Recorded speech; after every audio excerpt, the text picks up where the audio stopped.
Hi, everybody. Welcome, welcome, welcome. Shout out to everybody in the chat. Hold up. Let me make sure that everything is in working conditions. Okay. I don't see Inner City Press posting anything quite yet. Welcome, everybody. But we do have CNN who has posted something.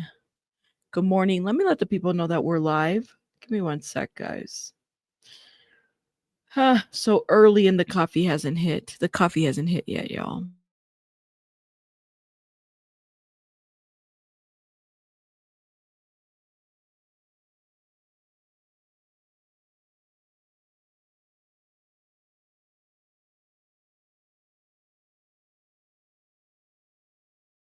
Guys, we're getting setting everything up. I'm setting everything up. So give me 1 minute, guys.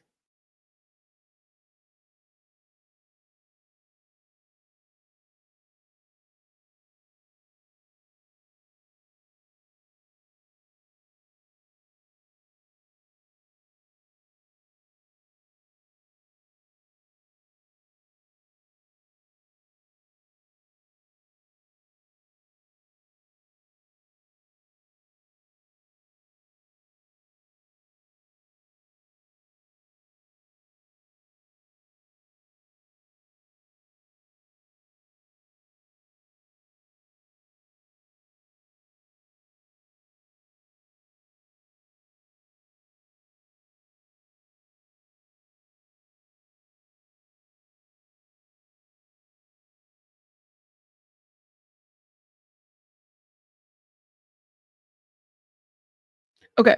Good morning, everybody. Good morning. I think we got everything for the most part set up. We're going to start with CNN. How's everybody doing? I hope you guys are having a fabulous morning. The coffee hasn't quite hit me yet. CNN starts the morning with us. Well, thank you. Makeup Looks by is it Deanne or Dion? Thank you. I appreciate it. You said the umbrella demonstration you gave was the exact on the charges and was a great illustration for comprehension. Thank you. That's the best way I could. It's the best way I could see it. At the end of the day, I think we're just getting lost on language. As long as people know that this man is not free, that's the best way we can do it. But thank you so much. I appreciate it. That does mean a lot to me. I'm not a lawyer. I'm literally just I have a master's degree in social work, so I do my best to explain the legal stuff as best as I can. Okay. So here we have Inner City Press is not up there. I'm looking to see if Jules Mancy is there. She's not up there yet either. So we have that. No update yet on that piece, but CNN is there. So prosecutors took 6 weeks to present their case. The defense took about 30 minutes. People, I still have a question about that because that was like the quickest maybe argument here and there and done. That's basically it. Defense attorneys for Sean Diddy Combs rest their case Tuesday after making the decision not to call any witnesses.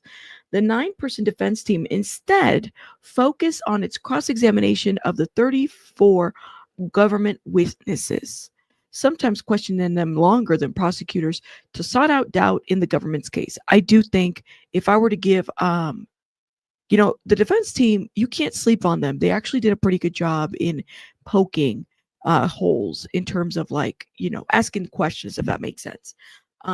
Creating the reasonable doubt for people that, land on the other side.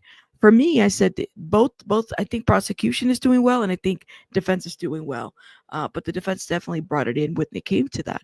It made me question is this why they don't need any witnesses? I don't know. Let me know what you guys think in the comments. Defense attorney Anna Estevio submitted several exhibits into evidence and then read messages from Cassie Ventura to Combs into the record on Tuesday, as well as statements from other witnesses before officially resting. The entire process took about 30 minutes. Earlier on Tuesday, the prosecutors also rested its case. Prosecutors called 34 witnesses over more than 6 weeks of testimony. The government called its first witness on Monday, May 12th. By the time their case was over, there have been a total of 28 days of testimony. Closing arguments are expected to begin around 10 a.m. today. Okay? So closing arguments are expected to begin soon. This was 35 minutes ago.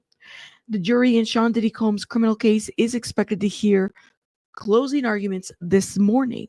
In federal court, prosecutors present their closing arguments first, followed by the defense team. Prosecutors are allowed the final say and can respond in a rebuttal closing argument since they need to prove their case beyond a reasonable doubt. After both sides make their closing case, the judge will instruct the jury as to the charges they must consider against the defendant and laws governing their deliberation. Perfect. So we are literally we almost there, guys. We're almost there on the long stretch of things, if that makes sense. Oh my goodness. Thank you so much for the $10. Thank you. Doing a great job, Rabbit. Thanks for everything. No, thank you guys for supporting. I really do appreciate it. I didn't even put my pay links. Speaking of support, I want to play a video too while we wait for people to come through. Nate the Lawyer, who's one of my favorite people on YouTube. Definitely recommend Nate the Lawyer. I'm not a lawyer, so he's like one of the Law 2 people that I go to because he's just really like pretty cool guy, very informative about a lot of stuff, and it breaks things down a little bit easier for people to understand. I mean, he could probably break a lot of the stuff and confusion going down as it pertains to the Diddy case. So let's watch a little bit of him. He just dropped this morning. I was waiting to see what he was going to say, but I know he's been busy on things. So shout out to Nate the Lawyer. Let me see what he has to say. Dropped some charges against Diddy. So the government has dropped some charges in the Diddy case. Let's talk about it.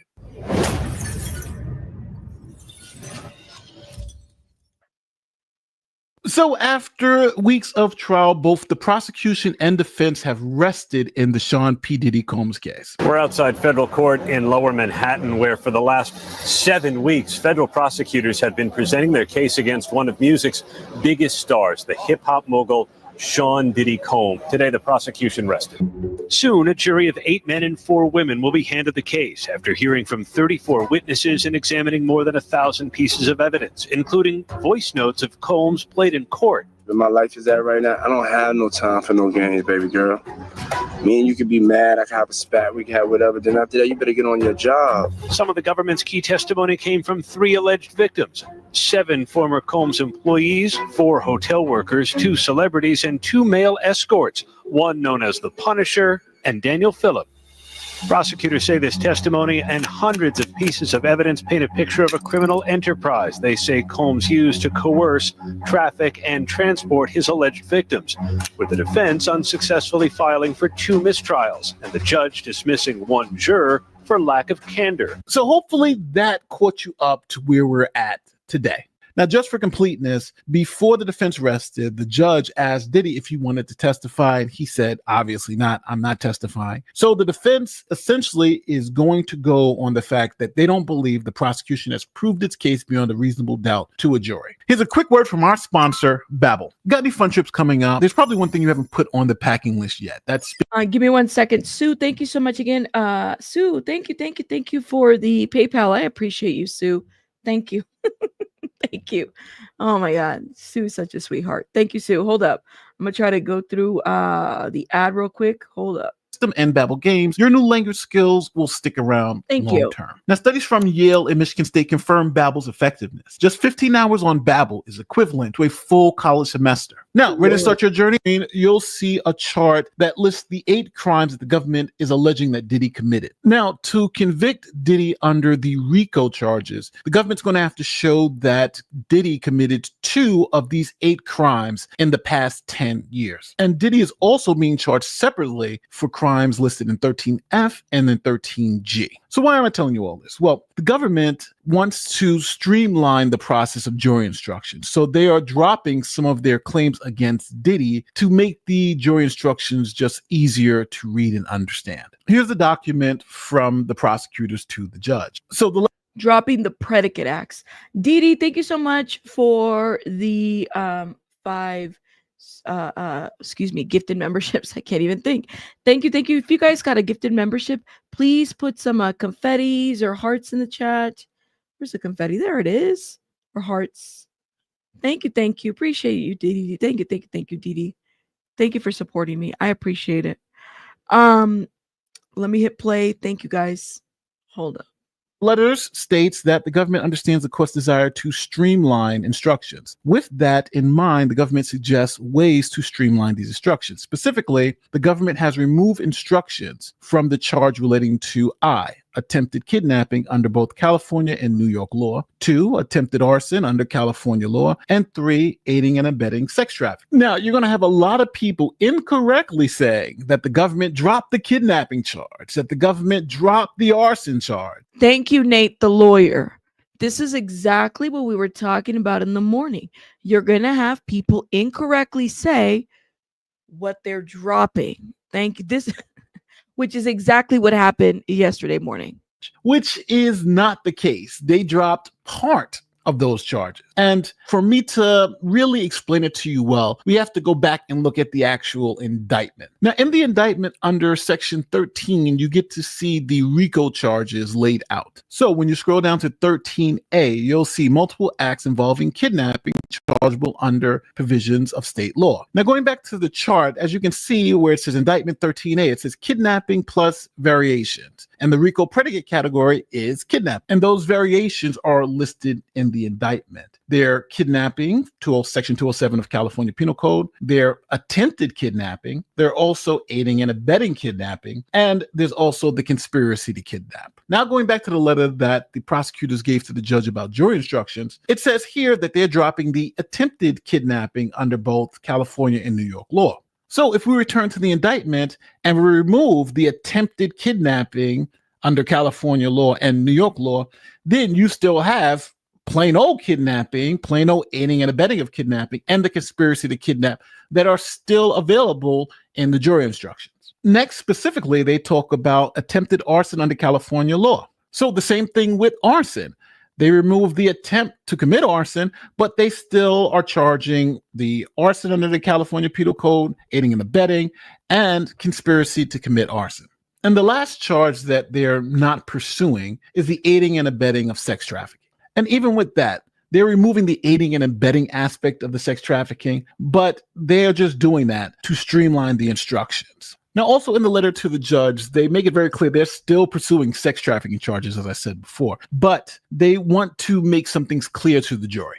The first thing is they want the judge to put in the jury instructions that prior consensual sex activity is not determinative of whether a victim is sex trafficked. Meaning, if you had consensual sex with the person previously and then they sex trafficked you later, then that has no role in determining whether the victim was sex trafficked later. You see this type of language occur a lot in cases in which a man sexually assaults his wife. And this will be the instruction they give, is that just because they're married and had consensual sex during their marriage doesn't mean that the husband couldn't assault his wife. Now, also, when it comes to sex trafficking, another thing the government wants the judge to tell the jury is that just because you got paid doesn't mean you were trafficked. As it says here, one of the defendants in the case, whose name is Jane, had a multi-year love contract under which the defendant agreed to pay Jane rent in the amount of $10,000 per month. And they want the court to say that payment alone does not preclude a finding of guilt on sex trafficking. And they have a cite to a case that affirms that decision.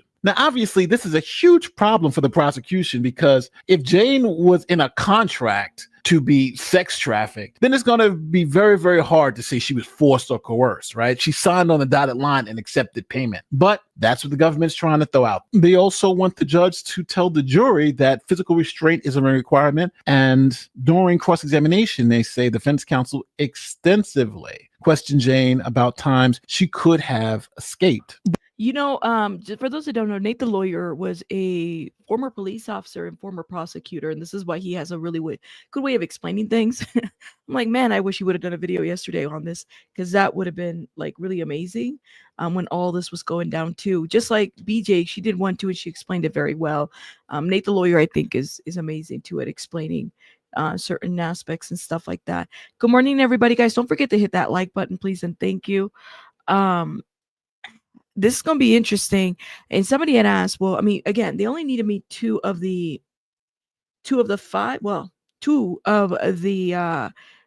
predicate acts for the Rico. So there's that. But as the letter says here, physical restraint is not required to establish sex trafficking or forced labor. Essentially, even if she could leave but didn't leave, that is not dispositive for sex trafficking. Now, the next thing the government wants is they would like the court to add a single sentence to its charge on sex trafficking to clarify that the defendant need not be the person who receives the thing of value from a sex act. Now, this is for the jurors to understand that in most sex trafficking cases, you have a pimp, they bring prostitutes, and they get paid some money for the prostitute sleeping with some other guy or something like that. But in this case, P. Diddy was paying for prostitutes to sleep with someone else. He wasn't actually getting any financial benefit from it, but his benefit was kind of sexualized. So they're saying that, hey, there's no requirement for you to actually receive cash money or actually be involved in the sex act to actually be charged under the sex trafficking statute. And the government wants to make it very clear that when it comes to sex trafficking, the commercial sex act need not occur. What does that mean? As it says here, the government respectfully requests that the court add a very short instruction reflecting the black letter law proposition that a completed commercial sex act is not required for sex. Luigi. Hey, shout out to my mods. Not he cooked himself. Oh God. It's too early for this, Luigi. It's too early, y'all. The coffee hasn't hit me yet. Trafficking conviction. Now, what that means is that you've taken a person to the place to have the commercial sex, and for some reason she doesn't or he doesn't have commercial sex. Well, they're saying, well, that's not a requirement for sex trafficking. The trafficking occurs when the defendant attempts to coerce, force, or trick the person into having commercial sex. They don't actually have to have it. They just have to have the attempt to force that person into commercial sex. And they give an example from the trial. A juror could reasonably find that even though a commercial sex act did not occur immediately after the defendant attempted to drag Miss Ventura back to the room. This is the hotel incident when Combs had beat Cassie and dragged her back into the room because she didn't want to perform in a commercial sex act. Well, they're saying that is sex trafficking. So just to be clear, this headline, prosecutors dropped some charges in the Diddy case, which is the same title of this video, is false. But this headline from TMZ is more accurate, where it says Diddy prosecutors want to dumb down elements of Rico charge, simplifying for the jurors. Yeah, that was after the fact that they got called out. This was not a new article, but that is correct. They didn't drop charges. They want to dumb down elements. That's what makes sense to me. That's what's actually going on. Now, prediction. I don't know if Diddy is going to be convicted on everything. Now, there are some charges where I think Diddy is for sure going to get convicted. The prostitution transportation, which is 13G, he's being charged for that separately.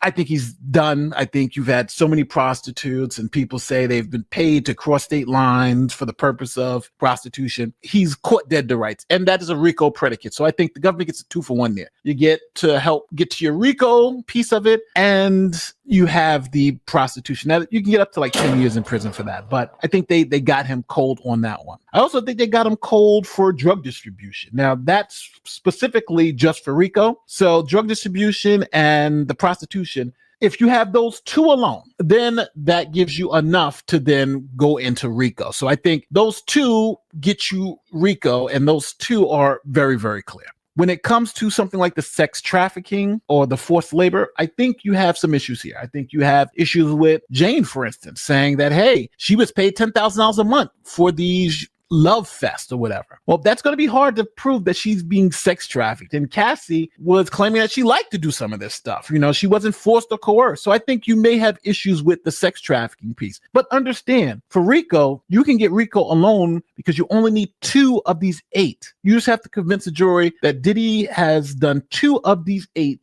to get the conviction on Rico. Now, for the other charges like the bribery, we've got evidence of that, right? You got all these people saying, hey, they were bribed, they were paid, how much they were paid, when they were paid, they signed the NDAs. So you got that. Witness tampering, that goes with the bribery, the kidnapping, obstruction, and the arson. I'm not too sure about those 2, but again, you really don't need them because you're really just looking for 2 out of the 8. So as of right now, my prediction is Diddy may get off on the sex trafficking charge. Oh. But I think Rico is pretty much a done deal. And I think the prostitution transportation is pretty much a done deal. So I'm saying Diddy will be convicted of some of these charges, but may not be convicted of all. And I'm predicting maybe 10 years in prison if he's convicted of these crimes. Now, jurors are wild cards, so who knows? But we will see. And we'll get to see if my prediction is right. I do see guilty verdicts on things like prostitution transportation. I just don't see how you don't have it. It's all there.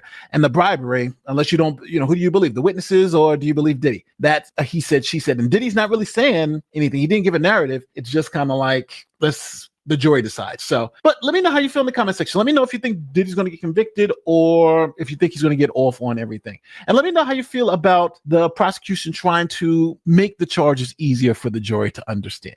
With that being said, my name is Nate the Lawyer. I'll catch you on the next one. This is Nate the Lawyer, guys. I really like this last part that he said. This is his channel. Amazing.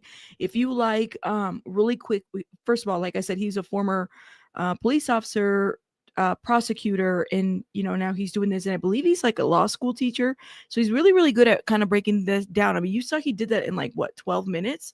Amazing. He did mention this, see through you in there, about the fact that he noticed that this whole little agreement of prostitution and stuff like that. I want to play that last part because I feel like I missed something, or maybe I misinterpreted what he said there. Hey Kim, how are you, my love?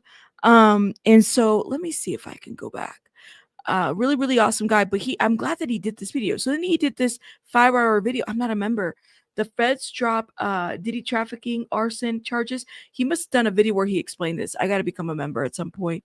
But I'm not a member of his. He does a lot of like really great breakdowns on some of like the world news stuff. Prosecutors have. But I'm glad that he did this. TMZ falsely claims trafficking, arson, kidnapping charges dropped in Diddy's case. So I'm glad that he clarified. I mean, we were right when we clarified this in the morning. Myself, BJ, like there was a selective, I think Mims was another person. Simone, the lawyer, she's out there in the trial, so she was also accurate. So a lot of people that were kind of hounding in on this because we're like, well, listen, I'm brought some charges, but I think maybe we understood this incorrectly. So I want to go back a little bit to his prediction because I thought it was an interesting one. But before I even go there, let me see. I think we got an update actually from Inner City Press. Hold up, let's see. What does Inner City Press got to say? District of New York Courthouse. Today, Thursday, June 26th, day 31 of the Sean Diddy Combs trial and its closing arguments, at least for the government. As it turned out yesterday, the defense arguments will be on Friday, and the jury will get the case Monday. We'll see whether they can rule by the July 4th holiday. But yesterday there was turmoil. After we did this, many people seemed to not misunderstand. I blame the prosecutors, actually. The way that they wrote their letter about the charge before the charging conference, they said we are not pursuing the theories of liability of attempted kidnapping under New York and California law, attempted arson under California law, that's the Kid Cudi car. The New York kidnapping is Capricorn Clark, of course, and aiding and abetting sex trafficking. So this was not dropping charges, but some people, particularly those some are saying free Diddy. So they were like, Diddy's getting free. I mean, I'm not putting him, again, the government should have explained it better. I think that they spent some sort of behind the scenes attempts to sort of explain to people, but they should have just written a better, I don't know, maybe they hadn't realized how it would be perceived.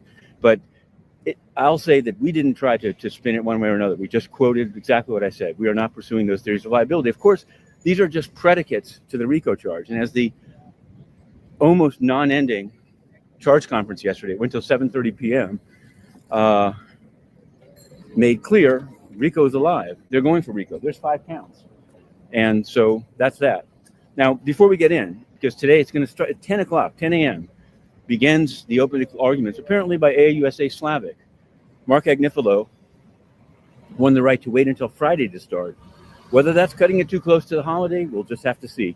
Judge Subramanian seemed satisfied that the defense was sort of waiving its rights to, I guess, not deliberate on July 3rd. I'm not sure what they're waiving, really. But what we can say is other things are happening in the world. They really are. Yesterday at 10:30, because it didn't start as it turned out, until 3:45, the charge conference. We went to cover U.S. versus Do Kwon, a major crypto case involving the collapse of the Luna stablecoin. And as we reported, and as other crypto publications have picked up, Judge Engelmeyer said, I take note of the Genius Act. This, of course, is passed through one house of Congress, hasn't yet been finalized, but it's about stablecoins. It is on point. How it affects the litigation? Unclear. Some filings are due. Now, speaking of crypto, Eric Adams, his chances suddenly revitalized by Mamdani's primary win. More on that anon. He's going to appear today. How is he celebrating that? Well, with an announcement on the City Hall steps at noon and with a crypto interview at 2 p.m.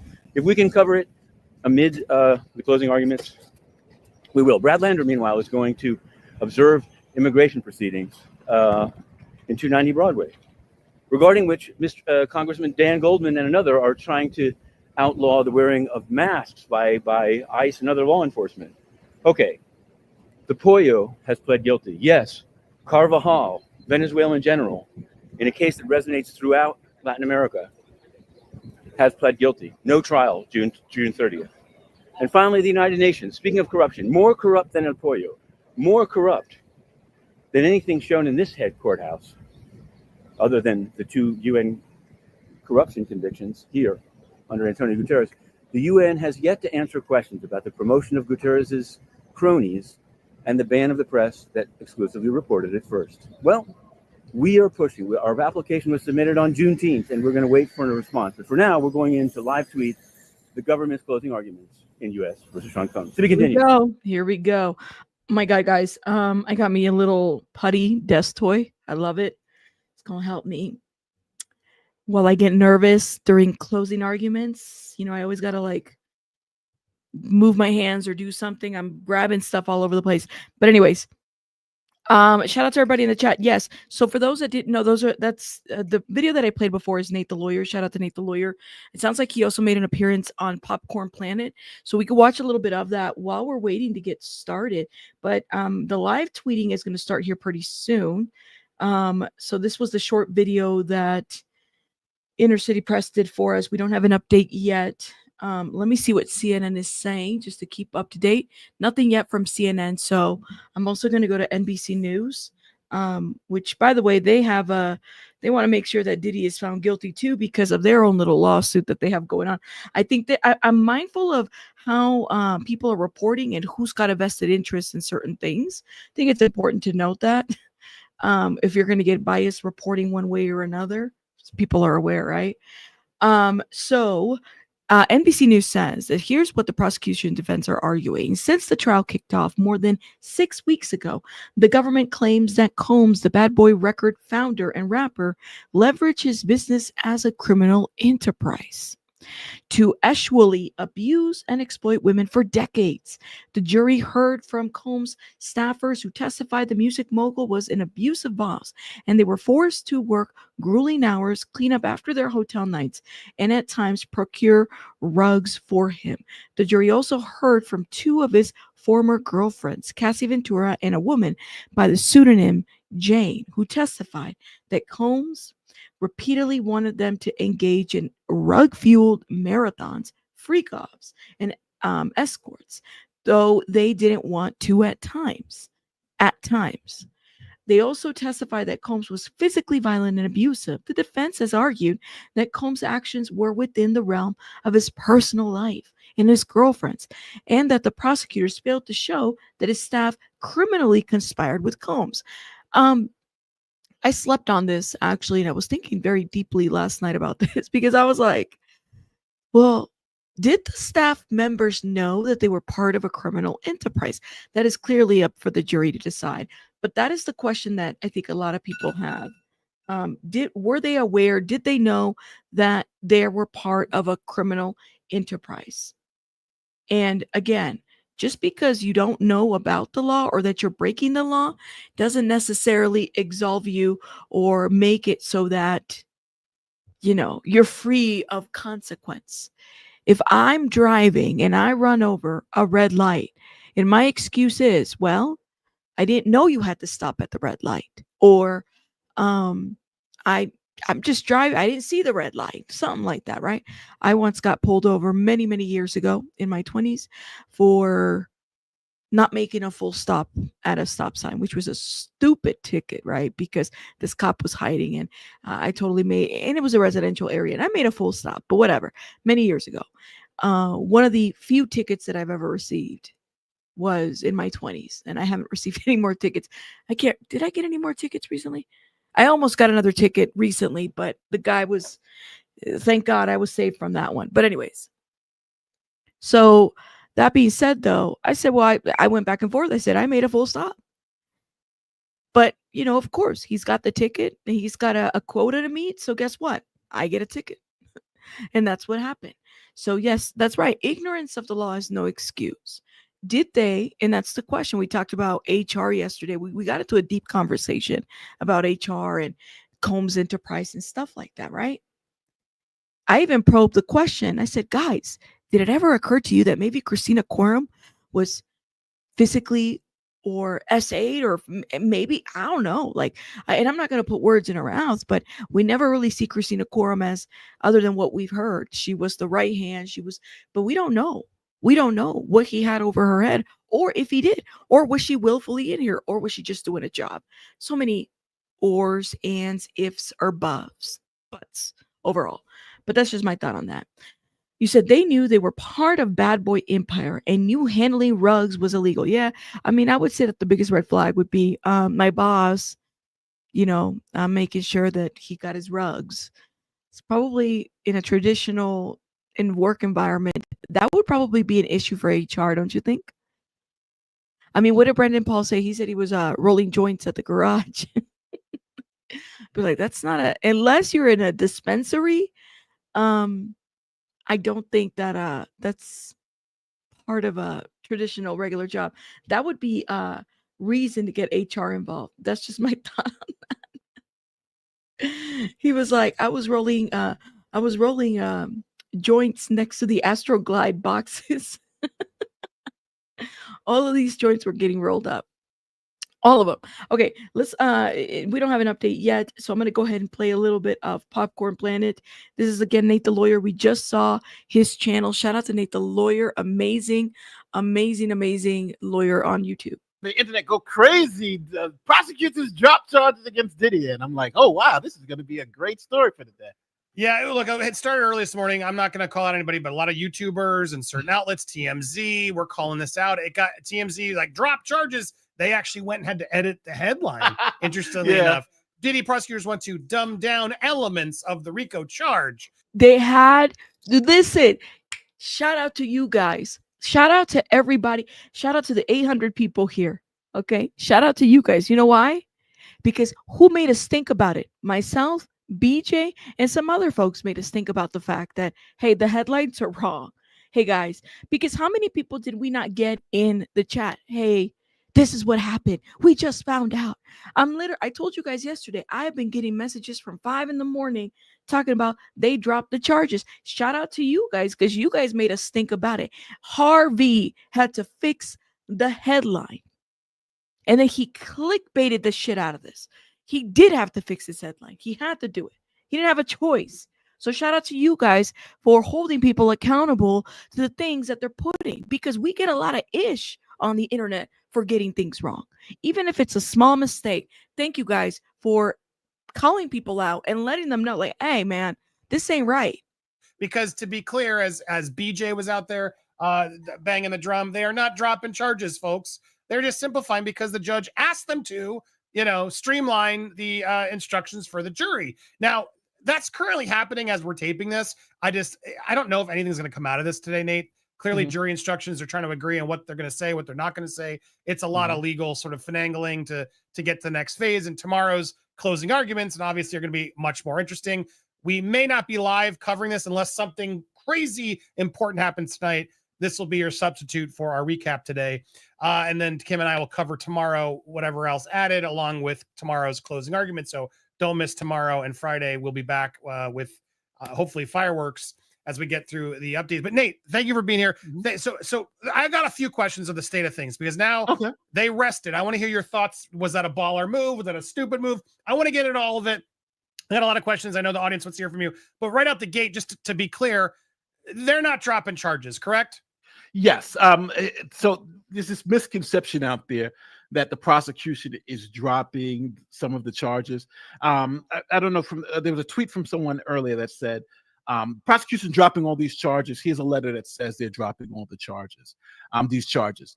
And when you go through the letter, the actual letter, when you click on the link and go through the actual letter, it explains in detail that they're not dropping the charges. They're not dropping sex trafficking or any of these charges. What they're doing is, after testimony, they're saying we're going to streamline this to make it simple. For instance, when it comes to the arson charge, they charged Diddy with attempted arson, and they charged him with essentially completed arson. Like, you actually completed the arson, but then you also said you attempted arson. So with this charging document, with this letter to the judge about jury instructions, they're saying is that, hey, we've actually shown the arson. We're not showing an attempted arson. So we're not going to argue that he attempted to essentially firebomb Kid Kitty's car. We're going to argue that he did firebomb Kid Kitty's car, that type of thing. And the same thing for the kidnapping charge. They said, we're not going to argue that he attempted to kidnap, what's her name? Capricorn Clark. We're going to argue that he actually did kidnap Capricorn Clark. So the jury is not confused by, well, he did it, but did he attempt it? They just said, we're just going to remove that attempt language and just make it clear that we're saying he actually did do it. That's why on the initial chart that I did for the Rico chart, if you see, it says kidnapping plus variations. And those variations are conspiracy to kidnap, attempted kidnapping, and aiding and abetting kidnapping. They just moved one of the variations out and said, we're not going to do attempted kidnapping. And the same thing with arson. You see arson plus. Yeah, it's just a language. I don't think that they proved arson as well. And thank you, Wendy. I agree. Nate the lawyer is amazing at breaking things down. I get, if you guys want, he's a law tuber, very good at breaking things down. He's done a lot of coverages on a lot of different cases. So shout out to him. Personally, I don't think that they did a good job. I've said it multiple times. I sound like a broken record. I feel like they fumbled the bag when it came to the Kid Cudi situation. It was a lot of speculation. So yeah, now hold up. We do have a little bit of an update. So Intercity Press is just letting us know that today again is the 31st, day 31, U.S. closing after some theories of liability no longer pursuant. So he's promoting his book, what is it, book 6, week 6? So many weeks at this point.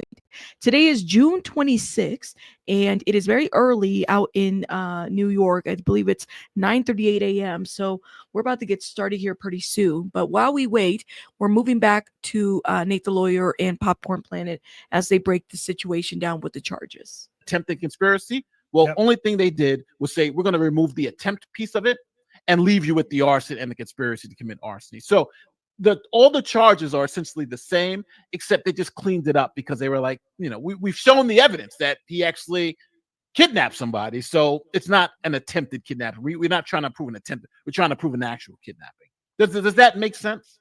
Yeah, I know it totally makes sense. But if you're reading the news, it didn't make sense because the news and YouTubers, so many people are dropping multiple charges. Now, a lot of them have cleaned it up. And some of them actually now called it what it is.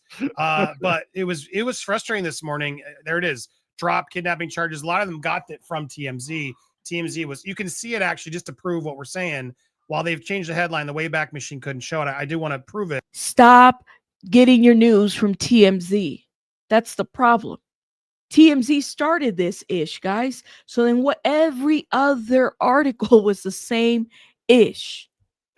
The original headline is still in their URL because they can't change that later. And if you look here, prosecutors drop blank, blank, blank, certain charges. As you can see, there's that is what the headline was. We all saw it this morning. And now, TMZ is pretty quick when they know they need to change it. Anyway, not surprised. The TMZ feels like they're in Diddy's pocket like crazy. They also this morning brought in a sex therapist to say, freak offs can crank up the heat. Just get your partner's consent. Like, this is TMZ. Oh, that is I have to wonder, like, hold up. Thank you. Is TMZ in Diddy's team? Because it's interesting that I'm like, can we make something very clear? They have yet to clear up what happened, where they got that information about juror number 7. Y'all remember that? That wasn't that was literally a couple days ago, like last week. Do you notice that they put that information out there about juror number 7 and has said nothing about where they got their source, where they got their information, what had happened? Huh? Who gave them the information about juror number 7 receiving a text message from an outside person asking if they were juror number 6?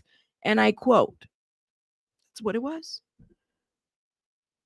You notice how selective that they are? I find this to be very, I mean, they want to be on top of everything. They want to be on top of everything when it comes to this trial. Honestly, this is amazing to me that this is where we're at right now. Let me go ahead and play as we're waiting. This is wild. Like, sure, it's true. There is an argument here, Nate. A lot of people are saying, look, some of these people, Jane and others, felt like, they did know what they were getting up for. They were getting paid and rewarded for this relationship. It's, it's going to be something that the jury has to accept. And do they really feel they're all victims is what the conversation is going to be. Now that the case is all in, and I guess I want to go there right there. The defendant. All right. So hold up. We have an update from Inner City Press. Here we go. I think we're going to get started now. So this is 2 minutes ago. At about 9:37, it begins. It says, the judge says, good morning. We emailed the charge to the parties, not in the docket yet, by the way.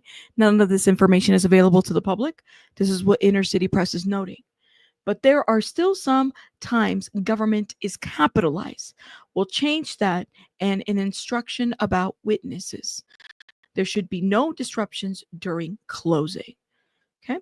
Judge says, I'll tell the jurors that it will be a shorter day today, longer tomorrow, and then during deliberations, it will be up to them. USA Slavic says, will there be a 10 to deliver the closing? Miss Slavic, will there be at 10 to deliver the closing? Okay, Shapiro response for the defense.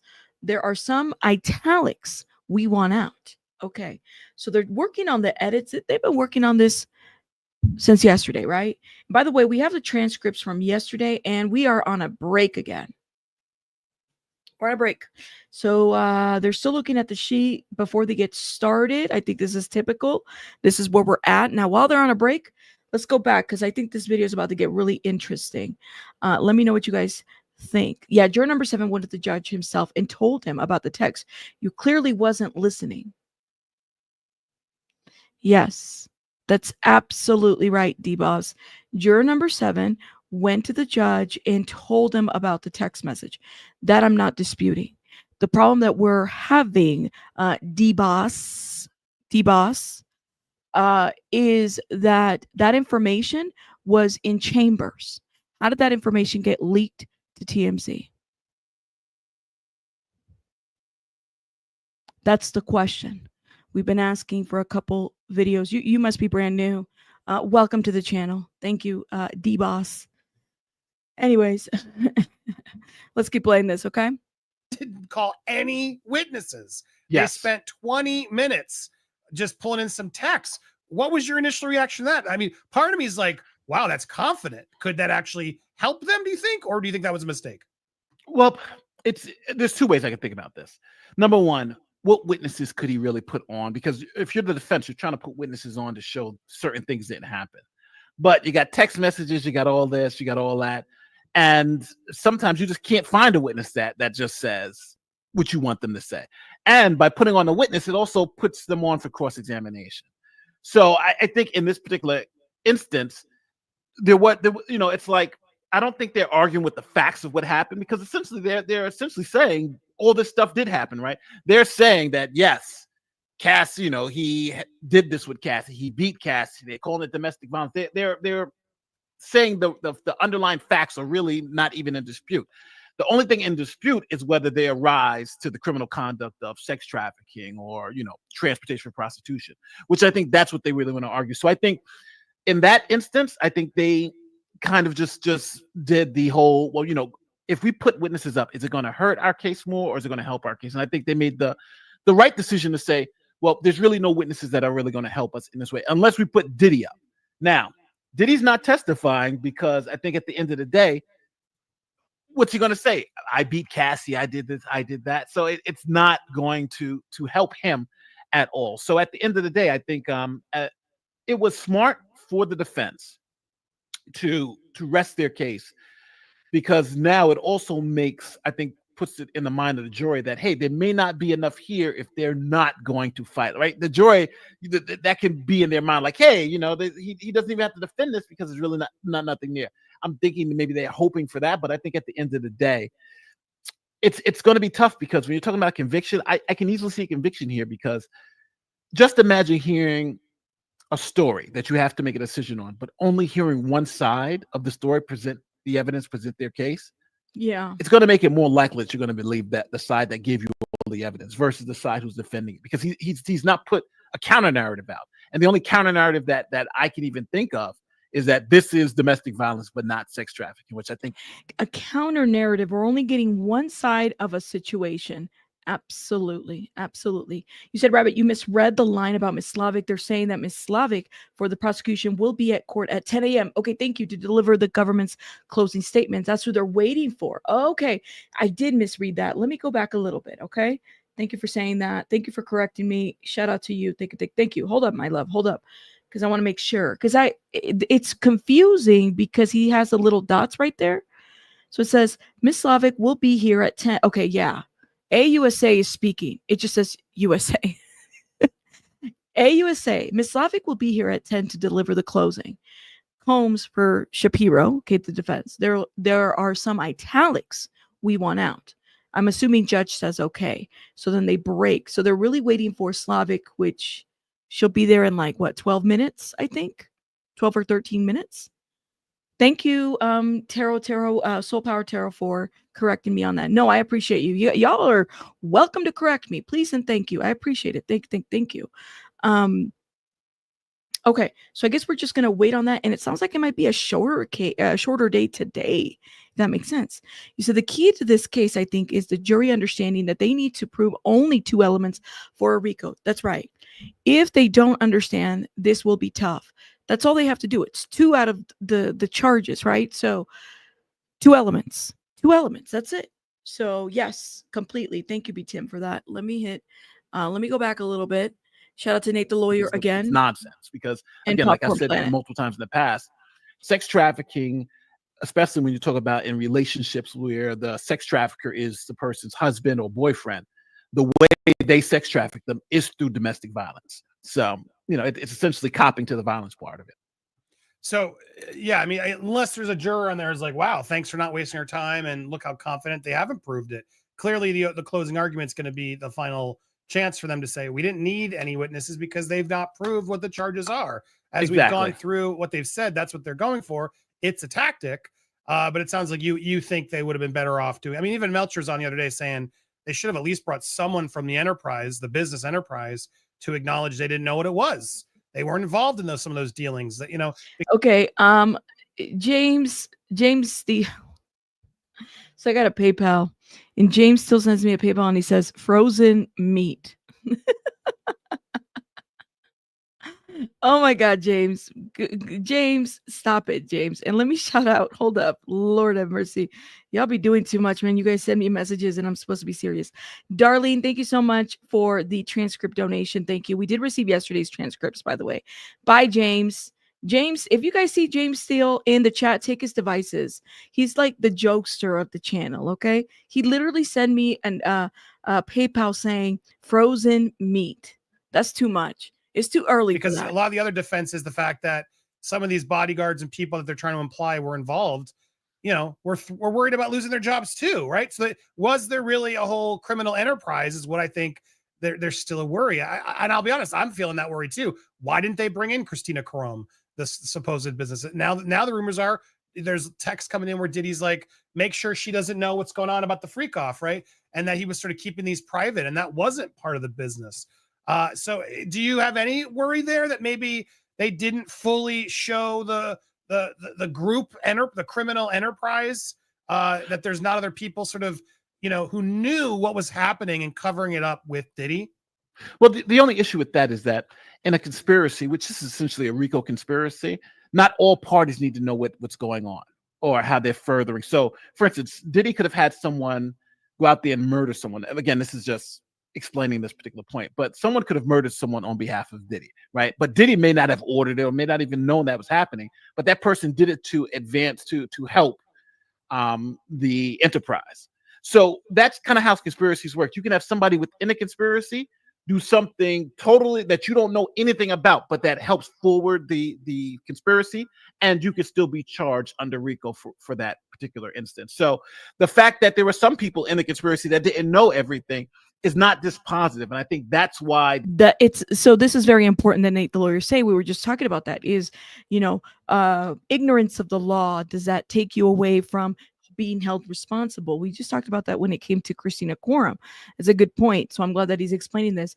B Tim, thank you so much for the $20 super chat. I think a lot of people misunderstand trafficking.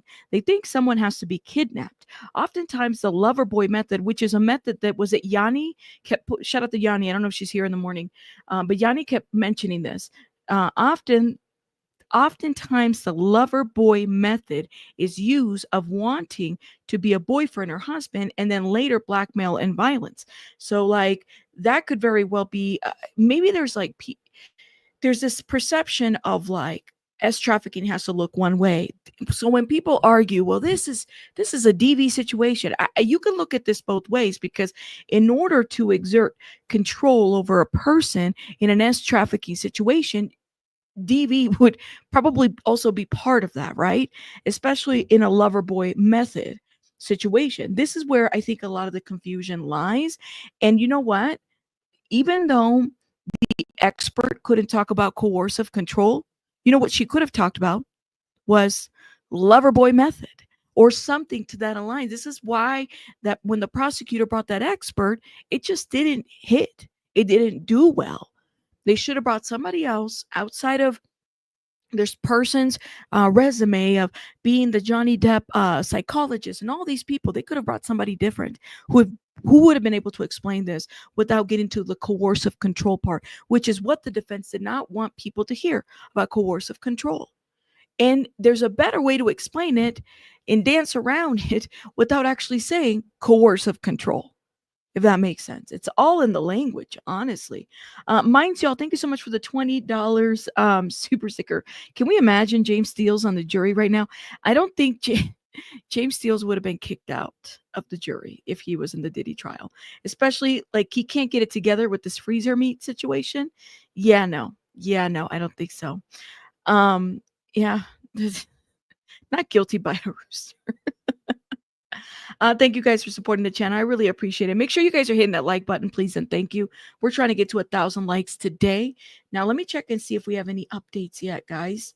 So early in the morning, the coffee hasn't hit. No updates yet. So this should be interesting. Let me hit the like button over here. They didn't put that person on because at the end of the day, it would be irrelevant. You'd ask the judge, well, what's the relevance of this? Yeah, we're not saying everyone in the organization. Just because this one person doesn't know that there was this conspiracy going on doesn't mean that it didn't happen. And then obviously you have all the other employees that did do it. So would it have been helpful? It could have, but again, I think it wouldn't have been legally relevant because she didn't have to know. She could have been keeping it from the finance guy because he didn't want the finance guy to know he was doing these freak-offs.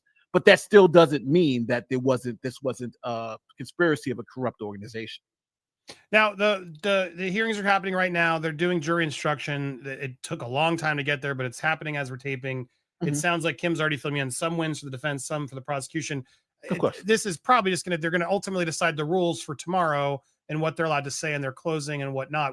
So anything we should expect there and anything you think to expect moving forward in these closing arguments? Final thoughts, basically.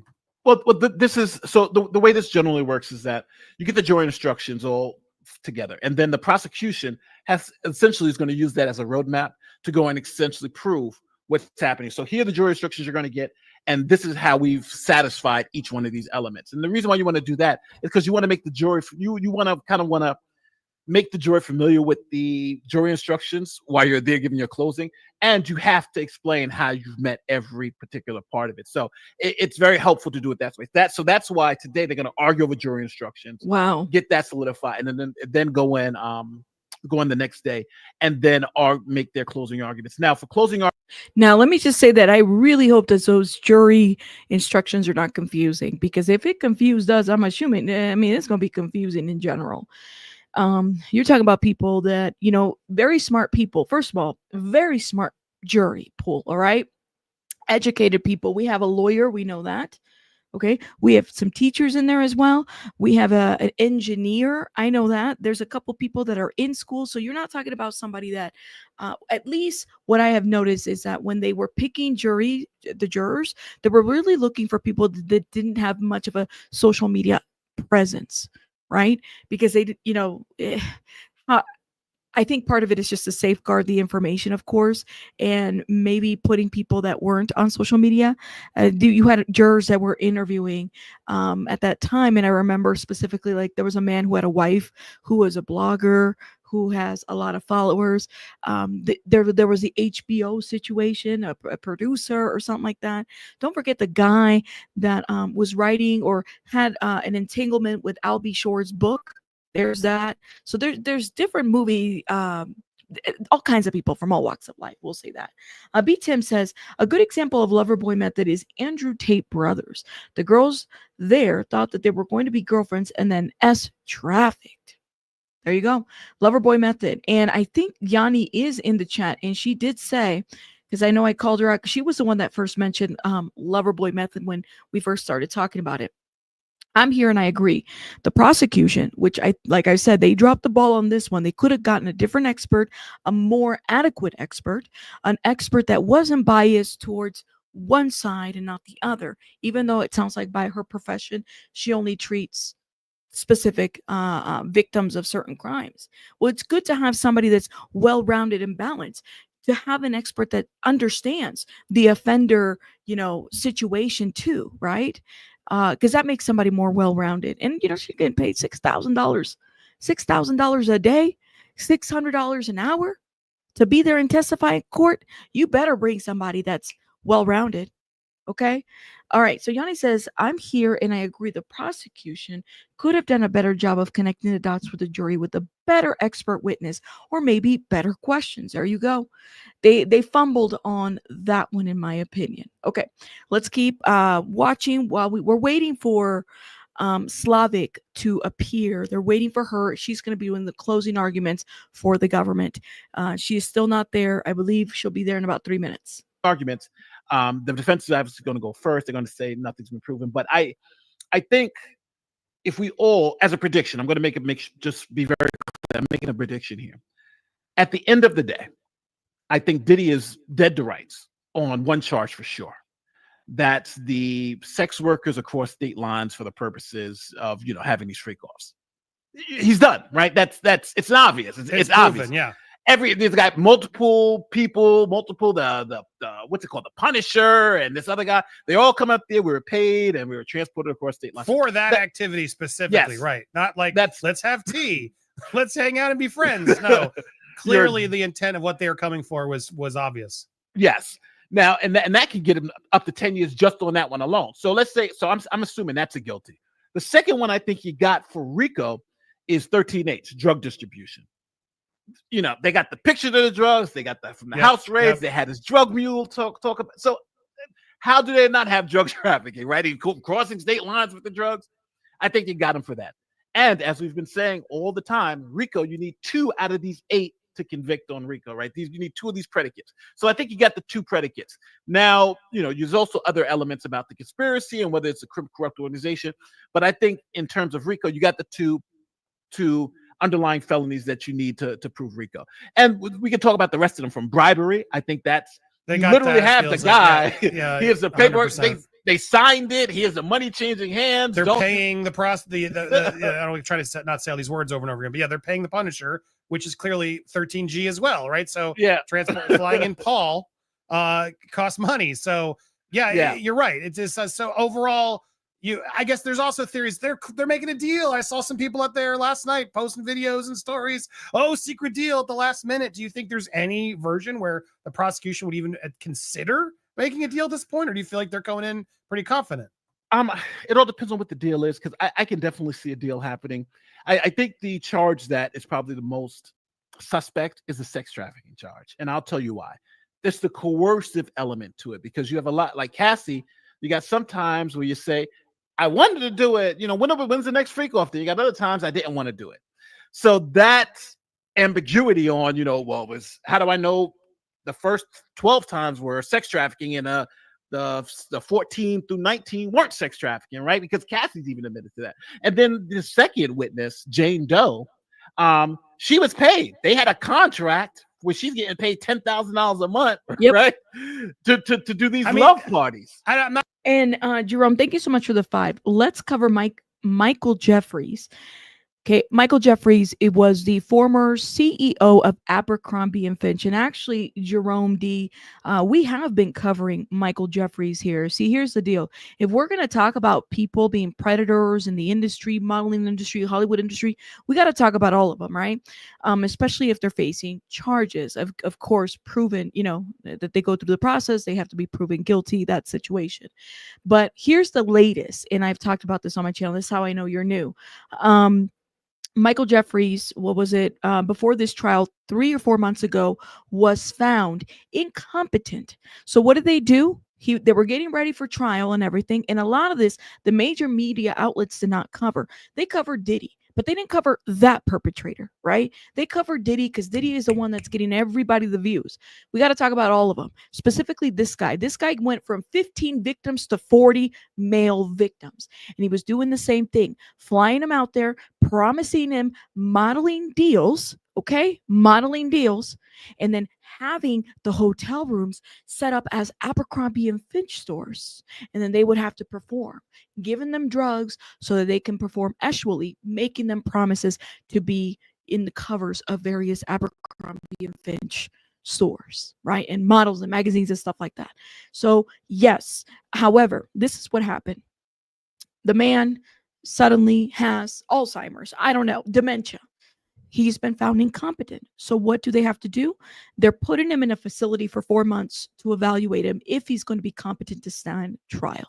That's where we're at, which is unfortunate because this guy, he's 80 plus years old, right? And he's done a lot of shit. And it's not just him, it's him and his partner and another person who has no nose because he was sniffing too much Coca-Cola. Snakeskin nose. So gross. So gross. So thank you, Jerome, for the $5. But you must be new because that was the latest update that we had on that guy. Nothing new yet. And we cover them all. We cover them all. Okay, hold up. Let me tell you, do we have another update on... No update yet on Inner City Press. Let me hit play on this. Not trying to victim blame. Everyone gets mad at it when I push this argument, but it's not a good look, right? Because these women are getting paid to come do this behavior, and they don't have to get paid. They go get a different job. They can leave. I could see jurors, because I know there's people out there who feel that way, that this isn't, these aren't victims. Do you think there's a good odd that one of those jurors could feel that way too? Yeah, when I was listening to Jane's thing about her getting paid and all this other stuff, I was like, I don't know if I feel like Jane is a sex trafficking victim, right?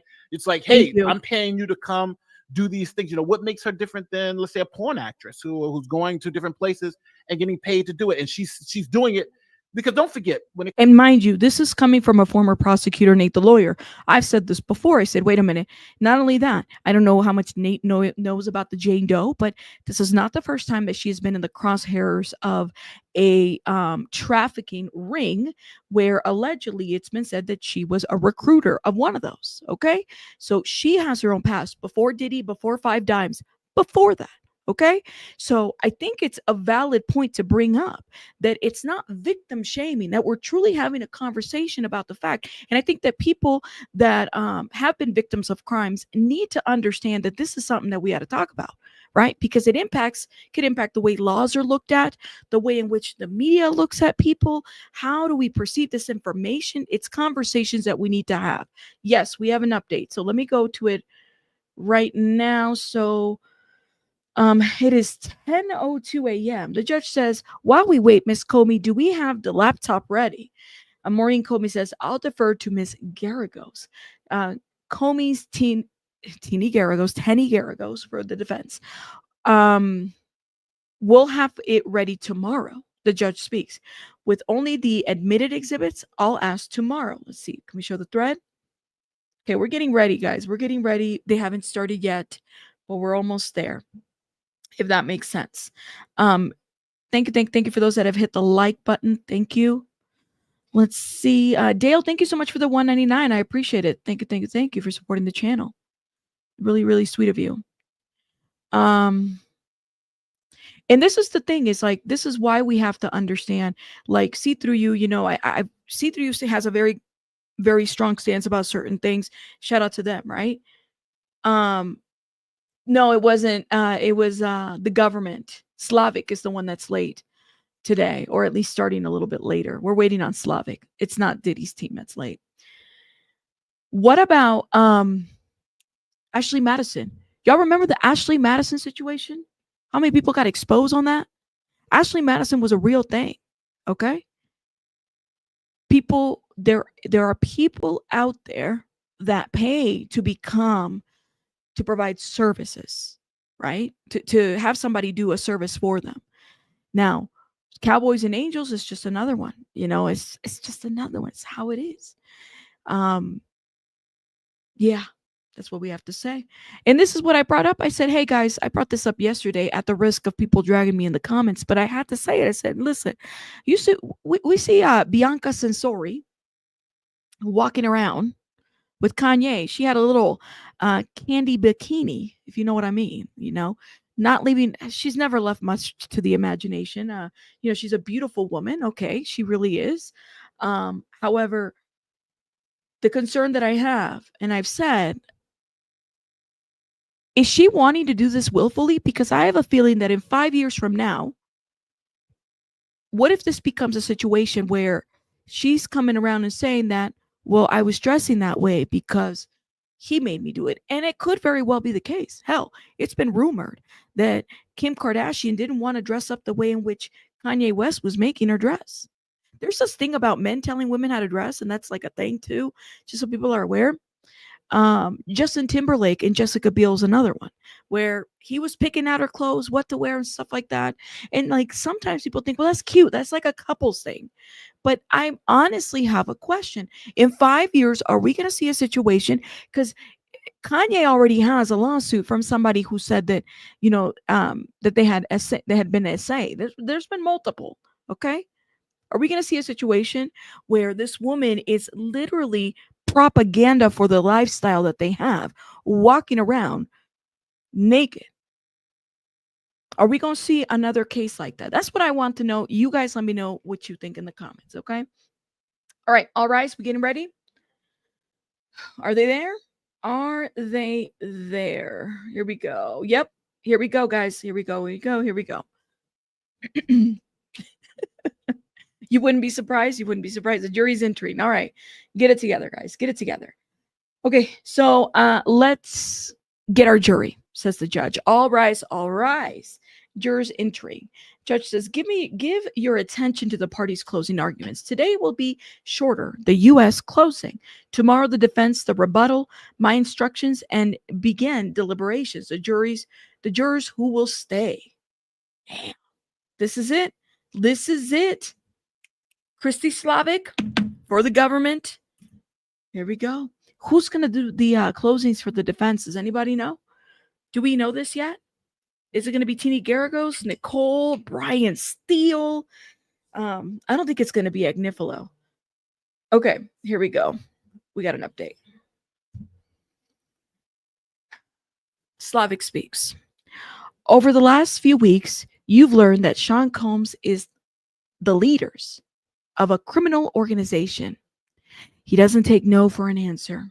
He's into kidnapping, arson, forced labor, bribery of a security officer, and the brutal crimes of trafficking. I'm going to try to do my voice as I would imagine.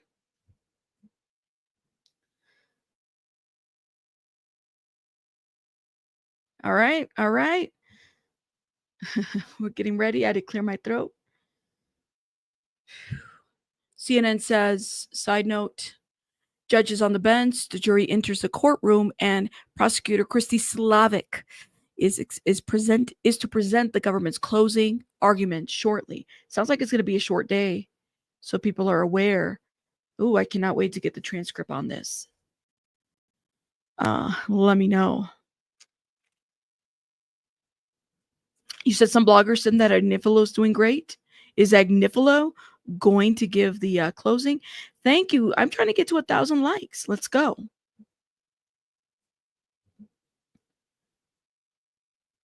No update, guys. No update.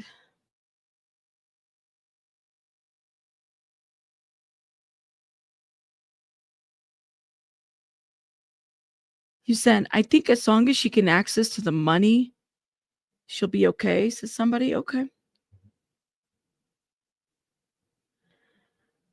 Here we go. Slavic says, consider two moments. March 2016 at the Intercontinental Hotel. The defendant got violent with Cassie. You saw what happened. He dragged her back to the freak-off. 2024 at Jane's house. The defendant choked and hit her. She ran, couldn't get away.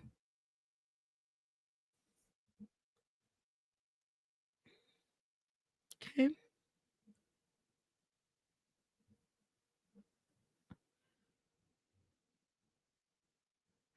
Thank you, guys. Now, I have a question. Could they object to any of the statements that they're making? I don't think so. Somebody said strong. How is she starting so far? Strong start? Somebody said strong start.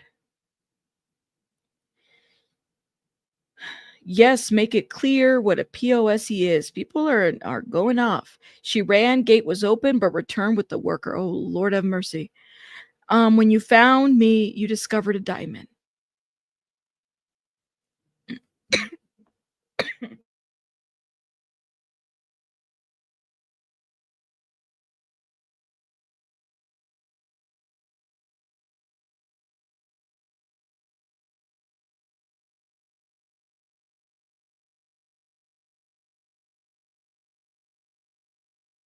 Okay, sorry, y'all. Slavic says, these are chapters in the same book. The defendant counted on silence and shame. He thought his fame and wealth and power put him above the law. Over the last 7 weeks, you've heard how he used his staff to promote his power. No one could stop him. Ooh, I had it caught. Lord have mercy.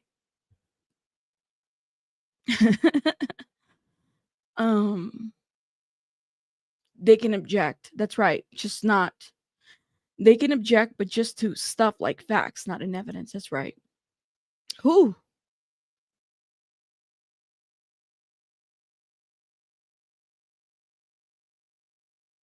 Let's see. You said objections are out the door? I think that they could object at any time, right? That's a pretty strong start. Okay. Somebody says certainly no one could stop him but you, AUSA. And so, see, people are like in between these arguments. People are going back and forth in the Twitter comments on this.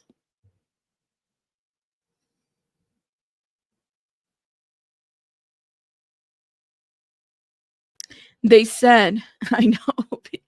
I'm good. What happened is that I swallowed and it went to a different pipe. That's what happened. But I'm good. Is Lindell objecting already? Oh. Yeah, I didn't think you get to object during closing statements. I didn't think so. She said 3 lines and people are still what? I think that's a pretty strong statement to say. I mean, yeah, give some kudos where they deserve it, don't you think? Man, you guys are a rough crowd. What a rough crowd. I don't know. Look at this. Oh my God. Look at this. Fierce. Oh man, I'm scared to like scroll down. We're waiting for more updates, guys.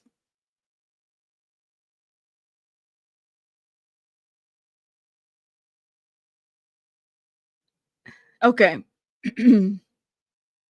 Excuse me. Somebody said in NBC News, Combs ready for his big day.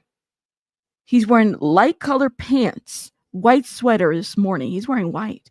When the defense enters the courtroom, he gestures to loved ones, putting his hands into a heart. He keeps doing the heart thing. Okay. Here we go. We'll talk about Rico, including as trafficking, transportation for prostitution, which are also separate charges as standalone crimes. You may have heard of racketeers. When someone commits a crime as part of a group, they are more dangerous. Here we go.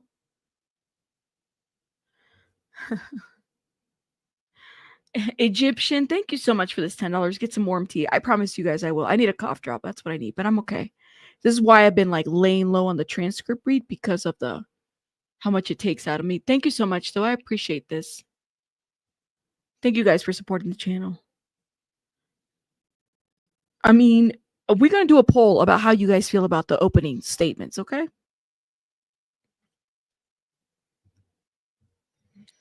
We're just waiting to see how far we're going to go. Somebody said, clock it, Slavic. Clock it.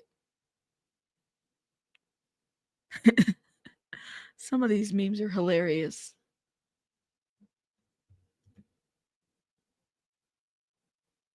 It's about to get real today, somebody said. Oh, Lord.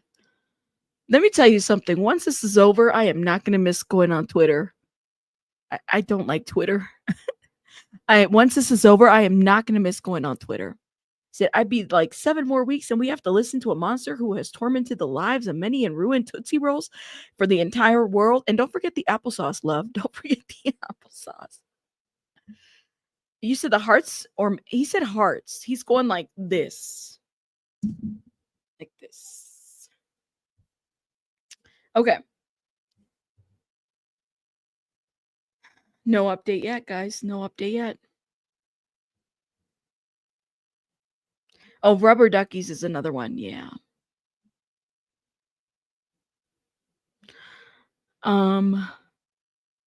Yes, I could see this, Miss Sheila, being a thing, honestly, that they're going to bring every inconsistency up, which I think it's a strategy. I mean, that would be a strategy in itself. All right, guys, here we go. I wish I had the whole thing so I can read it, but that's okay. A group of people whose purpose was to serve and protect the defendant. It's his kingdom. Everyone was there to serve him, fulfilling all of his desires, including his actual desires. We need to show at least 2 racketeering crimes.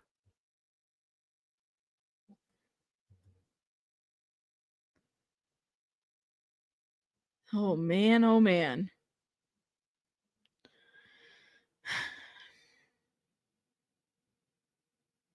Oh, my God. Thank you so much, Prince. Appreciate you. Thank you.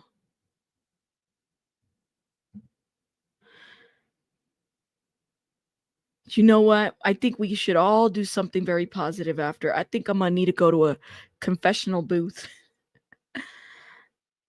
after this trial. We're going to need it. We're waiting for an update, guys.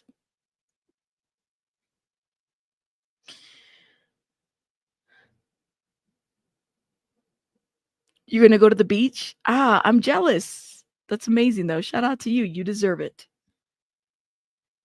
My lover, I'll be happy to never hear. Listen, if I don't hear about baby oil being used in other ways than what it's supposed to be used for, be glad about that. I don't want to hear about baby oil at all. Thank you. It's been a lot, but this has been an interesting process. I'll say that much. So, but we're almost there. We're almost done. Okay, we have an update.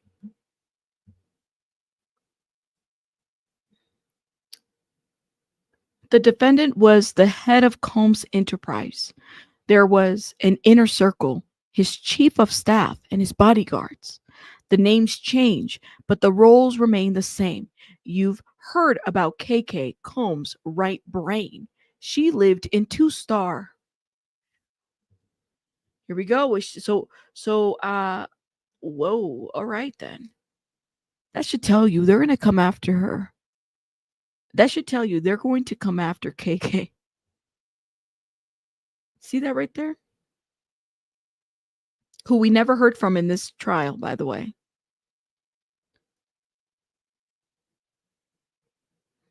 Who we never heard from. This is why I have my... Wow. It's a lot. It's crazy. CNN reports prosecutors start closing arguments. Okay, so we have an update from CNN while we wait for an update from Inner City Press. Okay, here we go. The U.S. Attorney Christy Slavic begins her closing arguments, and she says, and I quote, "Over the last several weeks, you've learned a lot about Sean Diddy Combs. He's the leader of a criminal enterprise. He doesn't take no for an answer. And now you know about how many crimes the defendant committed with members of his enterprise." Slavic listed some of the alleged crimes Combs committed, including kidnapping, arson, forced labor, and bribery, before turning to what she calls the brutal crimes at the heart of this case, trafficking. You heard all about how the defendant again and again forced, threatened, and manipulated Cassie Ventura and Jane Tav S with escorts for his own entertainment, Slavic said. Ooh. Okay.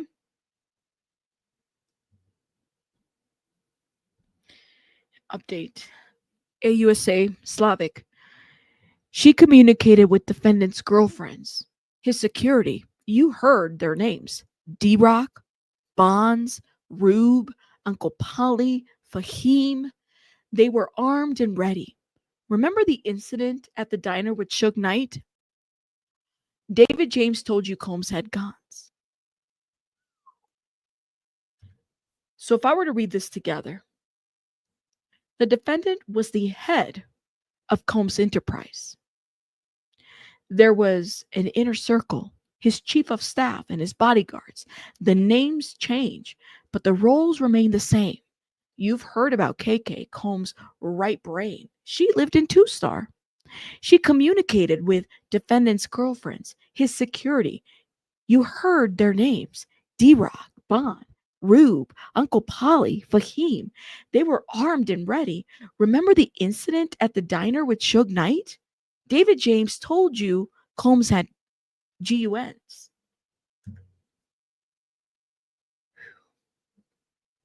In the search, law enforcement found GUNs, including a rifle with a serial number, with the serial number defaced in LA, 2 AR-15s with their serial numbers cut off in the defendant's closet.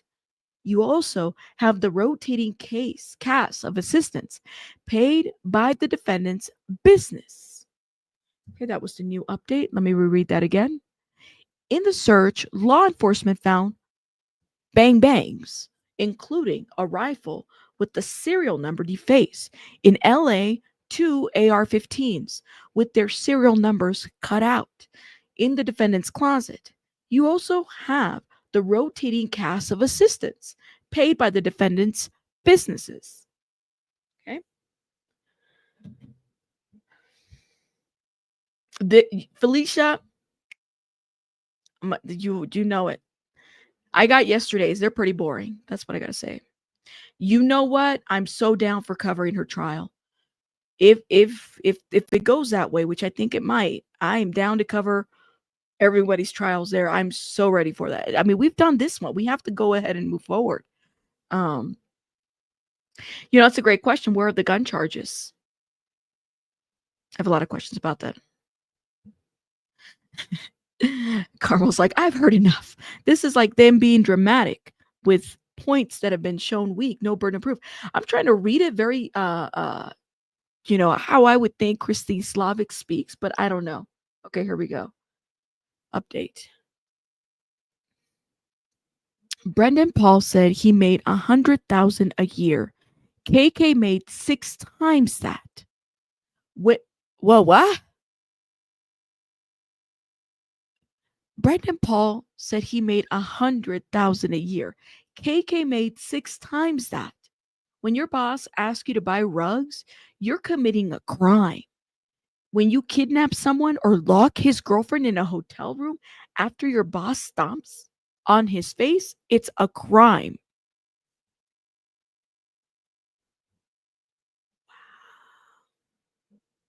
Lord have mercy. So KK made 6 times that? Brendan Paul said he made $100,000 a year. KK made 6 times that. What's 6 times 100,000? I know what it is, but just the thought of that, I'm like, oh my God. KK made 6 times that. When your boss asks you to buy rugs, you're committing a crime. When you kidnap someone or lock his girlfriend in a hotel room, your boss stomped on her face, it's a crime. Okay. Yes. You can't say that he wasn't paying the women a lot. I mean, he was paying her 6 times that, $600,000 a year. I guess I'll take that back. He was paying the women a lot, at least the one that was holding the secrets. Okay. Let's keep reading. Hold up. Shout out to everybody in the chat. Make sure you guys are hitting the like button. Okay. AUSA speaks. The law does not require us to know that they liked committing these crimes. You saw KK. Is it chiding? Let me see. Let me pull this up. Chiding. Okay. You saw KK chiding the defendant to not be so reckless, but she got him cash, rugs. She was a member of the enterprise. It impacted interstate commerce. Minimal is fine. The law does not require us to know that they liked committing these crimes. You saw KK chiding the defendant to not be so reckless. But she got him cash and rugs. She was a member of the enterprise. It impacted interstate commerce. Minimal is fine. You guys said it in the comments too. It seemed like KK was like his big enabler, which if I'm getting paid $600,000 a year and it's my boss, I'm probably going to enable the behavior because $600,000 a year as an assistant for Combs Enterprise. Oh, I'm staying there for 10 years. This woman is fine. She'll be taken care of. Okay. What do you think? So, can we all agree that KK was the madam in Diddy's enterprise? I don't know. Damn. Okay. Excuse me. Let me clear my throat.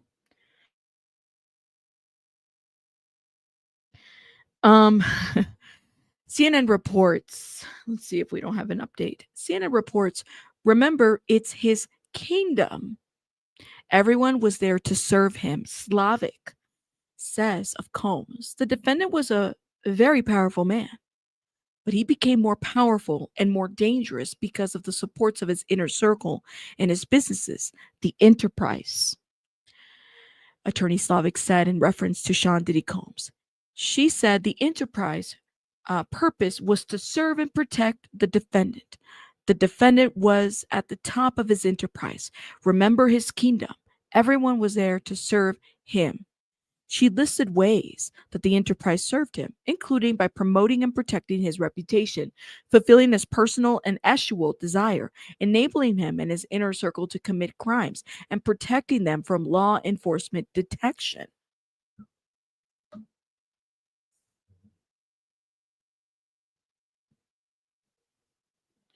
Update. Slavic speaks. Combs knowingly became a member. He was the boss. He was the through the line, the racketeering acts, distribution of rugs, kidnapping, arson, bribery, facilitating S trafficking of Cassie and Jane, forced labor, travel for commercial S cover up. So Combs knowingly became a member. He was the boss. The racketeering acts, the distribution of rugs, kidnapping, arson, bribery, facilitating of S, of Cassie and Jane, forced labor, travel for commercial S, and cover up. Okay. We have an update. You only need to find that someone would commit 2 acts in any of these categories. It could be 2 acts of rug distribution, 1 kidnapping, just 1. You have far more than 2. Let's start with rugs, an essential ingredient of a freak-off.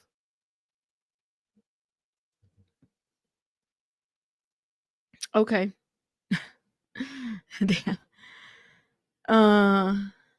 He became a, well, I don't know if that's a typo. I think, how could he become a member if he's the head of the organization? Isn't he already a member by proxy? I guess we need to figure that out, but I think there's a typo there. So CNN also has an update, and I'm going to read that too, which might be a little bit more clear, okay? CNN says, Combs security and assistants called loyal lieutenants, prosecutors tell jury. Members of Sean Diddy Combs' security team were also part of the inner circle, Slavic says. Some of those security guards had been working for Combs for a long time. Those lieutenants were particularly loyal. They were armed and ready, Slavic says. They were at the defendant's side for some of the most violent and threatening acts. Slavic describes Combs' assistant as the foot soldiers of the enterprise. She said they didn't blink an eye when they were directed to do something by Combs, Christina Coram, Combs' chief of staff, a member of security, even when it meant facilitating a crime. These individuals were all paid by Combs' companies. Slavic said she mentioned that Brandon Paul, a Combs assistant, testified he made $100,000. KK, and I quote, she says, KK made 6 times that, $600,000 a year, she says. The defendant used the money and the from his business to facilitate the crimes that he and his inner circle committed.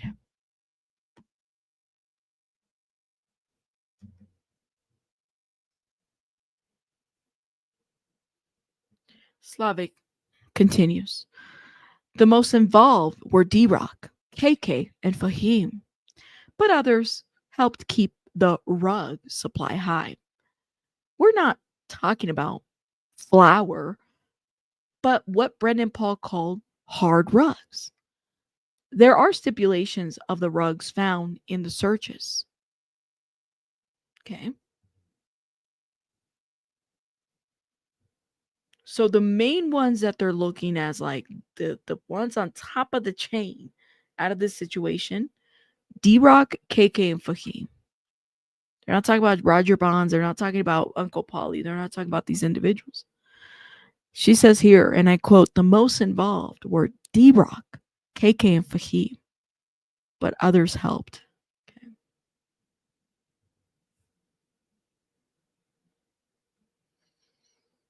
Hoo-hoo-ee, guys. This is intense.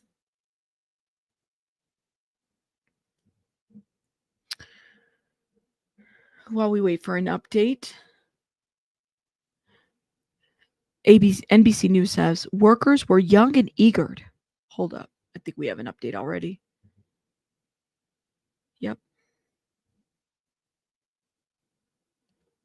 Slavic continues.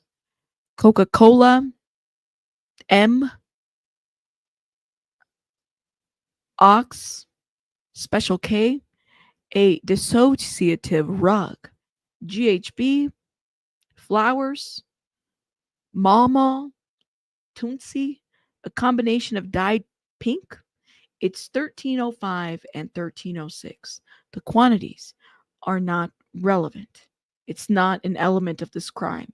Distribution does not require a sale.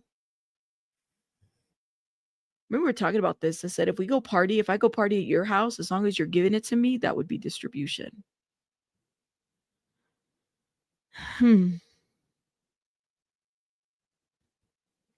Well, here's the deal, Robin. I think this is a good point. Can you guys tell me why they did a better job in protecting the rug dealers, the one stop, the baby girl, but not a better job in protecting the Jane Doe and Mia? If they were so concerned, that's what I want to know. Why were they so quick to protect? Like they didn't, and it's in the transcripts. They didn't want their information released. Could it be that it's part of a bigger case? Maybe. I'm not really sure. But there's several rug dealers whose identity they were fighting to keep concealed, more so than the alleged victims. Isn't that crazy? But it's the truth. That just speaks to the fact that the government does not give a crap about the victims. I'm just saying. But anyways, okay. Excuse me. Slavic says, you know the names of the rug dealers by now? Guido, One Stop, Baby Girl. Jane told you that on 2 occasions she was told to bring rugs when she flew to meet him. She coordinated with KK. It's corroborated by text messages. Yes. None of those rug people came to testify, right? You think it's more cases coming? There you go. Maybe they are part of a bigger case, right? Absolutely.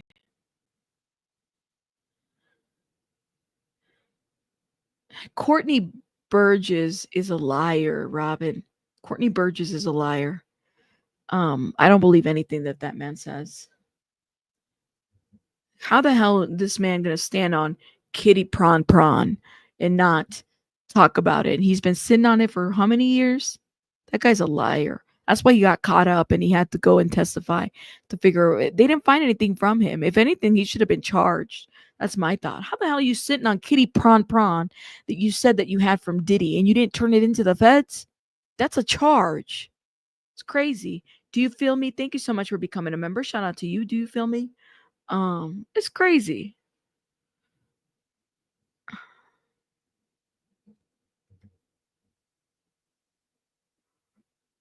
And we don't even know his connection to Diddy.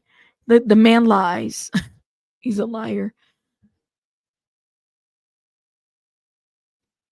Excuse me, I had to clear my throat. All right. I think CNN has an update to us. All right.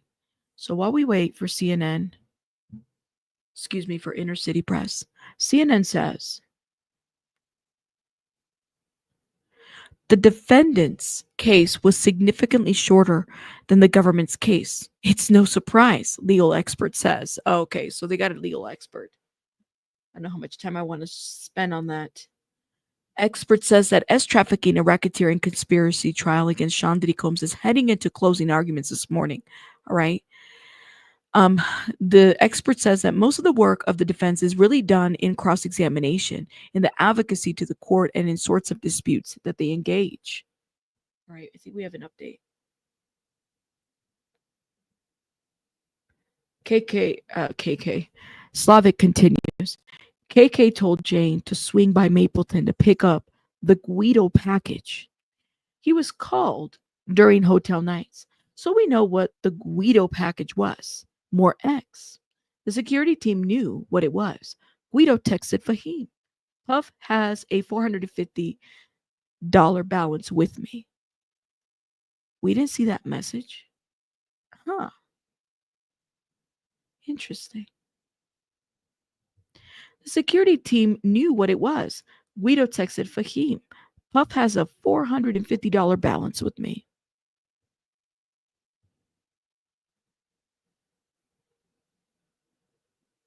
Mm-hmm.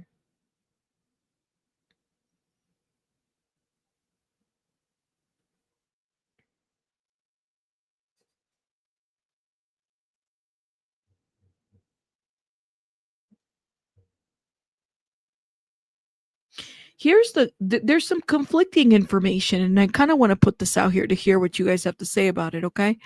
KK not knowing about the FOs, but yet still arranging them. I find this to be very conflicting because there's messages where she's arranging things, right? But did she know that the FOs were considered as trafficking? That's really the question. So I kind of go back and forth on that argument with my own self when it comes to this. CNN has an update. Prosecutors tell jury to find Combs conspired to commit racketeering. Can't even read that because I'm on another update. Hold up. Ooh, they're coming right at another. Here we go. Slavic says, Brendan Paul asked for $780 for personal Gucci items. That is hard rugs. Rugs were distributed. It doesn't matter he wasn't buying kilos or selling them. Personal use is just a distraction. They bought and distributed to people around them. It's interesting how they see that. Okay. Savannah says, I'm confused. Why do we think KK was so involved with PD's shenanigans? We see the text from the defense that PD and Jane tried to keep a lot from her. I think, Savannah, there's also when Brandon Paul, I think it was Brandon Paul who said it, that KK told him what Wild King Nights was. And Brandon Paul testified to that it was like personal time.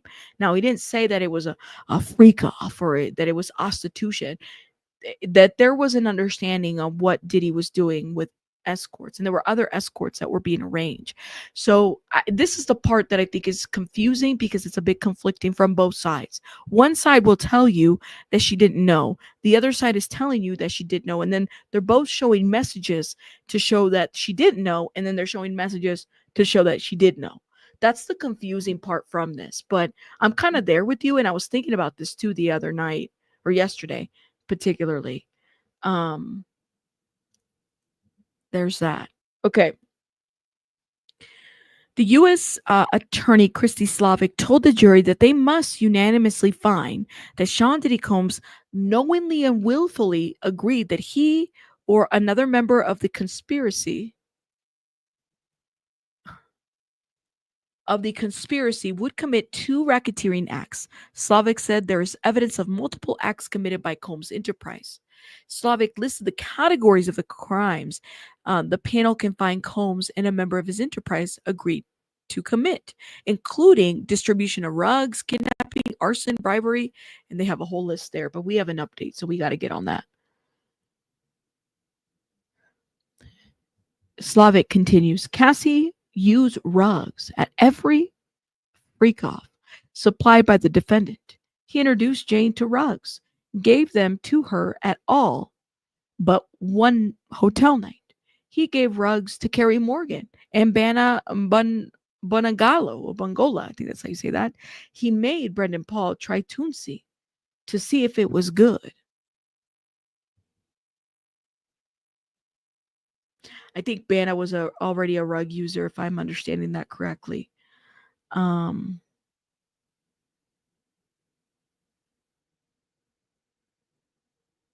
Yeah, so KK knew.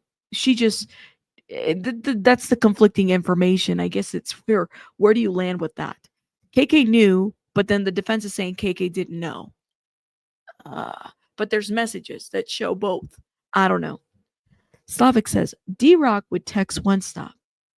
Need to see someone for bro. That is the defendant. Guido asked Fahim to cover the defendant's rug debt. KK knew he was distributing rugs to the women for the Wild King Nights. Yeah. No update.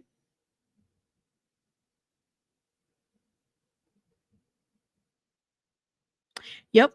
Thank you for saying this. And didn't KK know about the utter FO video on the iPad? There's that too. Donna Smith, thank you for mentioning this. You can't forget this. She might have not said like, oh, this is yeah, like Moni. Yeah, we knew that KK knew that he was using because she was arraigned. Guys, there was an accountant who they were getting reimbursed. This whole TriStar thing plays a part in this, right? But Donna, you're absolutely right. Don't forget who was told about the video. Jonathan Perez said he told Diddy. Then it went to KK. And KK said, hey, if you find things like this, let me know. go straight to me. Don't go anywhere else. You're right, Donna. So we can't like disregard that. But I will say Savannah is absolutely correct that there's conflicting information, which is the where this confusion stems from when it comes to KK and her part and her role in all this. So when KK, if she goes to trial, this is going to be very interesting for KK. I'm here for it. I'm here for it. Okay. I think we have an update.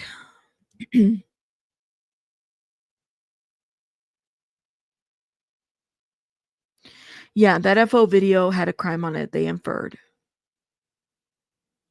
Yep. And make sure that the rent was being paid. Remember that message that said it was to KK, hey, can you make sure her rent was paid? And that was towards making sure that Robin from TriStar put in that payment. So there was that. There's a lot that you could say. It's a lot you could say about this. Okay. Jane told KK she was having a bad come down. KK gives pro tips how to deal with it. Plain and simple, this is rug distribution. How about kidnappings? They committed them under both California and NY law. Consider Cassie. Bond made her stay put. There was that. Okay. Listen, they're outlining everything. I promise when the defense comes in, we're going to outline everything that they said. And then eventually we'll do a poll where you guys get to pick where you stand. Okay? Oh. Jane told KK she was having a bad come down. Actually, if I remember correctly, the first time that she tried X, they were on vacation, and she had a really bad reaction because she took, like, I guess, a full pill or something, and KK and another person carried her back to the room. KK was aware that she was under the influence of KK and another person. They were aware that she was under the influence of substances. KK gives pro tips on how to deal with it. There's that. Plain and simple, this was rug distribution. How about kidnappings? They committed them under both California and NY law. Consider Cassie. Bond made her stay put. Okay.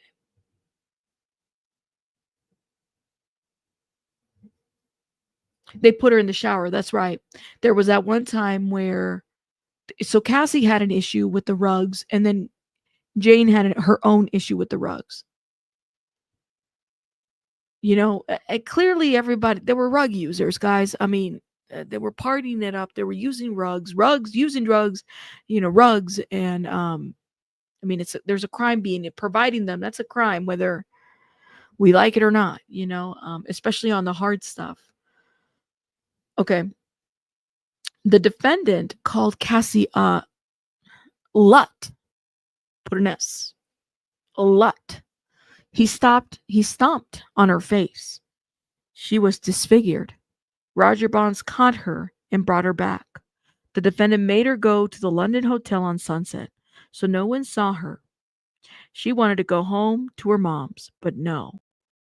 Now, here's time out on this. In order to substantiate this right here, I wonder if Roger Bonds met with the government separately to give this statement to the government about the fact that he caught her, brought her back, the defendant made her go to the London hotel. Like, if he also gave supporting testimony for this, because Roger Bonds, clearly an enabler, another person who should be charged in this, clearly, if that's the case. If this man goes down, all of these people need to go down. That's how I see it. There should be no immunity to any of these people. If they're aiding a whole situation. If this man is found guilty, the KKs and the Roger Bonds, these people should be held accountable too. Why are they getting immunity?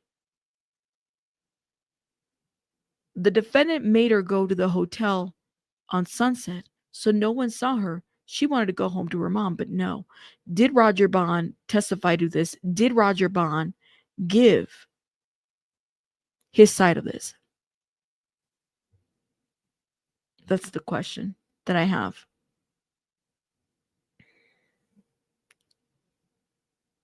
Mm-mm-mm.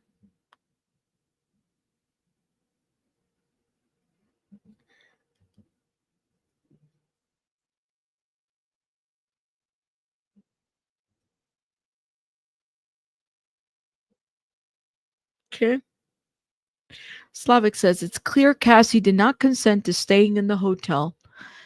David James testified the defendant demanded to see his search history if he had posted that the defendant assaulted Cassie in the club. Then there's Capricorn Clark. Okay. Again, Slavic says it's clear Cassie did not consent to staying in the hotel. Yeah, she don't want to be there. David James testified the defendant demanded to see his search history. Remember, because information was being leaked, David James had to show his search history to everybody. He had posted that the defendant assaulted Cassie in the club. If he had posted, which we know he didn't, at least that's what he said, then Capricorn Clark. Then there's Capricorn Clark, who was held up after jewelry went missing on this lie detector test. Okay. There's that.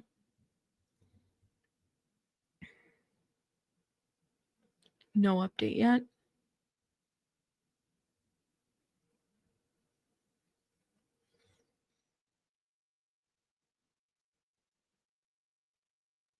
Thank you. Elizabeth Stevens says, is it Stevens or Steffens? I think it's Stevens. If Jane's not a victim, she's an SW. Still more ST.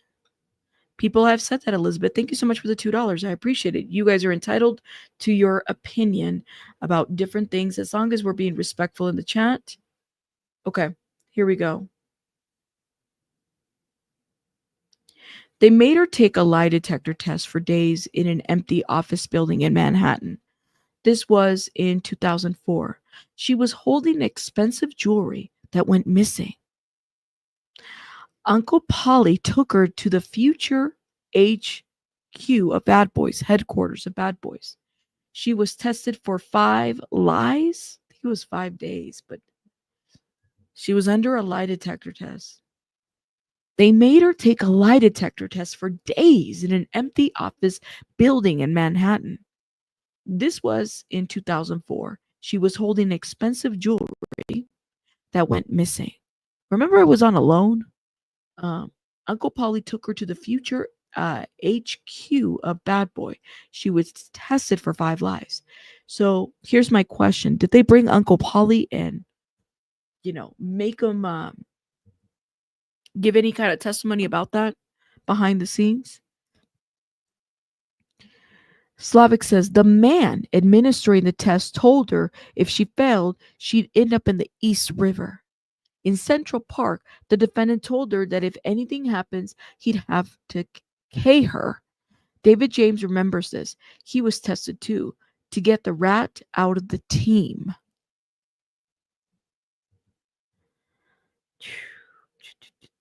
To get the rat out of the team. Damn. Did they go to the one specific lie detector person? Let me ask you guys a question. In your jobs, have you ever had to take a lie detector test? Let me know. Let's see. Thank you. Are we getting trolleys? Shout out to everybody in the chat. Let's see.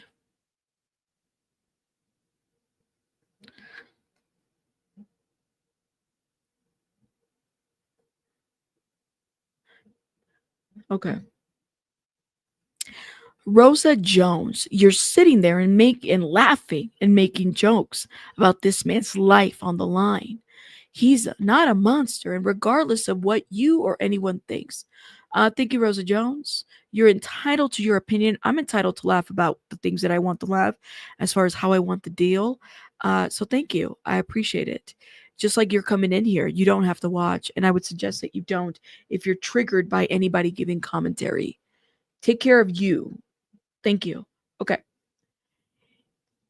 In December of 2011, Rube helped the defendant kidnap Capricorn Clark. It started on December 22nd, 2011, the defendant banged on Capricorn's door with the GUN, with the bang. He was out for revenge. He barked an order at Capricorn, get dressed. We're going to K Cuddy.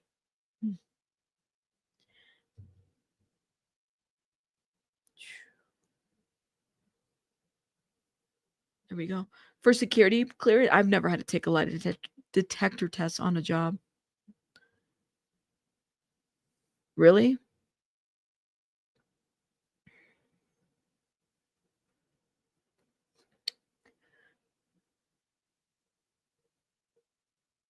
I didn't know she was a trained nurse. Is she a trained nurse? I didn't know her background was in that. That's interesting. No idea.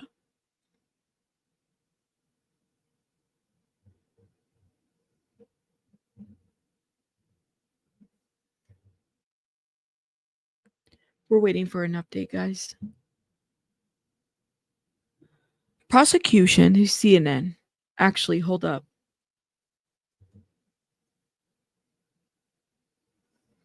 Slavic. They drove to Kid Cudi's house. The defendant had a bang in his lap. This was kidnapping. He moved her a substantial distance.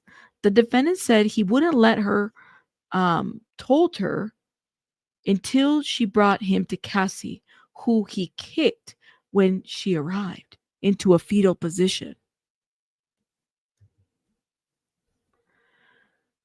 They drove to Kid Cudi's house. The defendant had a bang in his lap. This was kidnapping. He moved her a substantial distance. The defendant said he wouldn't let her he wouldn't let her go. I think that's what he meant to say. He wouldn't let her go until she brought him to Cassie, who he kicked when she arrived into a fetal position. Okay.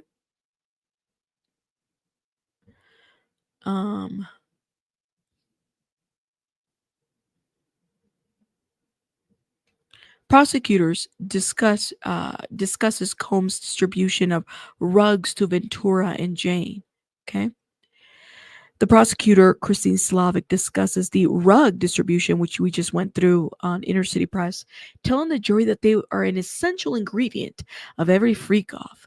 The way the defendant kept Cassie Ventura and Jane awake and complained in the rooms for days. Okay. He fed them rugs for years, and he didn't get those rugs on his own. He used his enterprise. Sean Diddy Combs would direct his assistants in security to help obtain rugs. She listed examples of rugs that were found in Combs' homes during the 2024 searches, including Coca-Cola, the M, the Special K, and the X. Slavic said the quantities of the rug is not an element of the crime. The only element that must be proven are the co-conspirators' distribution of the rugs, and did so willingly and knowingly. Prosecutors remind jury Combs forced Cassie to stay in the hotel after assault. Okay. So Slavic reminds the jury about the 2009 incident when, after stomping on Cassie's face in the car, Diddy forced her to stay in a hotel for a week while her injuries healed. Combs' security guards brought her back into the house after she jumped out of the car and tried to run away.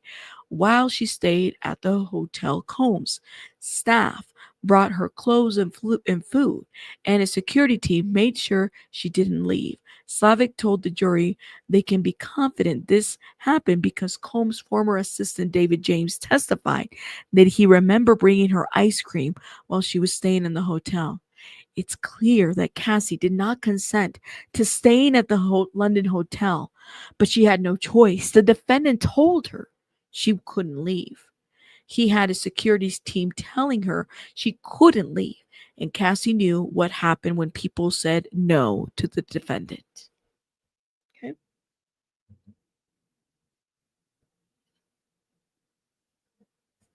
Update. Slavic continues. Cassie, who was with Kid Cudi that morning, testified with this.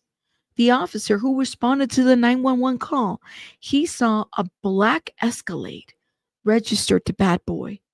Then, on January 12, 2012, the defendant had Kid Cudi's car set on fire. Arson.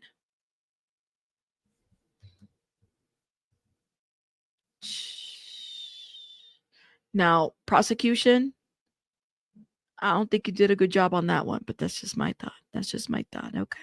Okay. Thank you.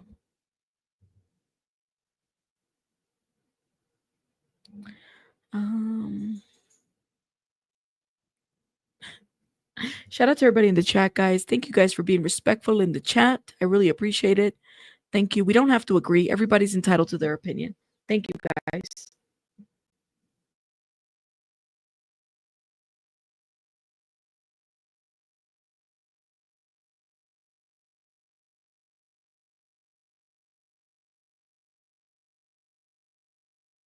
Okay.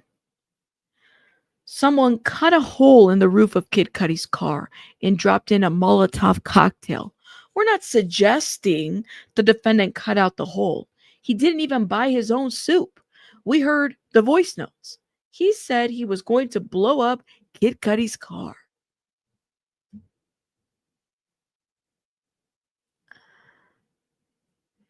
Dang.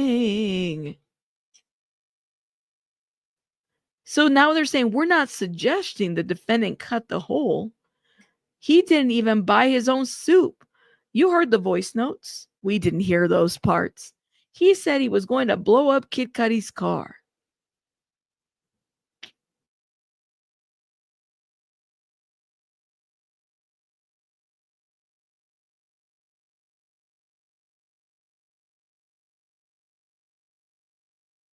There you go.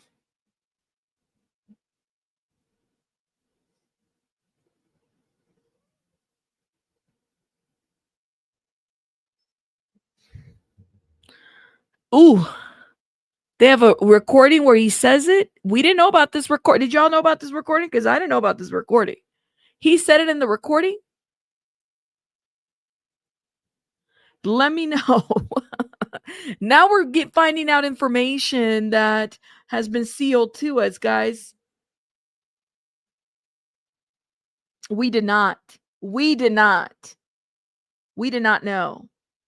When that voice note, there's a voice note that says, and then the car blows up. So, all right, so let's do a poll. Who blew up the car? Was it Janice Combs? I'm just joking. We're not doing that. Was it Janice Combs? Who did it? KK? Kid Cudi's ex? Which one was it? All right, here we go. Slavic continues. What are the odds? He says it, and it happened. The coincidence just keep coming. The defendant and Rube just happened to be there a few weeks before. Kid Cudi was driving the same Porsche the night of the trespass. What are the odds? All right. No. I'm going to object to the government here. That's speculation. You didn't lay the I still don't think they laid the foundation. Yes, what are the odds? I can believe that he had something to do with it, but that's still speculation, guys. You think Capricorn did it? Well, then why didn't Capricorn say this in the stand? It's still speculation, guys. Come on, government. Who did it to Kid Cudi's car? Oh, man. We're going to put Cap. Janice Combs, which we know Janice Combs didn't do it. Who else? Kid Cudi's ex. There was another person. Or KK. Let's see where the boy... because it wasn't directly Diddy, clearly. Wait, Coochie 420 said, I did it. Oh, Lord have mercy. Here's the suspect in the chat the whole time. Oh, my God. No, Kim, they pulled the fingerprints and it was female. So it couldn't have been the security person, Kim. This was early in the morning too. Not Colonel Mustard with the candlestick, Belen. No, in the library. Oh, we're back here again. Why are we back here again? Why?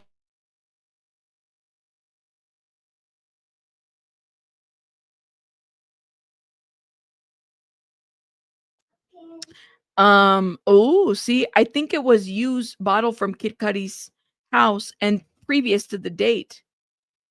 So I don't know, man. Maybe they did something there. Okay, here we go. Okay. Slavic speaks. Did Kid Cudi had conflicts with no one except the defendant. Then D-Rock brought Kid Cudi to the defendant, who was looking like a Marvel supervillain. Years later, the defendant apologized to Kid Cudi. Then there was bribery in the 2016 video. Your head is spinning. Hold up, y'all. Let me get something real quick. Don't go anywhere. Let me get something real quick.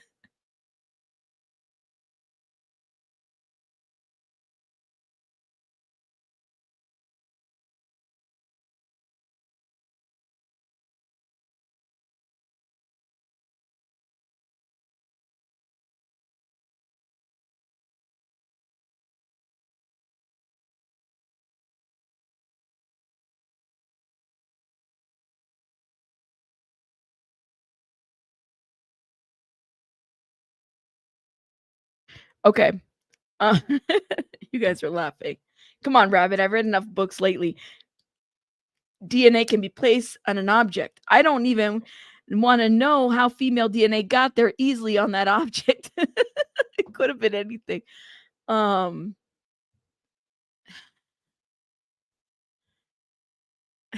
You guys, even there's a voice note. I get it.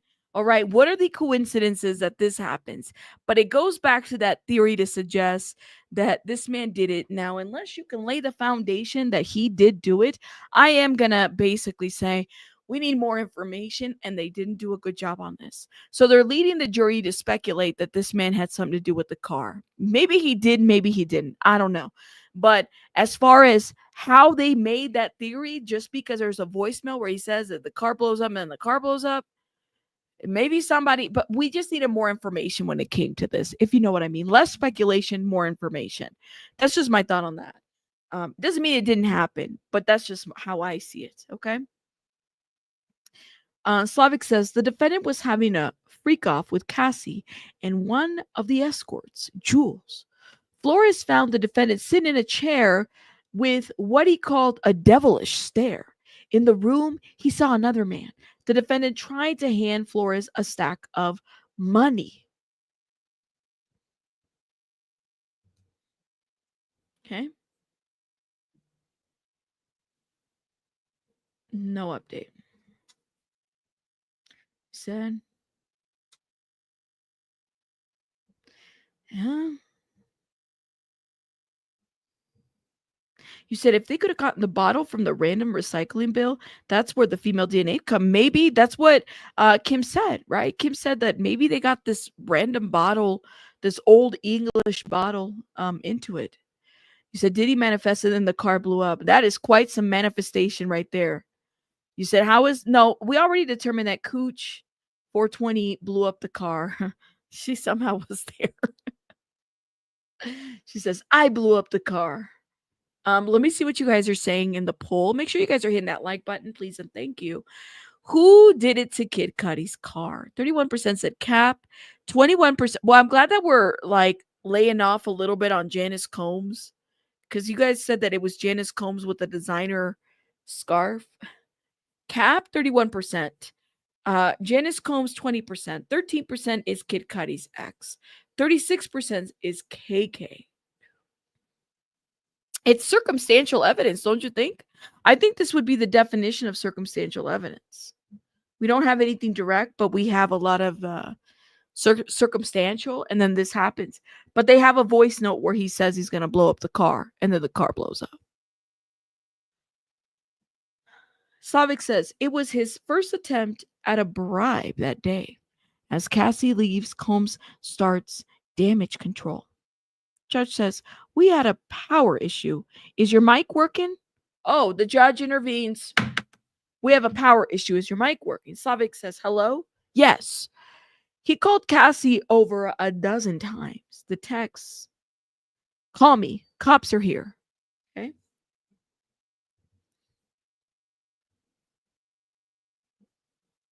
Okay. They had a mic issue shortly during the live.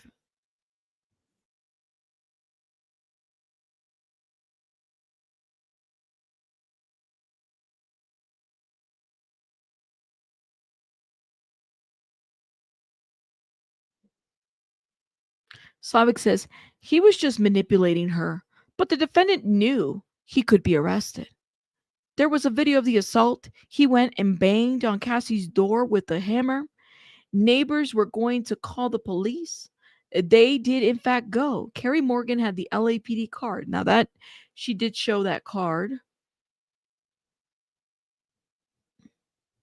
You said this court is literally falling apart, or is the chat falling apart? Yeah,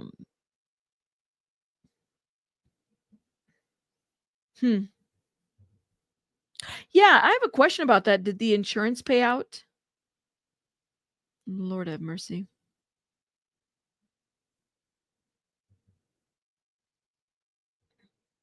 CNN says prosecutors say Combs kidnapped Clark, threatened to K Kid Cudi.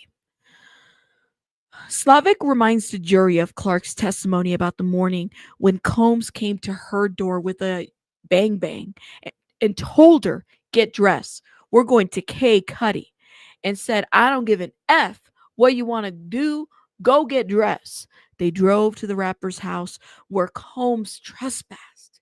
Later that day, Combs wouldn't let Clark leave his supervision until she brought Ventura to him.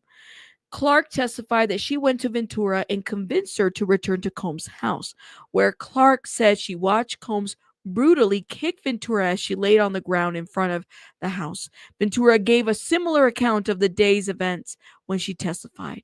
The enterprise purpose was to protect its leaders, not to protect Cassie, not to protect Capricorn, Slavic says.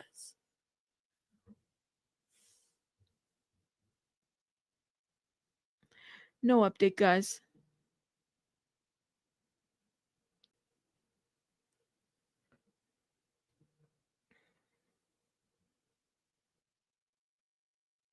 Yeah, it's all circumstantial evidence on that. I do agree with you on that one, Carmel. In my opinion, it seems very circumstantial. We're expected to believe, but there's a voice note. So hey, okay, let's keep going. Slavic says, KK suggests, say they had a fun, drunk night. She calls and reaches Eddie Garcia. Eddie says no. Then KK shows up in person. He shows her. He wouldn't show her, but says off the record it's bad. KK has the defendant call Eddie on him personal cell phone. So let me decode this a little bit. KK suggests, say they had a fun drunk night. So if I'm remembering this, KK was trying to play damage control in this situation about this video from Intercontinental. And KK was saying, say that they had a fun drunk night. This was actually in messages, right? She calls and reaches Eddie Garcia. Eddie says no. Eddie doesn't engage right away. Then KK shows up in person. He wouldn't show her, but says off the record it's bad. KK has the defendant call Eddie on him personal cell phone. So at some point, Eddie becomes Eddie my angel around this time, okay? So they're kind of outlining everything that happened. KK was trying to get the tape, that's right. Was big time. On this opening statement, the transcripts are definitely going to be very interesting. Okay. Here we go. We have an update. Once Eddie says his boss will do it for 50,000. The defendant calls him Eddie, my angel. That's how he saved in the cell phone. Eddie goes to deliver the USB. D-Rock and KK are there. The defendant counted out dollar by dollar the price. Once Eddie says his boss will do it for 50,000, the defendant calls him Eddie, my angel. That's how he's saved in the cell phone. Eddie goes to deliver the USB. D-Rock and KK are there. The defendant counted out dollar by dollar the bribe. What did Eddie buy with the 50,000? Eddie needed immunity too, because he also got in trouble for that. That's extortion, okay? But yes. Isn't that creepy? Eddie, my angel. You saved me, Eddie.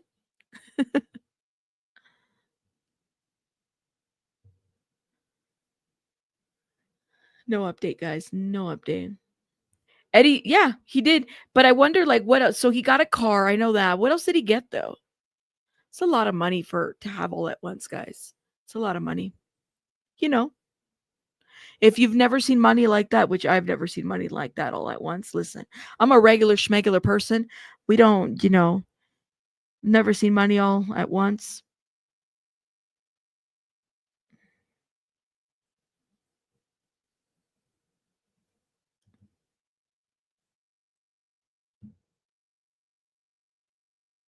Okay.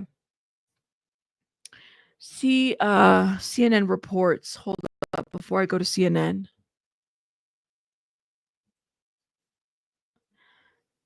Slavic continues. Eddie told you the security guard told him he came up with the defendant. That was D-Rock. Eddie asked the defendant, what if Cassie calls police? So the defendant knew. Eddie finds the ID of Stan in for Flores.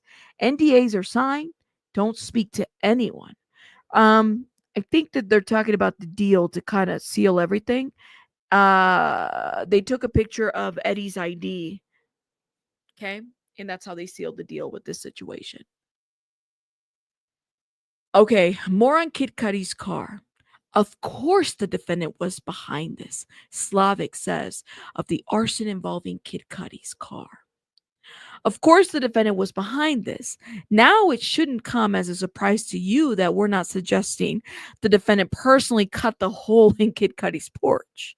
You heard the audio notes. The defendant didn't even buy his own soup. Okay. Slavic said the defense has tried to suggest Combs had nothing to do with the arson, but that evidence and basic logic suggests otherwise. Slavic points to Ventura's testimony where she said Combs told her that he was going to have Kid Cudi's car blown up when he was out of the country. Do we have a voice note of that or not? That's the question that I'm wanting to know. Because we're being told there's a voice note of it. What are the odds that the car and the defendant just said he was going to blow up and got blown up? And the coincidences keep coming. She pointed to an email Cassie Ventura sent December 2011 in detail some of Combs' threats, including that Combs threatened to hurt her and Cudi, but not with his own hands. That he'd be out of the country when it happens. What a coincidence that a man Sean Combs hated and wanted to hurt had his car lit on fire. Just 2 weeks after this email was sent, she referred to the meeting between Cudi and Combs following the incident when Cudi said Combs looked like a Marvel supervillain. What are the odds that after that meeting with Cudi agreed to stop seeing Cassie, nothing else happened? No more break-ins, no more Molotov cocktails. And then years later, the defendant apologized to Kid Cudi. That is quite a collection of coincidences. But of course, that is not a coincidence. You know what happened here. This is what the argument is from the defense, from the prosecution on Kid Cudi's car. I think we have an update. Okay, somebody asked, What is Combs doing during the prosecution closing?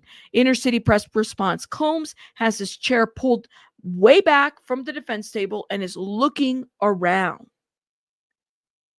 Damn. Okay. Let's see.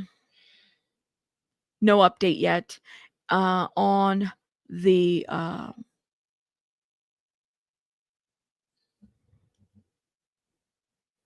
on Inner City Press. I know, right? It sucks that we can't like actually see the trial or see what's going on.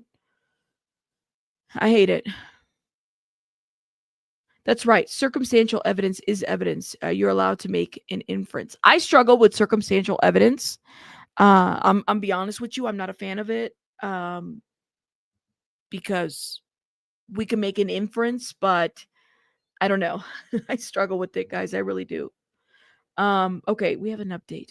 For those asking, during this closing, Sean Combs has his chair pushed way back from the defense table and is looking around. Slavic continues. Paying for silence is influencing testimony. In their opening, the defense suggested it was just about bad publicity.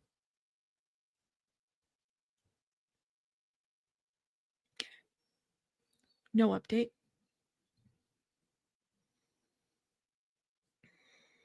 Yeah, they indicated that with the female. I think that there's an indication that the fingerprints were female. I don't know, man. It would have been nice to have gotten some clarification, if you know what I mean. Look at this. I'm looking at the poll. You guys voted. Who did it to Kid Cudi's car? 29% said Cap, 19% said Janice Combs, 12% said Kid Cudi's ex, 41% said KK. You know?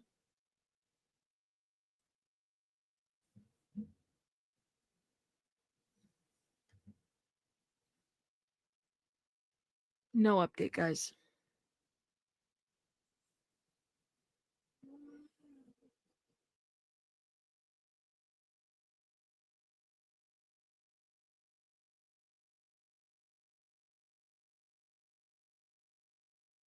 Okay. Let me see what CNN is saying. CNN has an update for us. Here we go.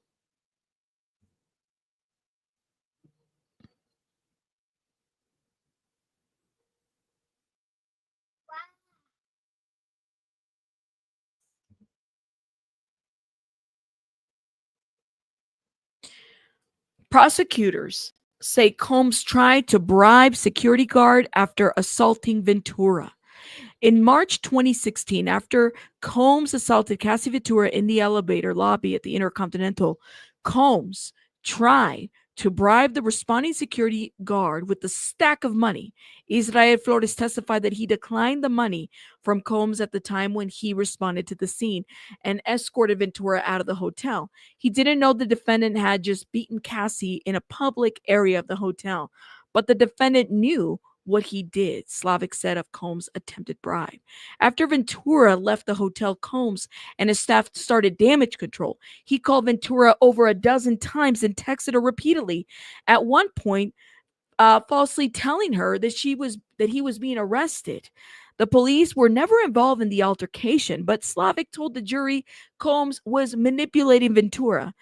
And I quote, "The defendant knew what he had done and knew the potential consequences," Slavic said. He knew that he could be arrested if the police knew what he did to Cassie at the hotel. Later that day, Christina Courtroom, Combs' former chief of staff and Combs' lead security guard at the time, D-Rock, began working to clean up the situation for Combs. Courtroom tracked down the video surveillance footage and D-Rock monitored Ventura. That is quite a mouth load, y'all.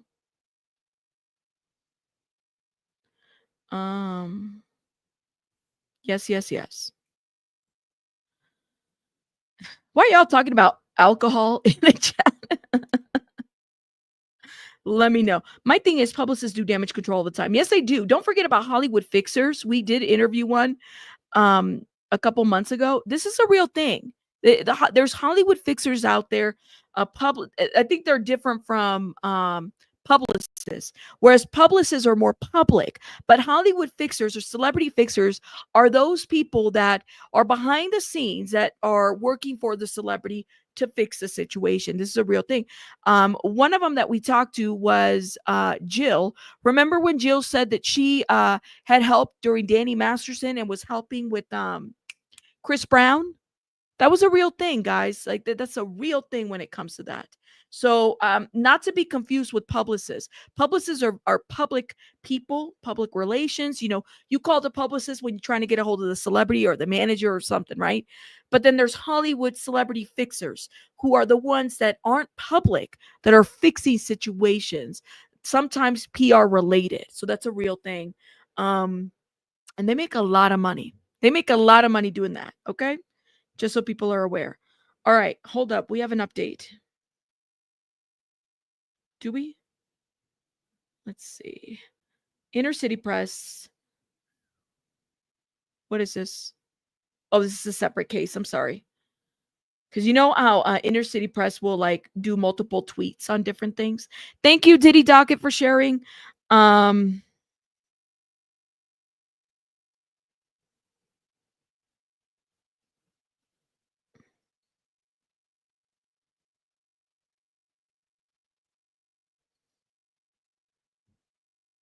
Okay.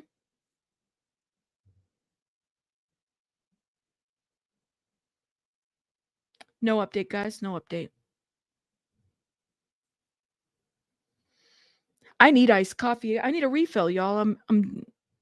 We need a refill on this for sure. That's cheap alcohol for are you guys promoting alcohol? Shout out to everybody. Okay. Okay. Hit the like button, please, and thank you. It looks like it's going to be one of those days where, I mean, it's interesting. The closing arguments are interesting. Not that there's nothing boring, I don't think, that we see from this situation. No update yet. Here it is. Here we go. We have an update. Slavic, police involvement would hurt him.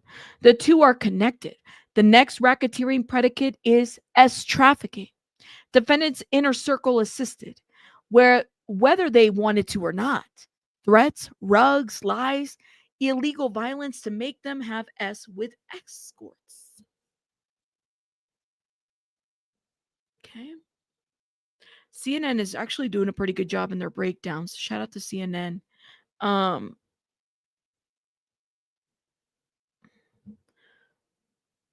Let's see. They said today was going to be a short day. Did they say how long it was going to be? Does anybody know? That's what I heard. Let's see. No update, guys. No update.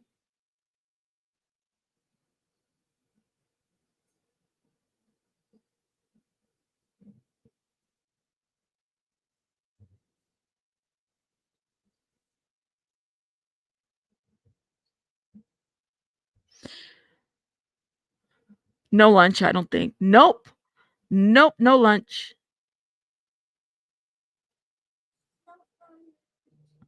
Did you? It's Jeannie. Okay, I think we have an update. Here we go.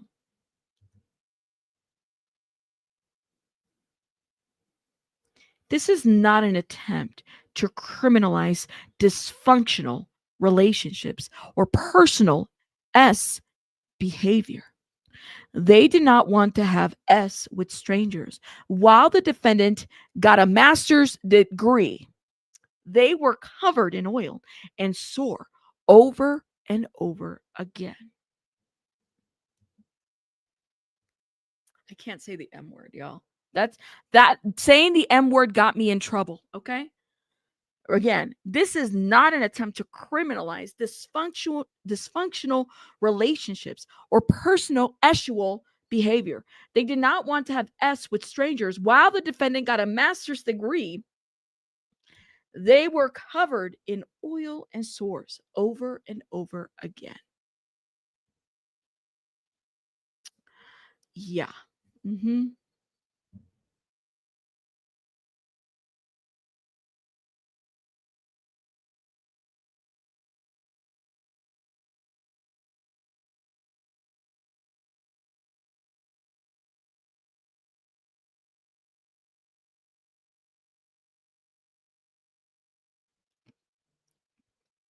Okay, I think we have an update. Hold up, guys.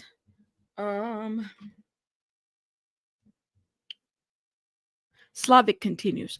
We're not asking you to find that every hotel night or freak off was as trafficking, or even the majority. You only need to find the elements were met on one time. One freak off. That's it. He's guilty. But it was way more than once. Okay.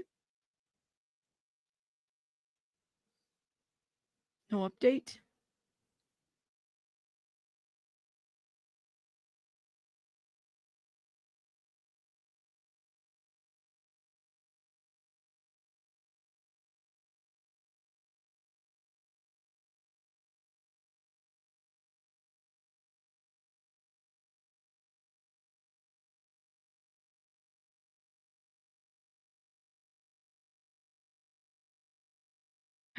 Yeah, delayed reaction. What happened to this Sinjut character though? See through you. Did we never heard from him at all. The Sinjut person. We never heard from that, and that was interesting.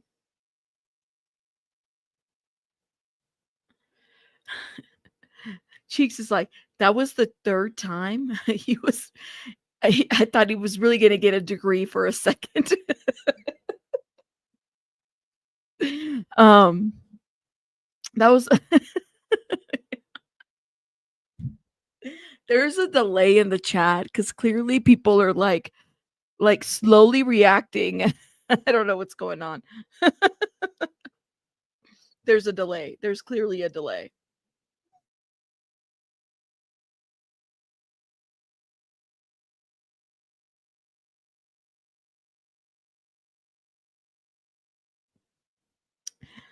I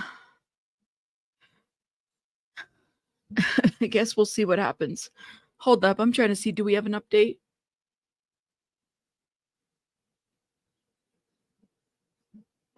I know, Kim. Cheeks is like, wait, he's getting a degree? You know, he did get an honorable degree from a university. He did. Diddy did get an honorable degree from a. Hold up. Let me see. Honorable degree from for Diddy. I think it's because he made like a huge donation.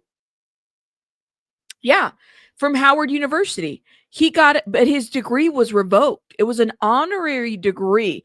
So after the Cassie Ventura was video was dropped, Howard basically revoked the degree. So he got an honorable degree from Howard. I was like, I feel like because he donated a lot of money to the university. I think that's, you get degrees when you donate money. Sometimes you don't even have to. That's like you're bypassing the student loans. Just donate a crap load of money and then you'll get an honorable degree. That's our education system. Don't you love it? Okay, here it is. Slavic says, let's start with Jane. Turn off the public screens. Combs, still in his chair, passed back from the defense table at which Xavier, Donaldson, and Shapiro have their chins in their hands. Slavic, consider the sobriety party in Jane's house. Okay, they're going through things. I guess the jury's watching videos or something. Yes. Well, I mean, he was. It sounds and you bypass. He gave it. It was revoked. They did take the degree back. They did. But I'm saying that is, if you want a degree, the best way to get a degree is just to donate a bunch of money. You don't, you bypass the student loans. Just don't give all that money to the university and you get a degree. Okay. Let's start with the love bombing stage. Jane was head over heels. They traveled to the Caribbean. Dr. Hughes talked about this. She never met with any witnesses, but it was like she knew them. Love bombing is a tactic. He was grooming her. Okay. Like I said, I'd rebuke it.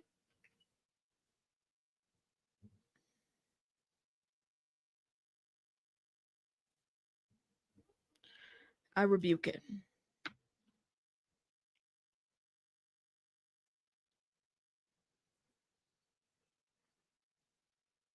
Let's see.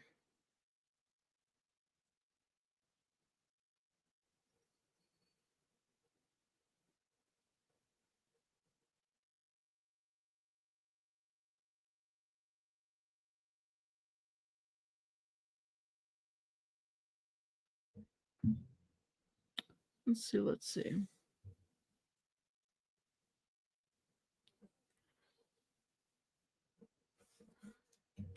I'm looking for an update, guys.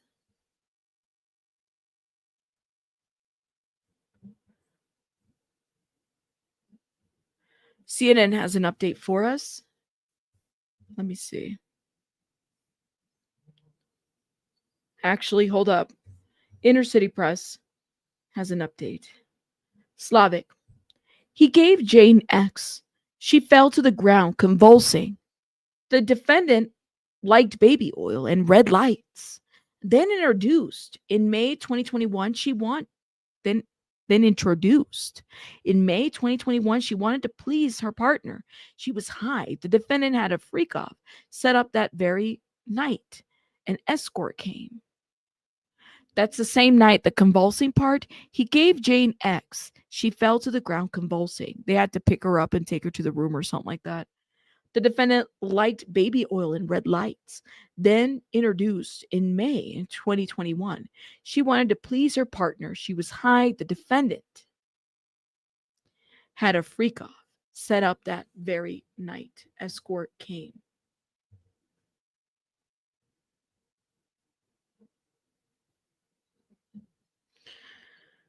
Oh Lord have mercy. Slavic says, this is CNN. Slavic says efforts to acquire video of hotel assault shows how Combs used his inner circle. Okay, so Christina Coram and Sean both reached out multiple times to a hotel security guard, Eddie Garcia, to try to convince him to give them the surveillance video of the assault of Cassie Ventura. Finally, Garcia told them his boss would give them the video for $50,000, she said. Only 48 hours after the defendant's assault Cassie at the Intercontinental Hotel, Eddie Garcia went to the defendant's office to deliver his end of the bargain. This was a crucial moment for the defendant. He needed that video filed. Okay. Slavic said that Coram, Combs' chief of staff, and one of Combs' security guards were both present when Garcia met with the music mogul. Garcia signed an NDA that day, she said. This sent a clear message to Eddie that he was not to speak about this incident to anyone. Combs then put $100,000 cash through a money counter, put it in a brown bag, and handed it to Garcia. The bribe is now complete. Okay. We have an update. Slavic continues.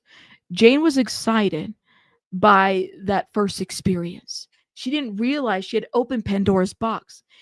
It became 90% of their relationship. For a while, she went along.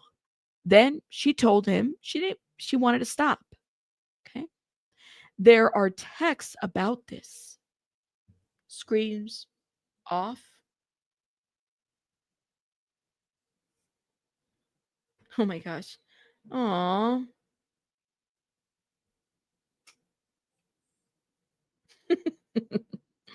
Joe, thank you, Joe. Joe, thank you for the PayPal. I have to read this message. Joe says, for your hard work to be used, whatever you want. I'm still laughing at the master's degree, the condominiums, and a bit of singing. You're the best. With love, Joe. Thank you, Joe. Thank you for the PayPal. I appreciate it. I'm glad I could make you laugh, Joe. Okay, I'm glad. All right. Shout out to Joe. Joe's funny. Thank you, my love. Appreciate you. I've been making up words. I can't say words, so I'm gonna make up words. Okay.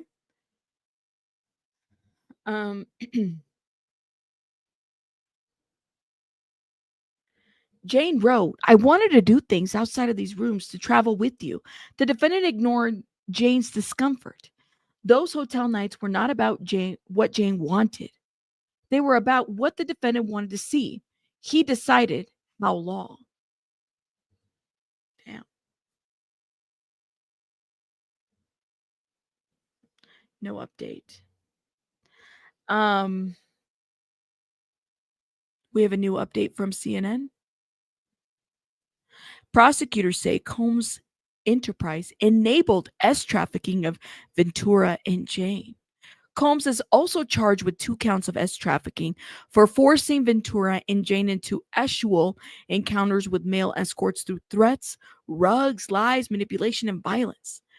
This is not an attempt to criminalize dysfunctional relationships or unconventional as sexual preference. The prosecutors acknowledged that both Ventura and Jane agreed to try freak-offs and hotel nights at the beginning of their relationship with Combs. Slavic said that the jury doesn't need to find that all or the majority of the freak-offs or hotel nights were products of force, fraud, or coercion. The law doesn't also require Ventura or Jane to have explicitly said no to Combs at the time or tried to run away. Slavic showed the jury images of 27 men that Combs hired.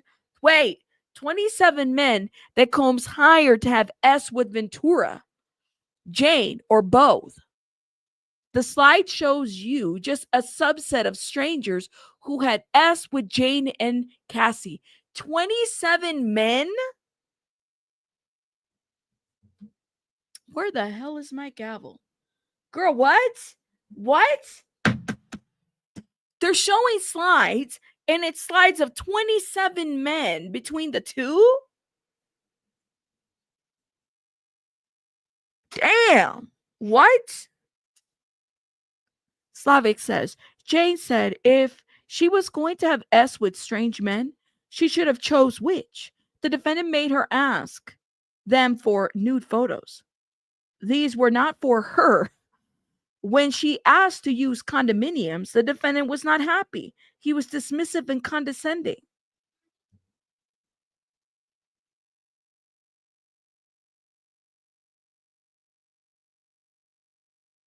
I need some hand sanitizer after finding 27 men between the two.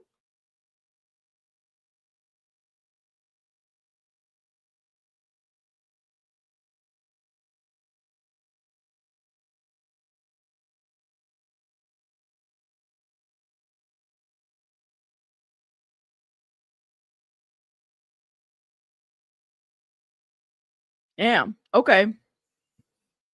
Slavic says she would try to have it go faster. He'd order her to slow down. It was about what he wanted. He dangled carrots. He gave her gifts and money. He lied to her repeatedly. She asked, when are we doing a getaway? He said they'd go on a yacht, but didn't. Damn.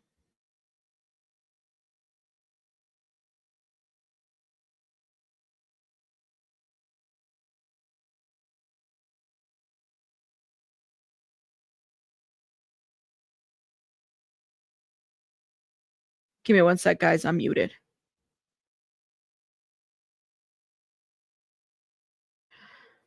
You said, look who cared. Look, no care. It would make me do it.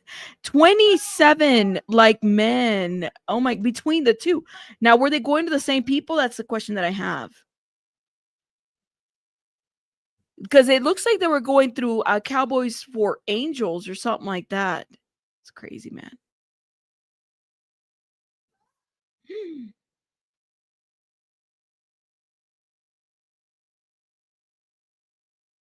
You said Diddy's disgusting? Give me one sec, guys.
Sorry, y'all. I had to open the door.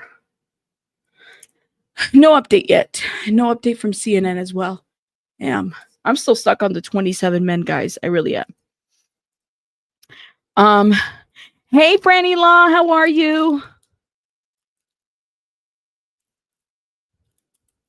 Thank you, guys. Thank you for being here. Shout out to everybody. For those that are here, you want to play? The sitter's on the way.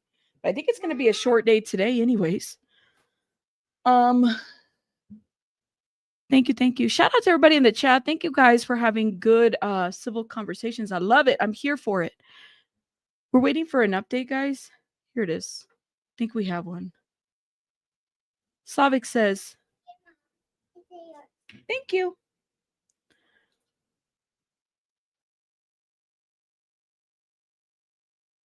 Slavic says, here's what Jane wrote in her notes app. I don't want to have you use me to fulfill your freaky wild desires in hotel rooms. He used his payment of rent as leverage. The carrot turned into a stick. She wrote, the threats and innuendos are nonstop. Okay.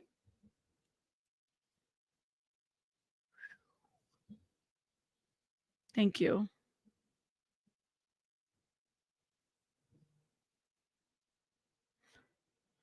Update. He paid for her veneers because he didn't like her teeth, and then said, look at the roof over her head and your pretty mouth and teeth. He wanted the all-star party, S with 3 men. She sent him a photo of her period blood. What?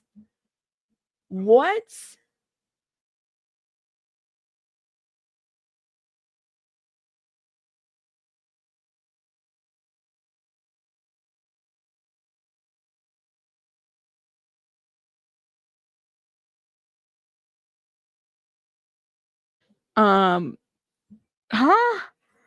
Did I hear this correctly? He paid for her veneers because he didn't like her teeth, then said, look at the roof over her head and your pretty mouth and teeth. He wanted the all-star party, S with 3 men. She sent him a photo of her period blood. Why? I don't want to say it again, Miss Jams. Miss Jams is like, say it again. No. Y'all can read it there. Look. It's too much. That's too much. Okay. We have an update. Listen, this man was telling them to send other men's peen pics. That's too much. That's too much. Okay. That is way too much. We don't need all that. That's too crazy. Okay.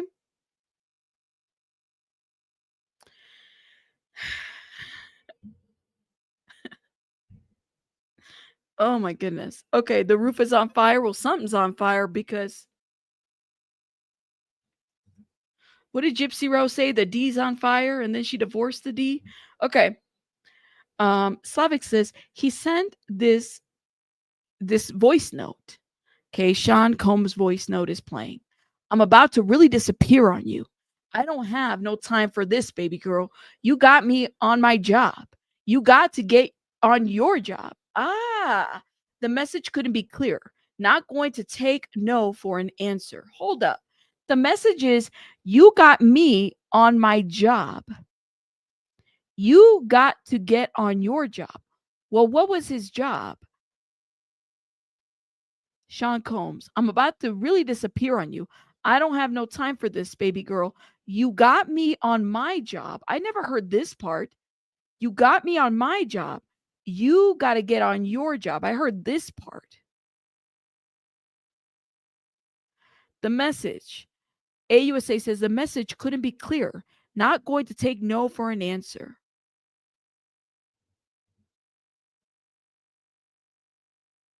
Huh. Okay. His job was to pay her rent. Paying her bills.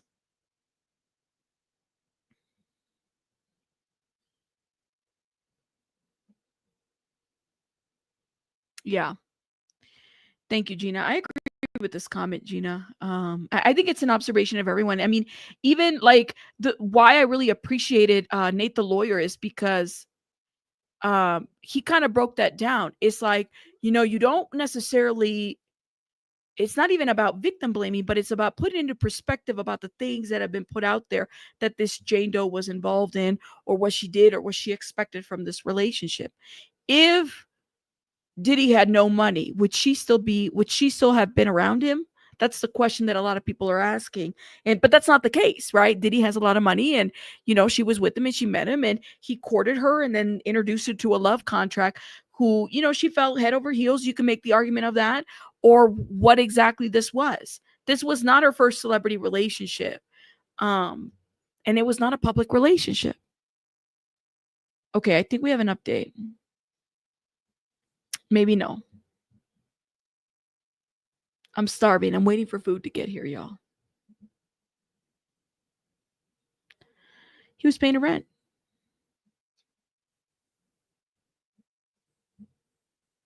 Yep. Stella. Y'all are funny in the chat. Okay. Hold up. And I quote, this is CNN. This is from Slavic. The defendant started grooming Jane, slowly introducing her to the different elements of freak-offs. She referred to Jane's testimony about their first hotel night, which she said she had agreed to because she was high and wanted to please her partner, but then she felt like it opened Pandora's box. Okay.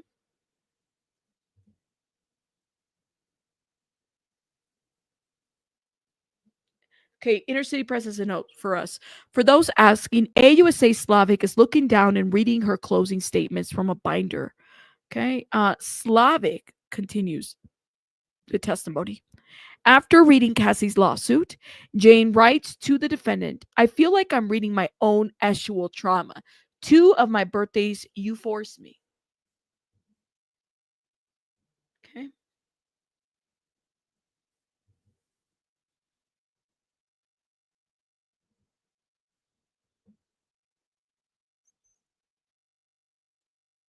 Mm-hmm. Huh. That's interesting. Diddy, Red Lights Like Sting, and the Police song, You Don't Have to Turn on the Red Light. Then Diddy had to pay Sting $2K a day for the use of the Sting song on Diddy's Biggie song. Interesting. Hardwood, I didn't even know that. That's interesting.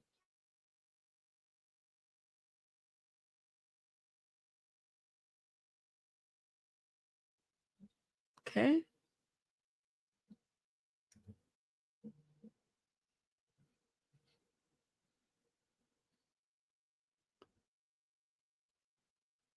Somebody said in the comments, AUSA is spending more time on Jane than Cassie. What do you guys think? I'm not sensing that they're spending more time on one or the other. It seems like they're just trying to make their argument across the board. But how do you guys think AUSA is doing so far? Let me know. There's some stuff that I'm learning that I didn't know now that I'm like, oh, okay, I didn't know that, but okay. Part of it is because it wasn't available to us. Slavic says, Jane wrote, you gaslight me. It was sexual exploitation. You frame me as love for your sick fetishes. The defendant called her and tried to trick her into saying it was all consented to. He fed her a false narrative. Listen to this clip. He talked over her. Okay.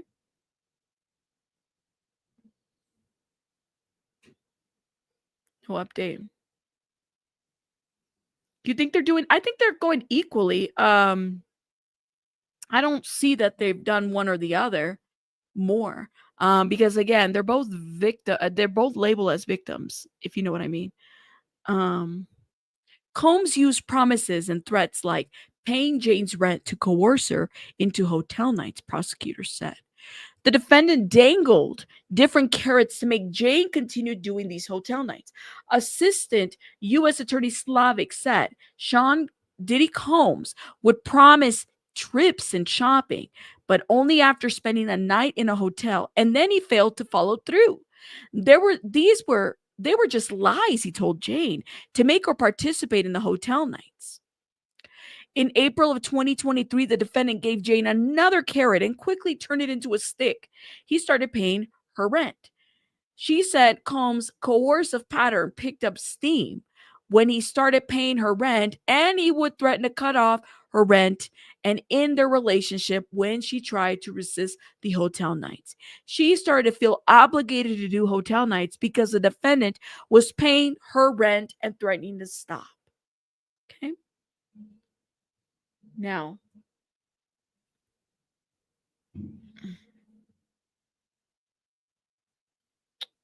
sorry, 1 minute. Uno minuto.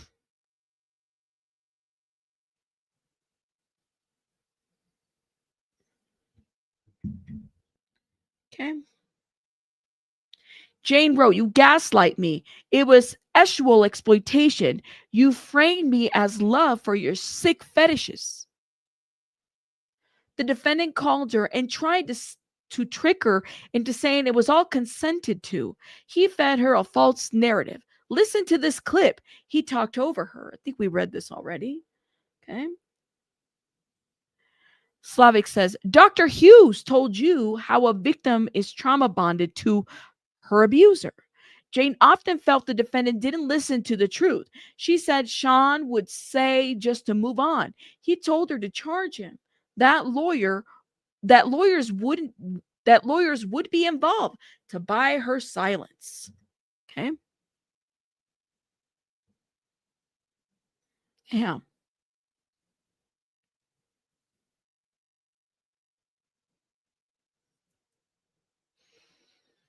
Hey, everybody coming through. Make sure you guys are hitting that like button. Please and thank you. How are you guys thinking that the prosecution arguments are going? Let me know in the chat. Let me see. Maybe we can do a poll.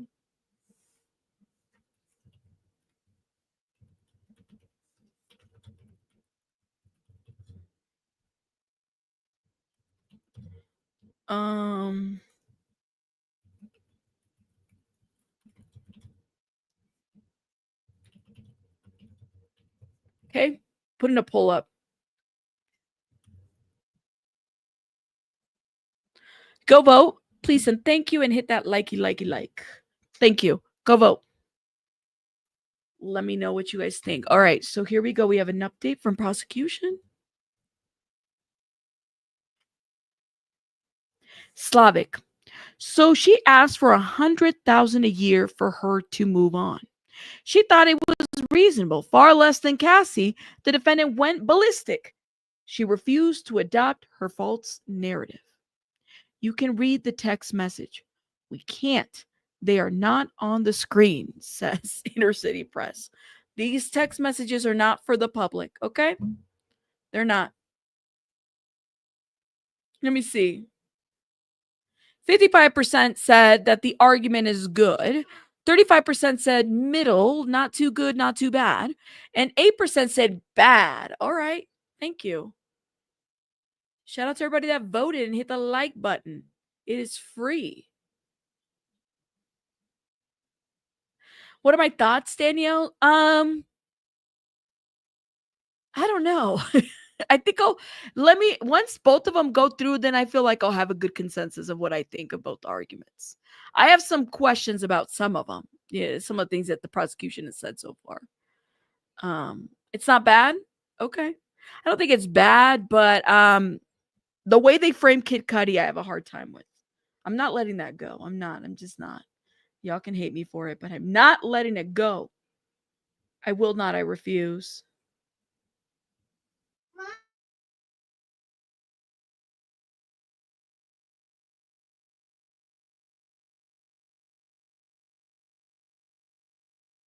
Give me 1 sec, guys.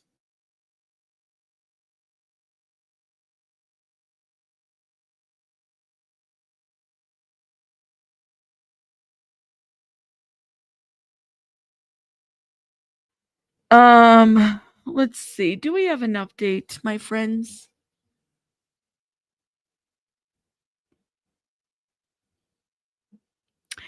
Jane wrote that the defendant was going to show her S tapes to the father of her child. Then he reached out and told her to come see him in Miami.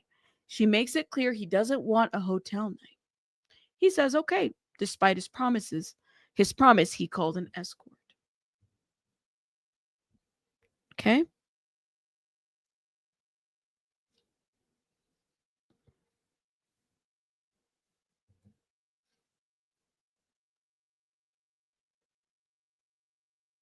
It's a clear threat. Okay. That's the threat right there. Yeah, not bad, not good. We need to hear more. I'm kind of in the middle too, maybe. I mean, they're doing okay, but I wouldn't say that they're 1,000 right there.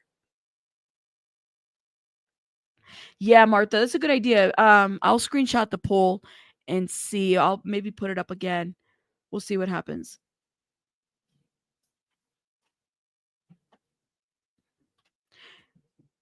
Let's see.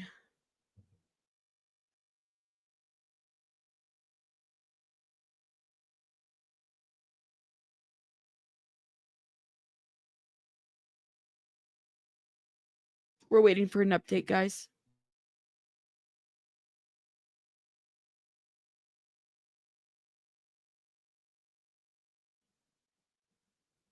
Slavic.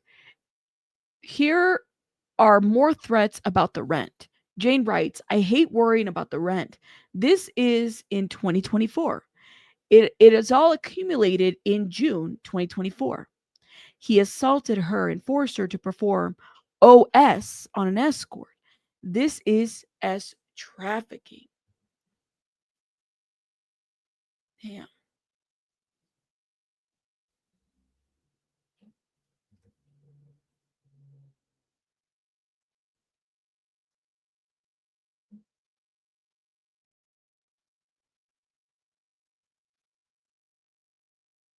We're waiting for another update.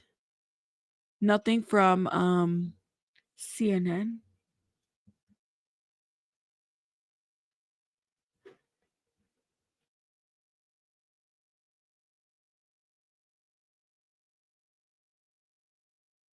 The closings have been going on for what, 3 hours? No, I wouldn't say 3 hours. I want to say maybe 2.5 hours or so.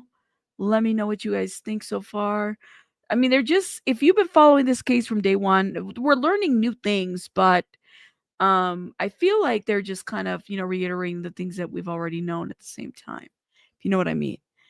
Let me know what you guys think.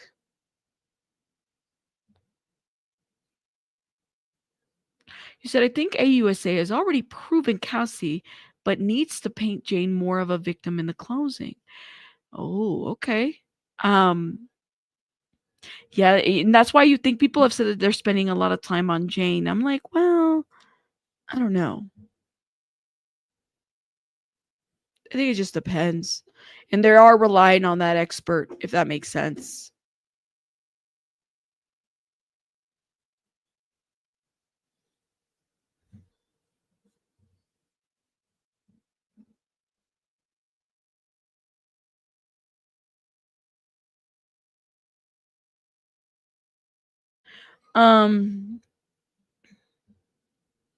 You don't feel like you've learned anything new?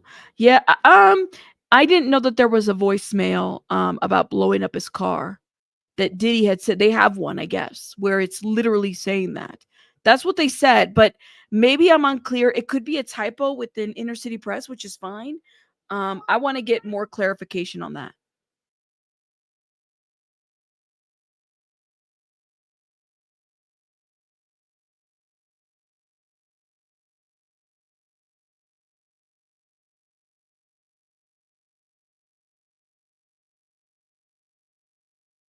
No update.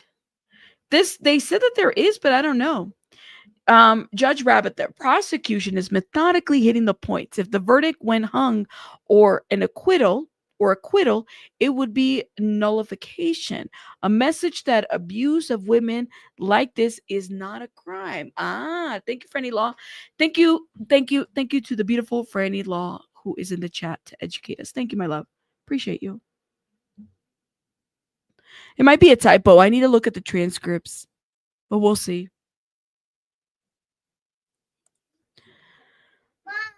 Mm-hmm.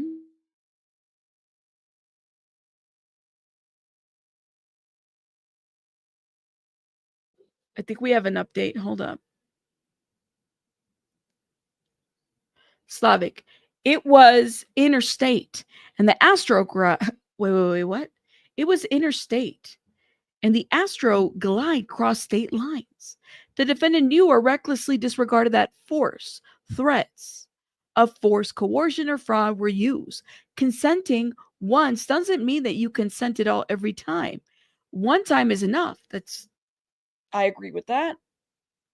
Consenting once doesn't mean that you consented all the time. Just because he pays your rent doesn't mean that you've consented all the time. He could continue to pay your rent, doesn't mean you're consenting to all of that all the time. Some people say, well, she could have left. Yes, but it's still an arrangement to pay her rent, whether she was if she wasn't consenting, that it would have been done. Like, there's nothing else to that. But Slavic says it was interstate and the Astroglide crossed state lines, which I don't know why this is an issue, because Astroglide, last time I checked, is not a rug. But why would that be an issue? Why would that be an issue? Why would the Astroglide crossing state lines be an issue?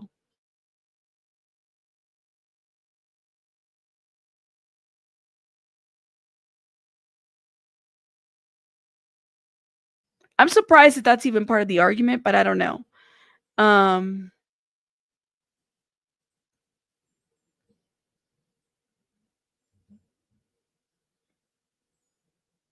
No update. Give me one sec, guys.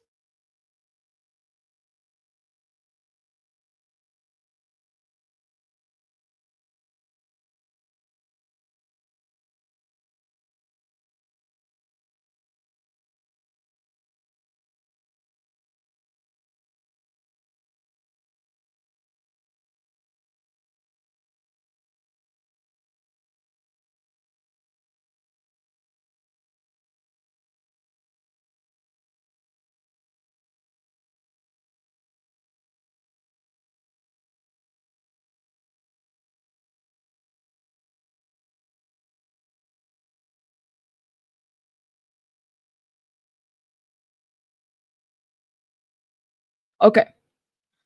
My bad. Here we go.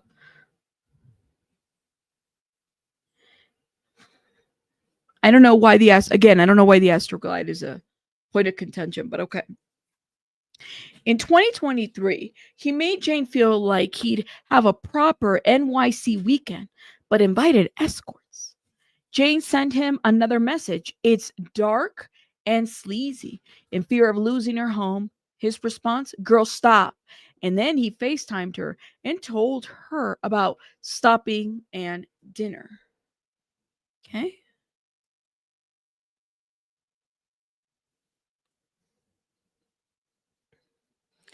Jane's text to Combs after Ventura's lawsuit echoed her own abuse, prosecutors say.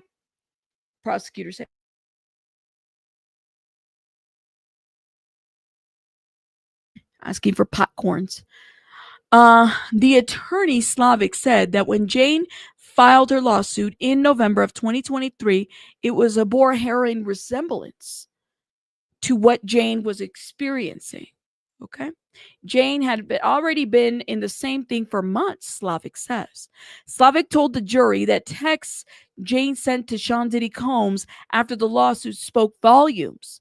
She read excerpts, including, I feel like I'm reading my own sexual trauma, and this was sexual exploitation, and you frame me as love for your sick fetishes. Slavic played part of their phone calls between Combs and Jane after the lawsuit, including a moment when Combs interrupts Jane. Slavic said the recording shows Combs presented her with a false narrative and the events, but when his gaslighting didn't work, he cuts her off. He cuts Jane off as soon as she starts telling the truth. Jane refused to see Combs for several months after the lawsuit, Slavic says. Okay. Slavic says he lied. Look, public screen is still off for a summary chart. AUSA continues. Slavic. He is also texting Paul Arthur as escort. Look at these messages. He is setting up a hotel night when she is in the air. He tells her he has a surprise for her. She did not want it, says Slavic. No update. Damn. Wait, the amount of Astroglide is illegal? I'm just saying. Like, why are they talking? Like, but the Astroglide is not a drug last I checked. I don't know. Let me know what you guys think in the comments. I could be off. Listen, I could be off.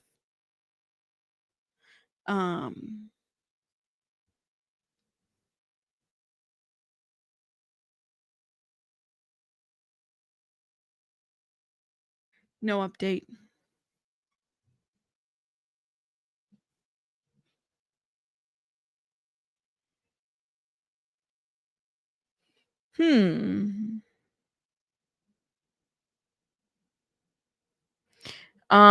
Abraham. Oh man, Abraham, I gotta go back up and I don't know if I can find it. Give me 1 second. Okay, the Astroglide was a must-have, so it's evidence that what was about to go down. Gotcha. Gotcha.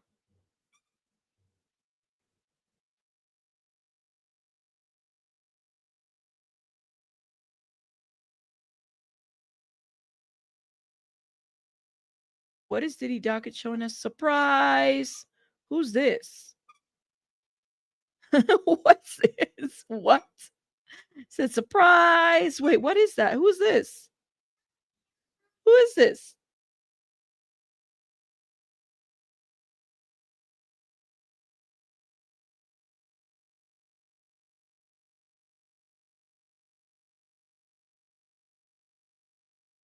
Surprise. Who is that?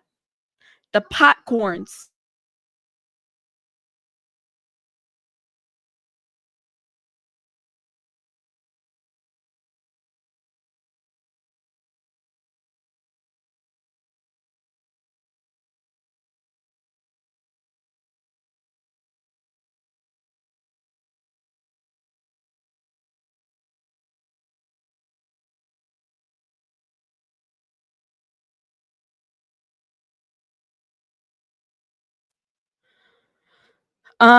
Jane couldn't have left because it would have been a breach of a love contract. Then she would have 3 months of rent to pay. I guess it's kind of hard to tell what were the requirements of that contract. Hold up, let me see.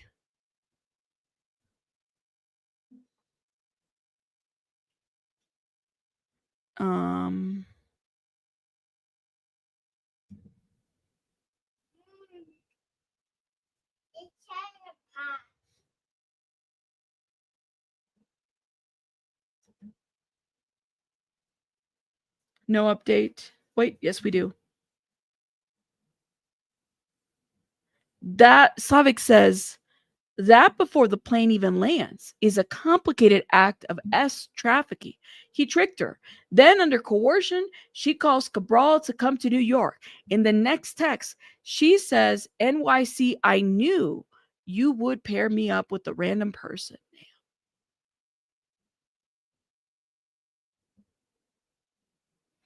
Damn.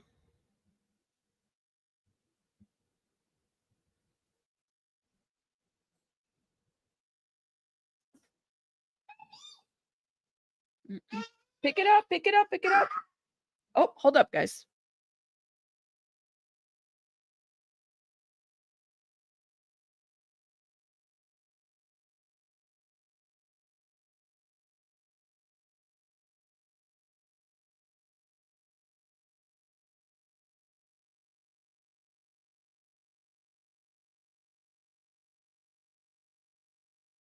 Sorry, guys. I'm waiting for my sitter to get here. My sitter's on the way. Here it is. Slavic. In the sobriety party without rugs, she is so disgusted she vomits. She writes, I'm not a corn star. I'm not an animal. I need a break. The defendant responds, Let's spend the day, no strangers. She replied, you'll love bomb me. Okay, Slavic says, that before the plane even lands is a complicated act of trafficking. He tricked her. Then under coercion, she calls Cabral to come to New York. In the next text, she says, in NYC, I knew you would pair me up with a random person. Slavic continues. In the sobriety party without rugs, she is so disgusted she vomits. She writes, I'm not a corn star. I'm not an animal. I need a break. The defendant responds, let's spend the day, no strangers. She replied, you'll love bomb me. Okay.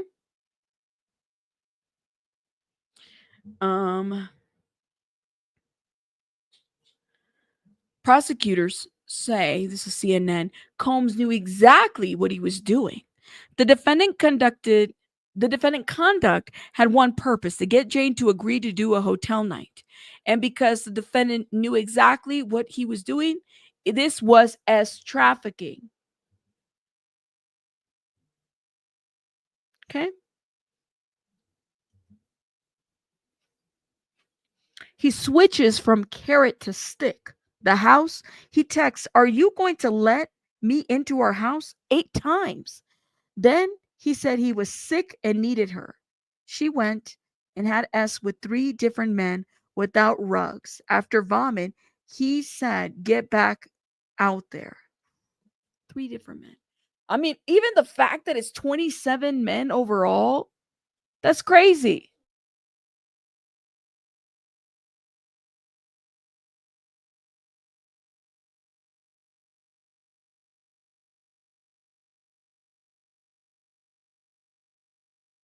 Well, they're not even there yet as far as that goes in evidence. I'm sure the defense is going to have something to say about Jane Doe. I'm sure it's going to get really crazy. Hey, Terrell said, I'm sure the jurors are over this reach of a case. The deliberations will be fast. Diddy guilty of 1 charge, if any. You think he's going to be guilty of 1 charge, Terrell? Woo. We shall see. I don't know, man. I don't know. It just depends on how they feel. Like some people, like I said, you guys are entitled to your opinion about what's going to happen. We shall see. Let's see.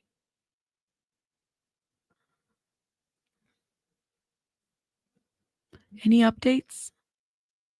Nope. Let me see what CNN is saying.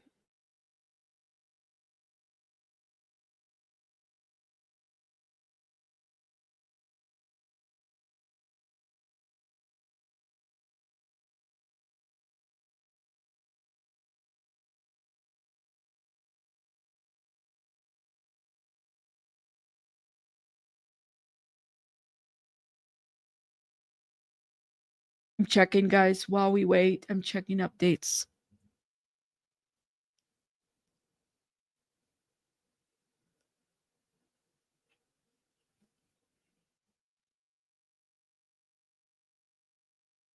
Code switch from carrot to stick. This is the thing here. This is going to stick to my head a little bit. I'm not going to lie to you.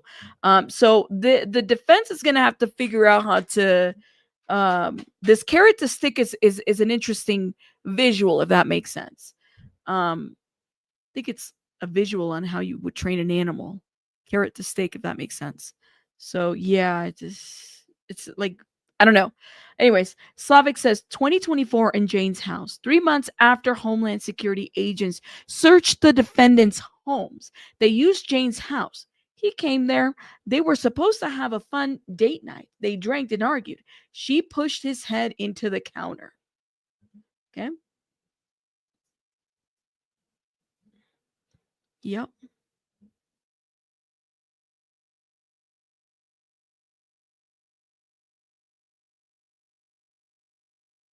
That's what I'm saying. Did you notice that carrot and the stick? It's like you're basically comparing.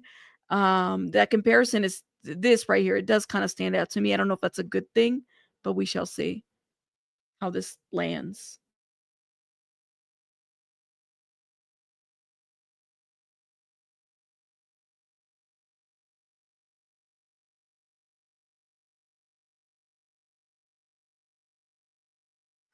Or updating. He uses employees to purchase rugs for his personal use, not for his business, says see-through. Yep.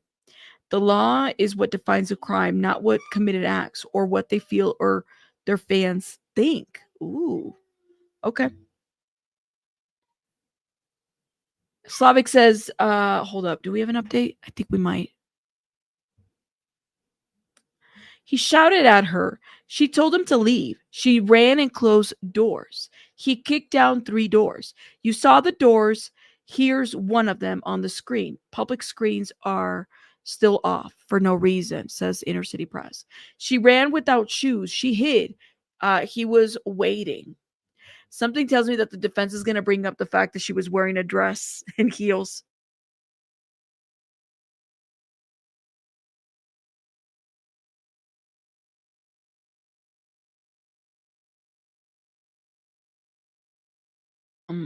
But yes.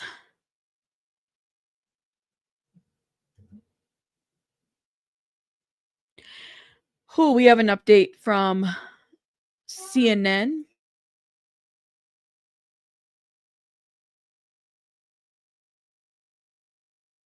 Jane pleaded for help from ex-chief of staff, the juror says. Okay, and I quote, this is a quote directly from, it's a long one. Hey, I know I would normally not involve you in anything, but he just threatened me about my S tapes that he has of me on 2 phones. He said that he would expose me and send them to my child's father. He has been bothering me for 2 months. After all, I have been asking is for my space. He knew that, and all I asked for was for my space and quiet time. I'm traumatized from my own experience with him, and I'm just privately healing and he keeps bothering me. Mind you, there are S tapes where I am heavily rugged and doing things that he asks of me for the past 3 years, and I'm currently recovering from. It's also so extremely hurtful, very hurtful for him to exploit me in all this time and then threaten me with S tapes. Please talk some sense to him because this isn't fair. Yeah, okay, it's coming. All right, honey. Sitter's coming. Please talk some sense into him because this isn't fair to me at all whatsoever. I'm beyond hurt. Okay. So if KK was receiving this message, then she knew about everything that was going on. I mean, at some point she found out. I don't know. Hold up. Let me get the door, guys. Let me get the door.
Okay.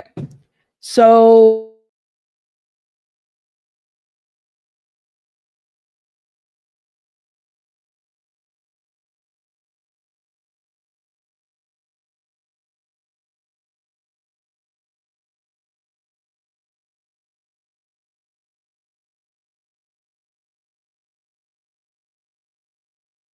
we're waiting for an update, y'all. Okay. Woo-wee. Okay, here it is. So AUSA had said she ran without shoes. She hid. He was waiting. Slavic continues. Jane hit the defendant. He punched her in the face. Here are photos. So public screens are off. Did he take photos of this? Okay. AUSA says he dragged her by the hair back into the house. Jane took his phone and called the other women. She shouted. The defendant called Jonathan Perez. Okay. He followed her into the shower and hit her, knocked her down. He called Antoine the escorts and told her to have S with him. She put on makeup to hide her injuries. She drove to pick up Antoine at the gate. Then the defendant says, take this effing pill. Okay, this is related to Jane Doe, okay? All right. Let me know so far what you think. Further goes. He put his face inches from her and asked her, this is coercion? He put his face inches from her and asked, is this coercion? He was brazenly acknowledging that he was breaking the very same law he violated before. Jane didn't want to have S with the escorts that night. She said no, but he wouldn't take no as an answer. Okay.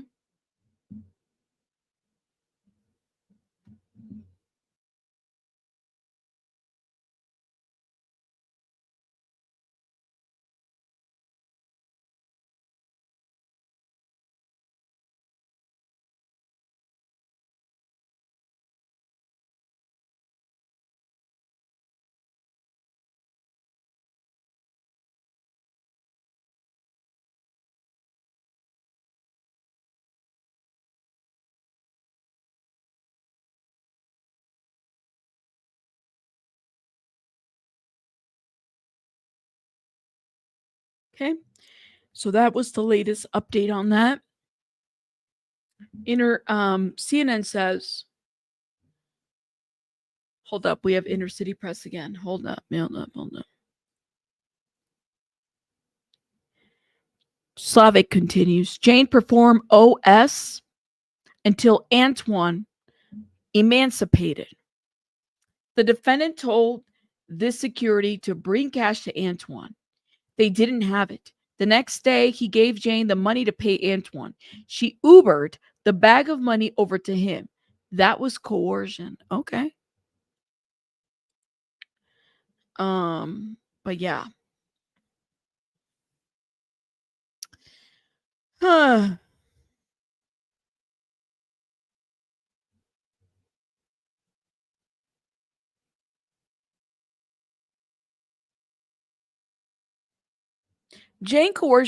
Combs coerced Jane into a hotel night at a sobriety party, prosecutors say. Jane is told the defendant multiple times, repeatedly, she didn't want to keep doing these hotel nights. She pointed to messages Jane sent to Combs before the night, saying in part, I'm not a corn star. I'm not an animal. Okay? I need a break. Combs responded by making false promises about them spending time together. When Jane continues to resist, he switches from carrot to stick. Slavic said, the stick is Jane's house and he's paying for it. Okay? It's an interesting way to put it. We've just talked about that. Finally, Combs told Jane that he was sick and needed Jane to take care of him. And finally, the defendant tactics work. Jane soon found herself in a hotel room having S with other men. Okay. Jane testified that it was her first time doing a hotel night without taking any rugs. Jane was so overwhelmed by the experience that she vomited between the second and third man. Even when she vomited, the defendant wouldn't let her stop. Okay. Slavic. At the appropriate time, let's break for lunch, says Miss Slavic, the judge says. At the appropriate time, let's break for lunch. Slavic says, this would be a fine time. Okay, jurors, you may go eat. Oh, okay. So we are having lunch, but it's still a shorter day. Oh my good. All right. Oh my God. Maggie, thank you so much for gifting a membership. Thank you, my love. If you guys have been blessed by Maggie, make sure you guys are putting some hearts in the chat. Thank you. You didn't have to do that. Thank you. Shout out to all the people that have been supporting the channel. Y'all are amazing. Thank you for supporting the channel. You guys don't know that means a lot. It does help out a lot. Okay. So I guess we're on a break, lunch, which is absolutely fine. That's great. But I want to see what else CNN has to say. Again, these are closing statements. They're not going back and forth. There hasn't been one objection at all to these closing statements. So there's that. I mean, what do you guys make? How do you guys think that the prosecution is doing? Make sure you guys are go vote. 277 votes we have, where 51% is saying good. 34% is middle, not good, not too good, not too bad, and 15% is saying bad. Okay. I think the middle vote would be like fair. Like they're doing okay. They're fair. I wouldn't say all the way, but they're fair. Let's see. I'm surprised. I didn't think we were going to have a lunch. You said failed pessimist. Thank you so much for this super chat. Thank you. I appreciate it. Thanks for all the work, Rabbitha. Thank you. Appreciate it. Lord have mercy. I'm still trying to find out how the hell we came up with the name Rabbitha. That's like the other personality of Rabbit, I guess. I don't know. Shout out to everybody. Y'all get yourself something to eat, please, and thank you. Oh, we definitely gonna need, Donna, we definitely gonna need the transcripts on this one. We are definitely putting an order for this. I mean, we've been doing it for every day. By the way, I'm definitely, for those that have donated, I'm trying to figure out a method to make sure that those that helped out are able to see them, but I have to figure it out. I haven't quite yet. I think I'm just going to put my signature on them just so people are aware of where they came from, if that makes sense. You're worried about them? Well, let's see what everybody's saying, okay? Because we have a lot. So it says break right here. Nothing else right now. Damn. People are speculating. What is this going to come up to? What's going to happen? Who's going to say what? CNN doesn't have an update yet. So I'm kind of wondering. Maybe we can move over to Andy and Nate, the lawyer, who did a little breakdown while we wait for more updates. I'm here. I'm eating. I got my food here. So I'm going to be eating and watching like I typically do. I might, get up and do a little potty break because I have to. But let's do this. Let's watch this. And let me know what you guys think in the comments. This is a break. I don't see it. Let me see if we have an update. Hold up. People are saying, thank you, Matthew. Yeah, shout out to Inner City Press, who's been doing the damn thing. Thank you. Sylvia says, objection. Thank you. Thank you. All right, hold up. Let's keep watching. Which I think that's what they really want to argue. So I think in that instance, I think they kind of just did the whole, well, if we put witnesses up, is it going to hurt our case more or is it going to help our case? And I think they made the right decision to say, well, there's really no witnesses that are really going to help us in this way, unless we put Diddy up. Now, Diddy's not testifying because I think at the end of the day, what's he going to say? I beat Cassie. I did this. I did that. So it's not going to help him at all. So at the end of the day, I think it was smart for the defense to rest their case, because now it also puts it in the mind of the jury that, hey, there may not be enough here if they're not going to fight, right? The jury, that can be in their mind like, hey, he doesn't even have to defend this because there's really not nothing there.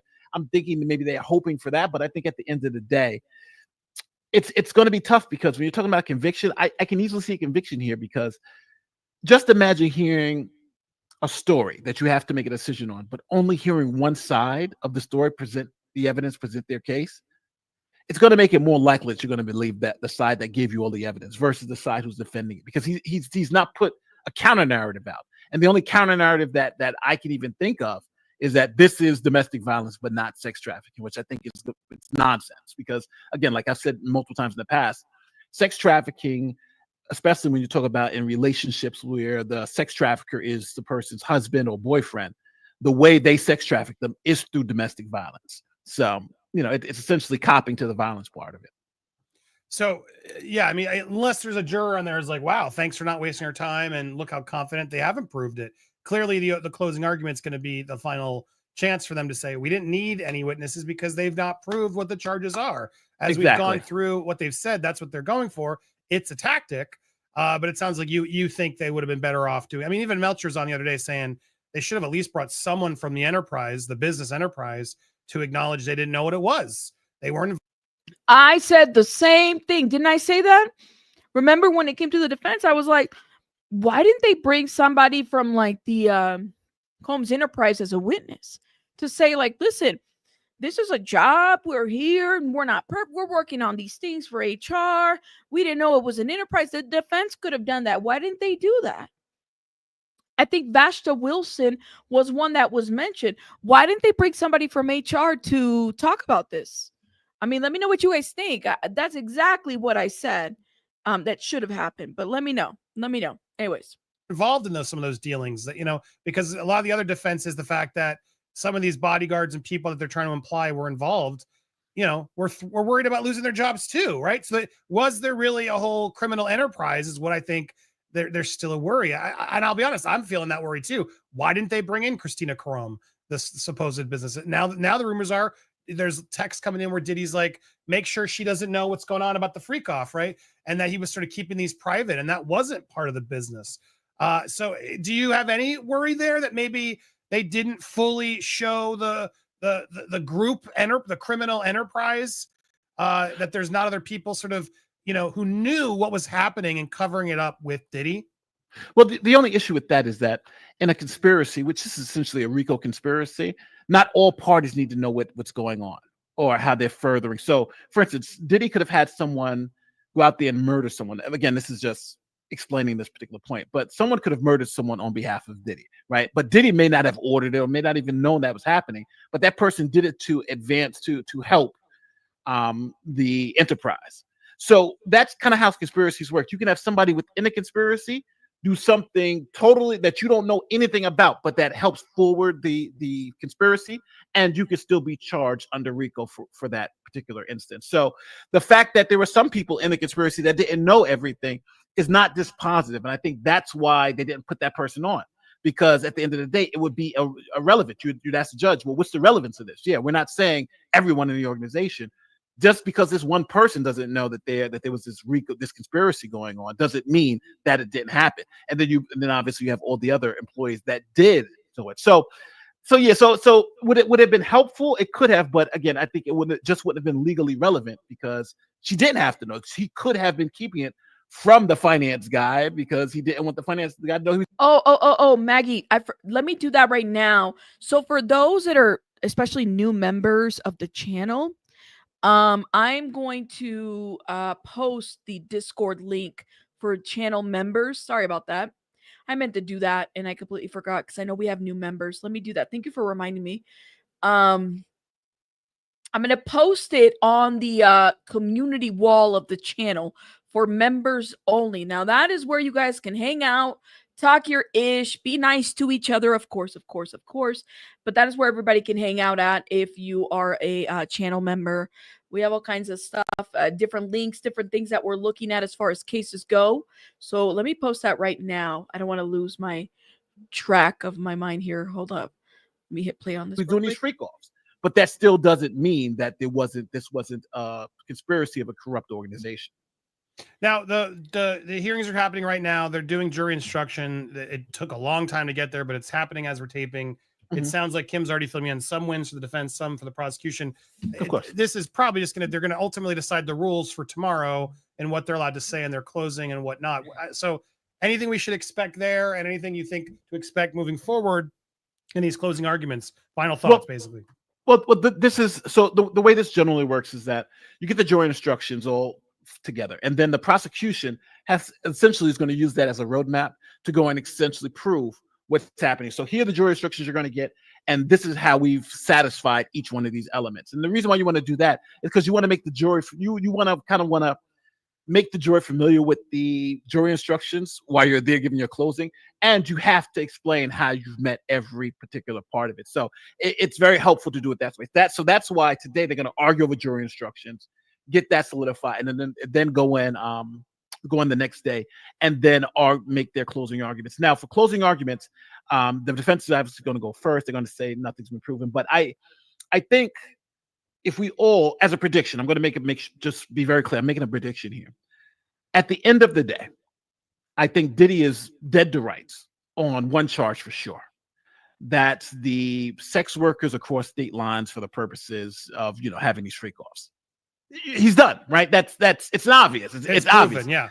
There's got multiple people, the what's it called, the Punisher, and this other guy. They all come up there. We were paid and we were transported across state lines For that activity specifically, yes. right? Not like let's have tea, let's hang out and be friends. No, clearly the intent of what they were coming for was obvious. Yes.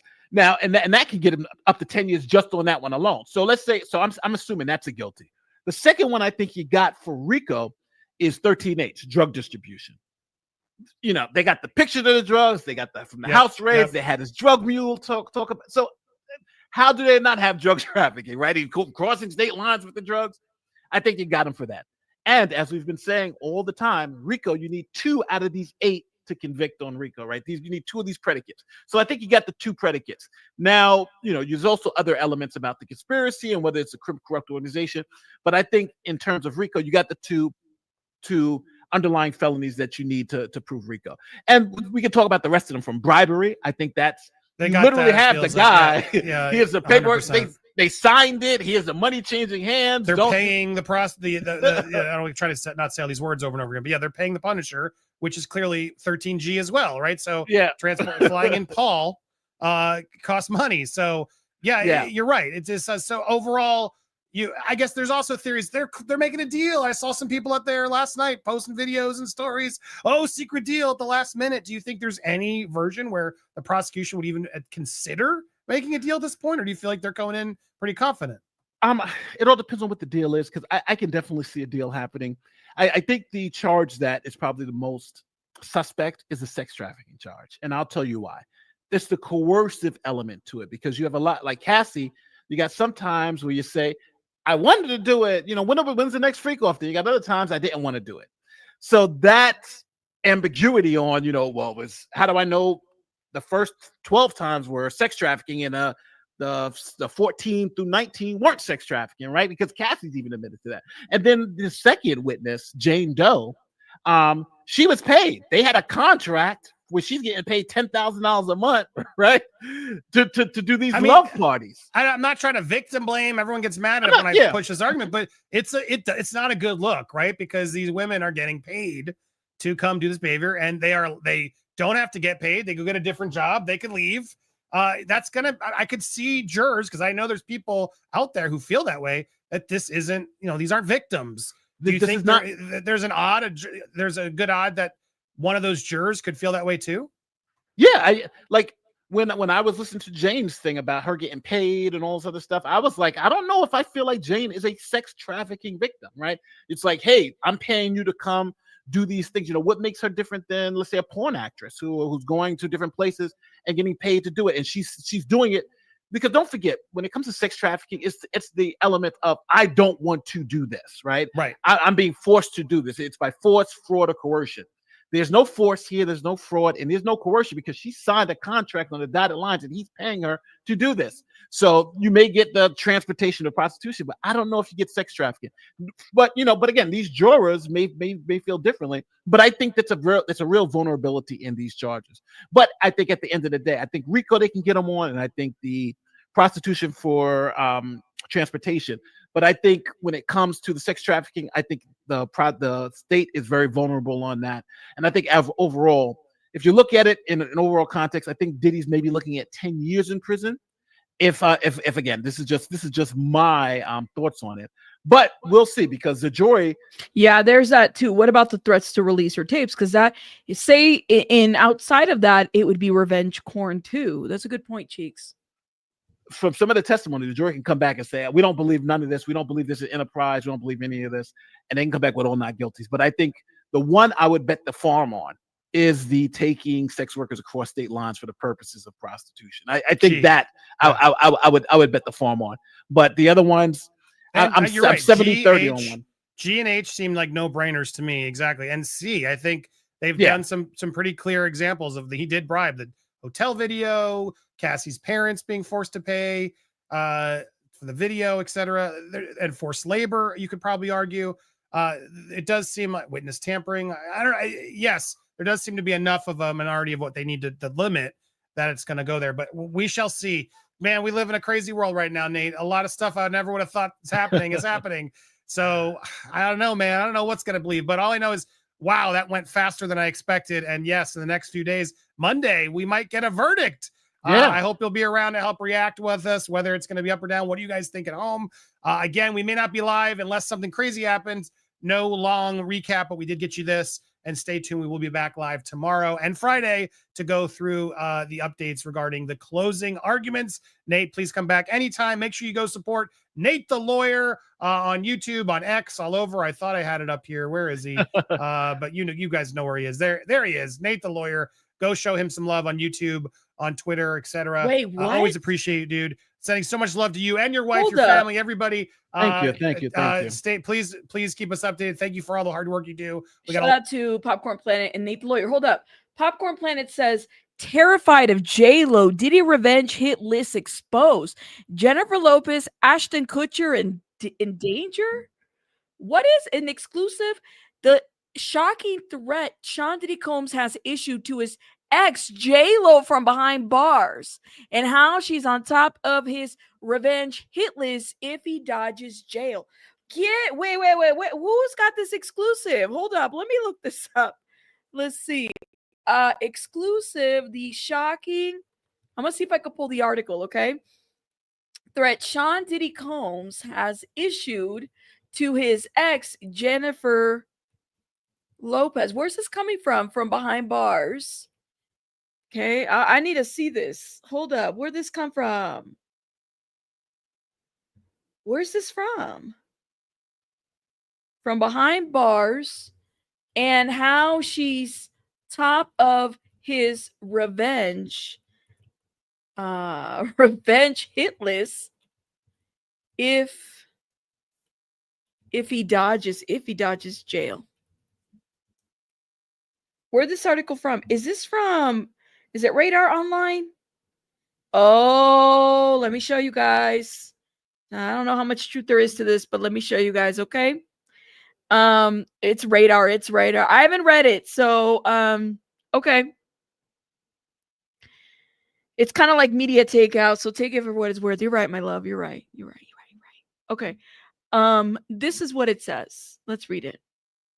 Exclusive. The shocking threat Sean Diddy Combs has issued to his ex, Jennifer Lopez, from behind bars, and how she's on top of his revenge hit list if they dodge jail. Man, when you have no filters, J-Lo looks a little bit different. But anyways, Jennifer Lopez has a target on her back, courtesy of SB's ex, courtesy of her SB's ex, Sean Diddy Combs. They're calling him the SB's? Okay. The singer has long severed all contact and ties with the shamed rapper. And that's all the root of the disgusting threats he has slapped her with as he languishes in one of America's most hellhole jails. Okay. A source close to the trafficking accused Combs banged up at the Brooklyn Metropolitan Detention Center, New York, as he sits on trial for federal charges, including racketeering. He's been saying that she's been disloyal by not coming forward as a character witness for him. Was she supposed to be a character witness? And she is on top of his revenge hit list if he gets out of jail. He's convinced that he's convinced that she have, hold up, I gotta read this again. He's convinced she has him to thank for her entire career and that she should be showing loyalty to him. I don't know about the entire career, Diddy. You're tooting the Tootsie Roll too much on this one. Look, I would probably say her introduction to the music industry, her J-Lo phase. Yeah. I don't know about the entire music career. No, I wouldn't say the entire, but maybe the music part, because she didn't actually start singing until she got with Diddy. Anyways, she did the dancing. Okay. Let's see. Where did I leave off? He is planning revenge on everyone he thinks has wronged him for his personal and professional circle. But the insider also laughed. Diddy seems to think he has the upper hand. That's how insane this man's ego is. But none of these types of threats are going to make a difference to J-Lo. She's totally down with Diddy and not going to be intimidated by him or anyone else. He's been saying he is capable of cursing her and her career. What a joke. Combs is being held without bail. We know this. The allegations, some dating back to decades, include allegations of abuse, and harassment. There is no suggestion Lopez had any knowledge of the alleged abuse. She and Combs famously dated from 1999 to 2001 and remained in contact for years. Here's the question that I have. Let me know. Do you guys think that J-Lo was into the freak offs herself when she was with Diddy, or where do you guys stand? Let me know. Because I don't know how much belief I'll put to this article, in my opinion. It's just my thought. I don't know how much I put to that article, but I'm glad that I read it. It's a lot. That is a lot.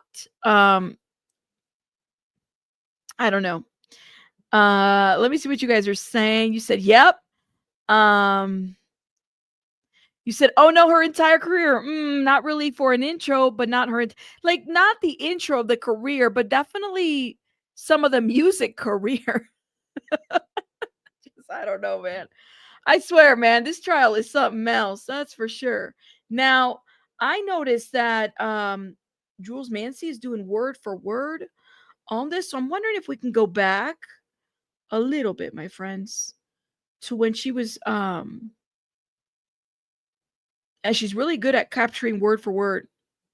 Jane didn't want to be involved, but she was afraid. She said, please talk more sense to him because this isn't fair to me at all. Okay, this is when she was reaching out to what's her name? Reaching out to KK. So again, the court is on a lunch break. We've been on lunch break for what, like 8 minutes now? Shout out to everybody. I'm wondering how this is going to go down. I think a lot of us have questions. Overall, let me see what the people are saying on the YouTubes. Let's see.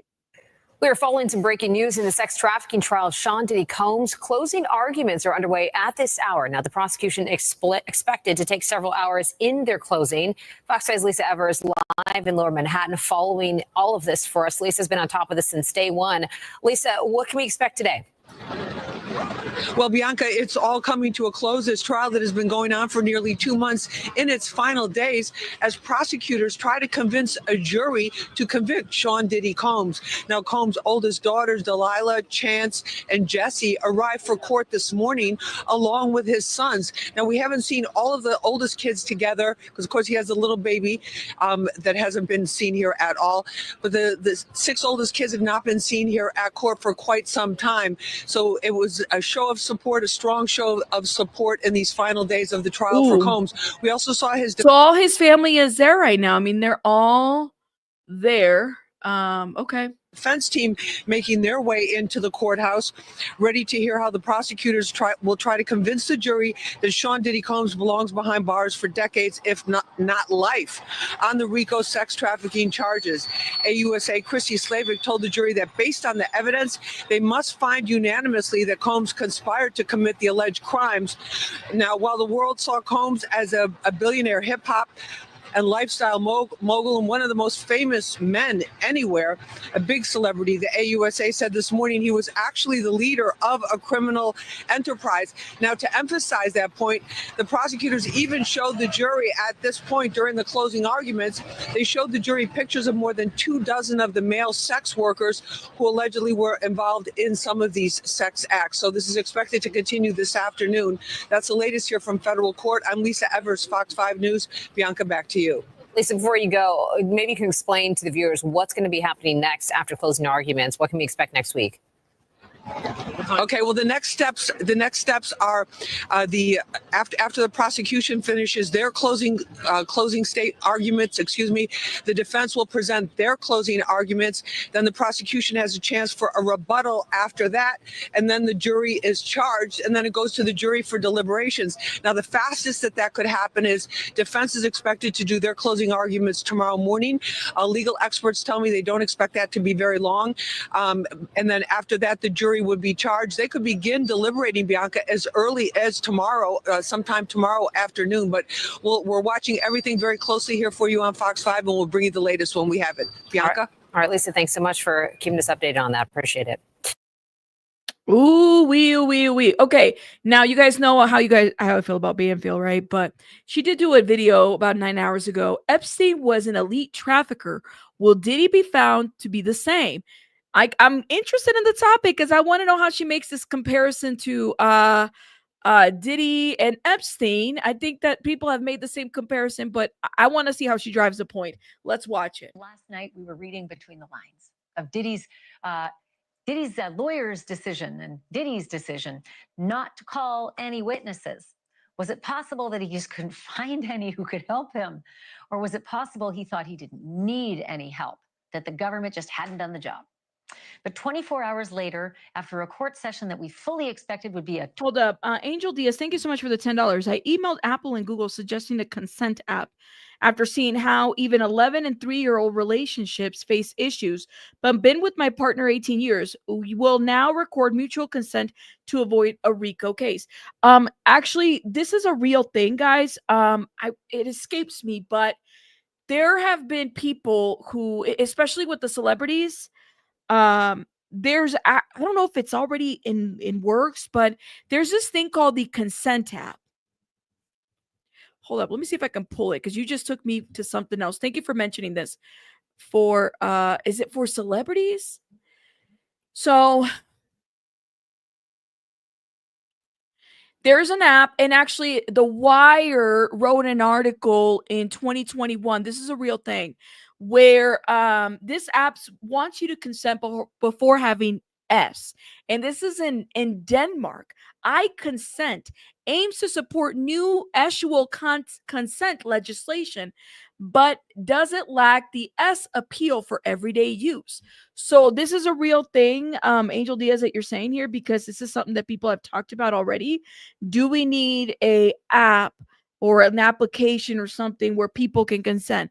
And I think, if people need to go the extra mile to stay protected, and, if they're saying, well, there's no minors, this is going to protect them, I guess let me know. Would go for a consent app, but no one wants to provide me the opportunity to consider if agreed or not. Isn't it giving, what's the word? Prenup? It's almost like giving prenup.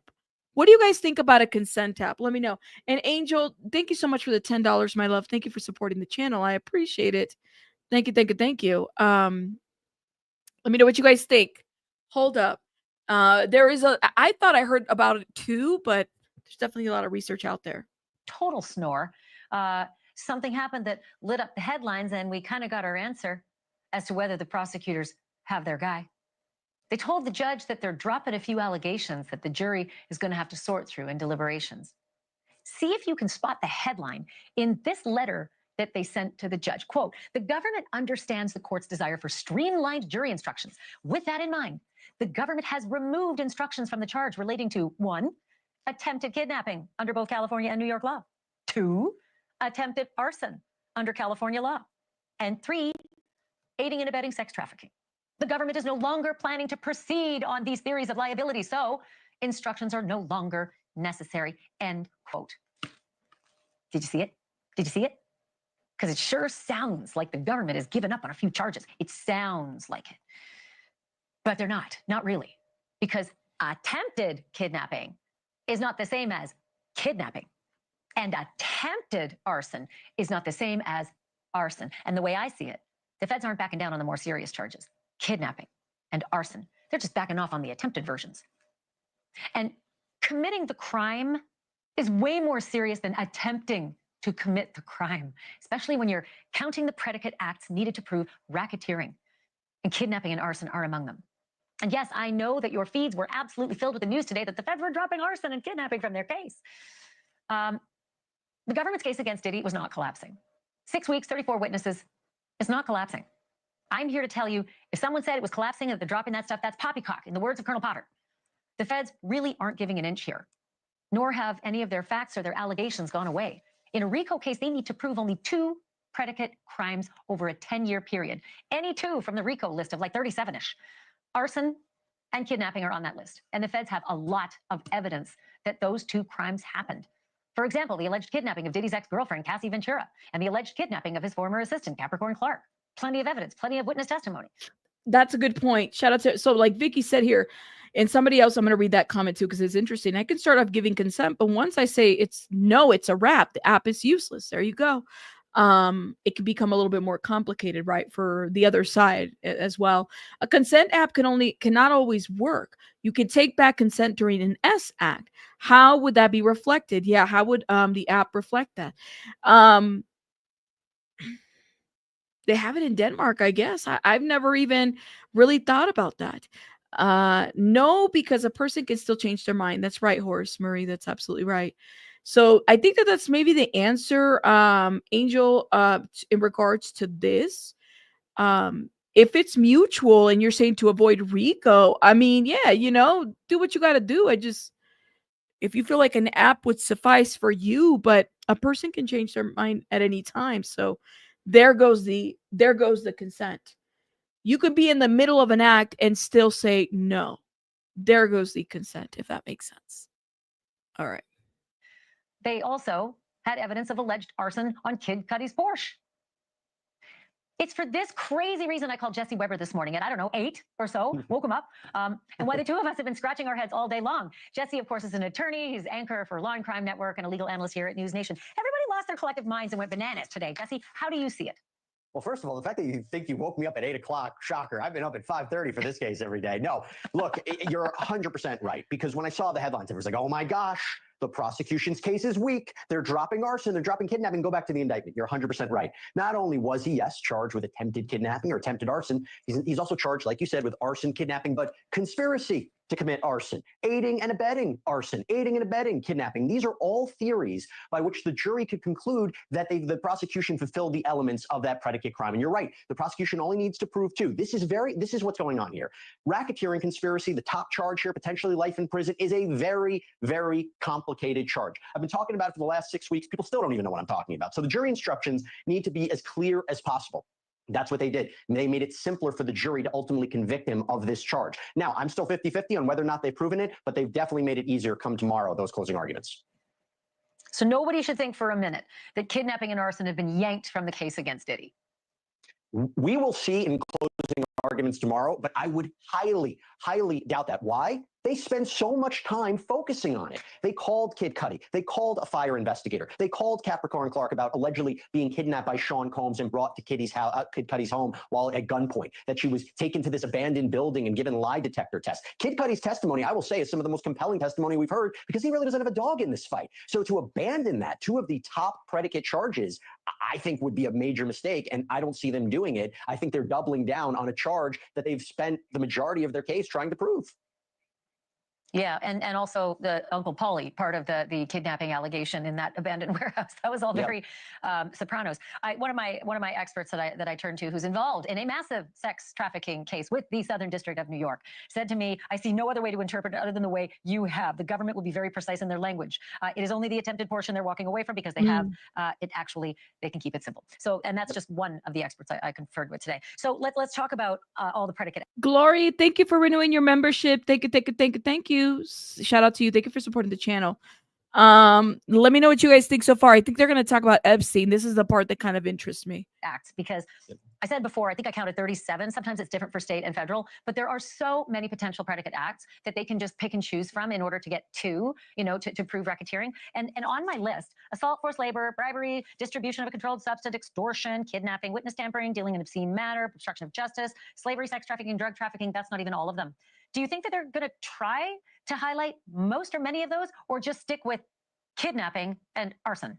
I think they're going to list every one of them. Why? Because they also have to establish a racketeering conspiracy that Sean Combs operated a criminal enterprise, that he used his bodyguards and assistants to engage in a pattern of illegal activity for a period of time and tried to cover it up. The more they can make the argument, the more they can convince the jury that he was essentially a mafia boss, of course they're going to include everything. Now, I will tell you, there are certain underlying predicate crimes that I think are stronger than the others. Bribery, the whole testimony from Eddie Garcia, who had worked at the Intercontinental Hotel and said that he was paid $100,000 that he split with 2 other people to hand over the videotape to Sean Combs, was arguably some of the strongest testimony we've heard. If you talk about the narcotics that was found at Sean Combs' properties, and ultimately when he was arrested, if you're talking about possession, maybe with the intent to distribute, and the idea that he used drugs not only during these sexual episodes, but just had them on his person, I think they have a strong case there. Sex trafficking, we can go into that. Forced labor, the idea that you have a number of, more specifically, Mia, who is this former assistant, who says that she was sexually assaulted by Sean Combs as his assistant, that these assistants were forced to do things that went above and beyond. I think that they make a strong argument, but at the same time, the defense has done an incredible job at cross-examining these key witnesses and trying to say, even if you take everything as true, there is no racketeering conspiracy. There is no sex trafficking afoot. He's a bad guy, but he didn't commit a federal crime like that. Yeah, I mean, I read those instructions today, the suggestions from the government, and I thought, wow, they're nailing it, saying, hey, you don't have to have somebody who never wants to do something. They may have been paid. They may have been happy working there, and it turned bad. They may have been happily in love and happily having sex, and it turned bad. So once they get through that, I think it'll be very different for these jurors if they do have any doubts, you know. Well, I'll say real quick, Did you have the transportation to engage in prostitution charges are the easiest path to conviction. And by the way, it got a lot easier for the prosecution today, because now they don't have to prove that the people who were transported were prostitutes. All they have to prove is men were transported and a sex act occurred, a commercial sex act. That is interesting. a big win for the prosecution, because the defense was saying, oh, these people weren't prostitutes. Not anymore. They can't make that argument. Whoa, I didn't know that. Miss Courtney Renee, thank you so much for becoming a member. Shout out to you. Whoa. I'm a little surprised. Thank you, love, for supporting the channel. Thank you. Thank you. I feel like you were already a member, my love, but shout out to you. Thank you for renewing your membership. Why do the rug mules not being charged? Where are the co-conspirators in this? Rico, todo Puerto Rico. That is the question. So the way that this could be is that they're going after Diddy and then they're going after everybody else. That's how this is being set up. They didn't have, the rug mules. We don't know their identities other than by like code names like Baby Girl, Guido, One Stop, right? So it's very likely that they're going after Diddy first and then they're going to go after everybody else, which is what sounds like is going to happen here. Right, Jesse, it's such an incredible case, just as a study. I got to have you back. Thank you for this. I appreciate it. You got it. Good talking to you, Dad. And thanks for the early phone call too. All right, folks, you have probably heard a lot of people on social media saying that this is just an assault case. This is not a sex trafficking case. An assault where Diddy was caught red-handed on camera beating Cassie Ventura in a hotel hallway. Case closed, right? But the statute of limitations has long passed to bring assault, so no case. Sex trafficking, on the other hand, is very much in play. Unless you think that women have to be handcuffed in a van and strapped to a mattress to make money for their kingpin in order to be guilty of sex trafficking, think again. The law says that kingpin doesn't even need to be paid a penny to be guilty of sex trafficking. And there's nobody who knows this more than my next guest. Thomas Volshow is an investigative journalist and professor of sociology at City University in New York. He wrote— Wait. She said what? She said that hold up. I just want to make sure I'm not misunderstanding what she just said. Hold up. Says that kingpin doesn't even need to be paid a penny to be guilty of sex trafficking. That kingpin doesn't need to be paid a penny to be guilty of S trafficking. Do you hear that? Do you hear that? So if you're making the argument, if what she's saying is true, you're making the argument of where's the profit? Why isn't the profit to where it needs to go? Where is it going back to the organization? Look what she just said. And there's nobody who knows this more than my next guest. Thomas Volshow is an investigative journalist and professor of sociology at City University in New York. He wrote a fantastic paper clearly outlining the difference between commercial sex trafficking and elite sex trafficking, both of them being very, very illegal. And it's a difference that could make or break the case against Diddy. Thomas, great to have you here. Thank you so much. Can you explain for any folks out there who do not believe that this is sex trafficking at all, because again, you don't have the chain to the mattress piece, can you explain what elite sex trafficking is? Sure. So many people believe, like, as you said, that sex trafficking must involve somebody being coercively chained to a radiator. But in the paper, what I do is I argue, using Epstein and the case of Peter Nygard, that there's also elite sex trafficking, which can involve, and in this case, a highly wealthy individual who uses the services of other people to procure and groom victims and bring them to the head of the organization for sexual exploitation. Yeah, and so the government said in its recommendations for the jury instructions today, please tell the jury, judge, that they need to understand that the kingpin doesn't even need to make a penny. It doesn't have to be about a financial transaction. He could just be benefiting from the sex. Is that what you think has some people hung up on why this is sex trafficking? Yeah, because a lot of it, like if you look at Epstein, for instance, what he did was he had another business, which was he was a financial consultant to advise wealthy people on their tax situations, and that's how he earned his money. And what he would do is he would take his money that he was earning from that, and he would use it and other resources and hire people to procure, obtain, select victims, access and isolate them on his properties for his own sexual gratification, and allegedly sometimes for the sexual gratification of other people. Peter Nygaard apparently did the same thing. Now, the difference with Peter Nygaard is that Mr. Nygaard is charged by the Southern District of New York with a Rico case in addition to sex trafficking, very similar to Mr. Combs. Yeah. So one of the things that the government made clear today was that the victims can be paid and still be trafficked, which I thought was interesting because I think a lot of people think if you are being trafficked, you're a sex slave. So can you just sort of clear that up for, in the different cases that you've looked at, paper that you've done, how it can be that a jury needs to get their head around that a sex trafficked victim can actually be on the payroll? Well, hold up, Banfield. Here's the question that I have.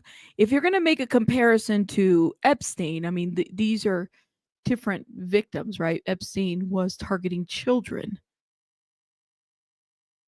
whereas Diddy's a little bit of a different situation. I wouldn't like. I'm thinking she's trying to make the comparison in terms of like, well, the way in which things were happening. Because I'm curious, how do you compare Epstein to Diddy? I don't think you can. I think these are two different things. As much as this isn't about, well, you pro Diddy. No, like I honestly don't think that there's a comparison. But I'm kind of interested to know exactly, is it just a money aspect? The fact that he held over this apartment or house over her head? That's different. Epstein was literally violating children, right? That's what we know. So I don't know. Let me know what you guys think in the comments. And Miss Hill, I completely agree. A lot of this shit Diddy brought on to himself. Absolutely. Whether I think that's one thing that we can all agree on, right? That a lot of this Diddy brought on to himself. The people that he surrounded himself with, right? This man has all this money. And I swear a lot of these rich individuals can't afford therapy, can't afford to address the issues that they have. Huh? Yeah, you can't compare them. So that's what I'm like. I'm wondering. This is why I wanted to watch it. I want to see how she lands the plane with this one. Right. So a lot of times what happens is the victim vulnerability profile is very important. So in this circumstance, with a Mr. Combs allegedly and like Mr. Nygaard and Mr. Epstein, they're all Misters, right? What they do is they pose as gatekeepers to opportunities like fashion, modeling, music, entertainment, acting. And so they sort of dangle that as a lure to bring people into their enterprises. But they also prey on the financially vulnerable simply because they're financially vulnerable. And so the exchange of money, that has nothing to do with whether or not you're being trafficked. Even the law recognizes that. And in some cases, the money becomes, a sense of a source of financial dependency of the victim. It's a hush money payment so that the victim doesn't disclose the abuse to the authorities or to any other people. So that's a very good overview of sort of like why money and rewards and opportunities necessarily don't matter under the law. So if you are okay, so Cassie was promised this 10-song situation, right? That I can see a little bit different, right? That it's like, okay, she's trying to make this happen. It's being held over her head. With Jane, she wasn't promised anything. She literally met this man who was messing with one of her friends, who that friend was also engaged. And it was in a bit of a network or circle situation that had happened there, right? That's what we know so far about the Jane Doe. As far as we know, now we don't have Gina here, right? We only know of these two victims, right? There's that. Let me see. It's super fascinating, and I think that after R. Kelly and Nygaard even hasn't gone to trial yet in the Southern District. He's got a couple of cases up in Canada first. And by the way, I've got a whole podcast at Drop Dead Series about Peter Nygaard, who happened to be Uncle Peter to me. Ugh. He wasn't my uncle, but he was my best friend's uncle. So I grew up with him. And so I was fascinated in that case, still am. And Tom Fulcho, thank you so much for this, because I think it's something more people are starting to learn about, more people are starting to understand, but not everybody. And maybe the Diddy case will help that. Thanks for doing this. Thank you. Have a nice day. Okay. Let me know what you guys think about Banfield. I thought it was going to be a little bit more, but I feel like it kind of missed a couple things here and there. Okay. Inner City Press just did a video. I want to play and see what he has to say. He is out there. Let me see if we can play it. Okay, here we are. Matthew Russell Lee, Inner City Press. Here, it's midday, Thursday, June 26th, day 31 of the U.S. versus Sean Combs trial, and it's the closing statements by the government. I have to say, it was pretty hard-hitting. And for those who were wondering whether arson and kidnapping were going to still be in, they're in.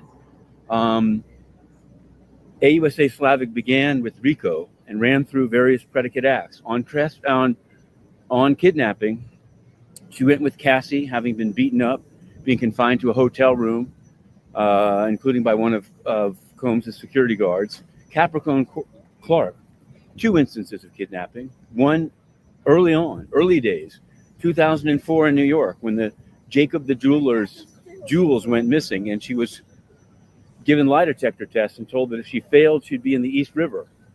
Was it kidnapping? They say yes. Also, taken in the car to Kid Cudi's house. And on that note, we turn to arson, in which they said absolutely, the burning of the car, the driving by. They didn't really get into the break-in and the locking up of the dog, at least not yet. Then things turned dark with the sex trafficking. So far, we've been doing. She began with Jane, which is out of order chronologically, but focusing on 3 separate instances. One was the sobriety party, where she said that Jane, as she testified, vomited between men 2 and 3. And Combs said, "Get back out there." And then finally, the one in the home, in which there was, admittedly, for what it's worth, Jane banged his head on a counter, but then he beat her up and then forced her to perform oral sex on Anton. Now, somebody was tweeting back at me, why didn't Anton testify? Is he alive or dead? That I don't know. I also don't know if it's Antoine. They say Anton. In any event, I don't mean to be flip. I have to say, having just spent the time doing it, some are, of course, they're naysayers. Who knows? We have to wait and hear the defense one. I think hopefully the thread that you can find at Inner City Press will speak for itself. I don't know if the defense is smart not to start its defense today. I mean, I don't know. It may be that they think if they have Friday to themselves, which they won't because there'll be a rebuttal. I think this sinking in without any rebuttal may be a mistake. What I can say is that Combs, people were asking, what is he doing? Well, he pushed his chair way back from the defense table and was sitting just kind of staring around. 2 of his lawyers, Xavier Donaldson and Alexander Shapiro, his, appellate lawyer, ready to go, making many, many arguments about the charge, both sat with their chins in their hands. Read into it what you may. In any event, the kerfuffle yesterday about the not proceeding on theories, these theories had to do with attempt, because they definitely are in there. We've heard about Kid Cudi's car. We've heard about the 3 instances of kidnapping. And we're going to be hearing more, presumably with an emphasis on Cassie, than the rest of the day. Inner City Press will be doing it. For now, we're going to try to clear our head here in Chinatown. To be continued. To be continued. To be continued. Shout out to Inner City Press. Hold up. Let me see if I'm reading this correctly. Because you talk about Ashley Banfield. It missed a couple of things because her educational background is not in the U.S. So no shade. Her questions are not based on what may have been taught regarding what have been made of regarding the U.S. judicial system. Gotcha. It's based on internet chatter to get audience. Ashley Banfield? Where's Ashley Banfield from? I didn't know that. Huh. I thought she was I don't know. I mean, she's reporting on the news. What did I assume? Is she from the US or is she not from the US? Why did I assume she's from the US? Okay, I'm gonna go to Make It Make Sense, who just did a live from the courtroom. Hold up. What's up, everybody? It's Make It Make Sense. You guys Make sure you guys are checking out Mims. If Ahmad can drop his link, please, and thank you. I'd appreciate it. Shout out to Mims. asked me to actually do this outside the courthouse, so I'm here. Oh. We have a lot to discuss tonight. We have a lot. First off, I got here super early, only to have people literally fighting in line. Y'all know I don't do it. I don't engage. I became the target. People were angry. This is all for y'all, because I could have been fine in the overflow room, but you. Oh my God, poor Mims. He's like, I got in here on time and they're trying to fight me. She's from, I didn't know she was a Canadian. Oh, okay. Well, damn. I had no idea. Okay. You guys said you wanted me in the actual courtroom to talk about Pearl, to talk about everybody else. And so that's what I'm doing. Like, literally, it has been insane. I was not expecting this. I knew a lot of other people were going through stuff, but I don't engage. So how I'm involved, I have no idea. But y'all, the prosecution is doing a great job. No, I was a little bit concerned because they did not go with Comey. Comey is like your ace. Comey is the one that you want. Hold on. Okay, hold on. I think you got a call. Shout out to Mims. Sorry about that. People don't realize I'm live. Y'all, Comey is the one that you want, but I think her name is Slavic. She's doing a really great job. She's focusing on the fact that the defense kept saying, oh, it wasn't kilos of coke, or, this is just personal crackhead use. That is out the door, you guys. Over and over again, they're saying that in order to prove the case, they only need one time where Diddy did this to Jane or Cassie. One time where he moved an escort. Like, we're going to get into all the specifics when I'm live tonight, but now that I'm in the courtroom, let me tell you about how crazy things are. Sorry, it's one of my reporter friends. I don't want to disturb her. But okay, so we got Misa. Misa is in the courtroom, and I think maybe she had a little facial work done. Not sure why she would do that right before this court case where she knew she'd be photoed. Wait, what? Who's in the courtroom? Who did I missed that? Who did he say was in the courtroom? So we got Misa. Misa is in the courtroom, and I think maybe she had a little facial work done. Not sure why she would do that right before this court case where she knew she'd be photoed. But yes. Oh my God. Everybody is there except for Dana and the slow one. Oh no. Exactly. If it's just one time, that was like earth-shattering to the defense. Now, I'm sure the defense is going to come out with something flashy, but to hear that it only took one time, I'm going to give you guys just some like high-level examples because the judge is not playing with any of us. Literally, I barely made it into the courtroom, and my line sitter was there from 5 p.m. the night before. The judge is over all of us. So let me tell you guys what's been going on. Okay, Misa Hilton, she's an ex. For those that don't know, she's an ex. So yeah, that's who it is. Okay. That's interesting, but let's keep playing. Going on in the courtroom with some of the jurors. Pearl is trying to hold it together, but it's not working. Even Pearl is almost dozing off. I counted a total of 5 people who had dozed off in the jury pool. And sometimes it's like, this is critical information. But of course, you can't admonish a juror for sleeping. They just have to like sit and listen. And I'm not going to lie, some of it is very like tedious. But I'm glad that at least for today, I'm in the courtroom so that I can... Pearl just wants some Boone Farms and maybe a Black and Mild. Pearl is over this. She's over all of the freak nastiness that we have had to hear and endure. I am skipping lunch to do this for y'all. The daughters are back in the courtroom. Both twins and Chance are in the courtroom, and literally at one point, the conversation moves to Diddy told Jane, "You gonna suck this dick," and the daughters are there absorbing all of it. And I don't think the daughters are not like the slow ones, so they are aware. You have Lala, the person who has kind of like taken over for the twins in Kim's absence. She is super concerned. She's constantly looking at them, I'm assuming to reassure them, but they should not be in this courtroom. There's no reason for the twins to be in the twins or Chance. And there's a kid. There's literally a child. He might be 11, 12, who luckily he's been dozing off. But the point is, this subject matter is not kid friendly. I would never even tell a kid to watch my channel, let alone for, I'm sure this is all contrived by Diddy. I'm sure he thinks that if you see children and his kids in the courtroom, that, you know, they'll think of him as like a doting father and they won't want to convict. F that. These children should not be in the courtroom. Of course, you know, my favorite is Janice. Janice got on her good little Kim wig today. She's not dozing off like some of the jurors. How did the twins dress?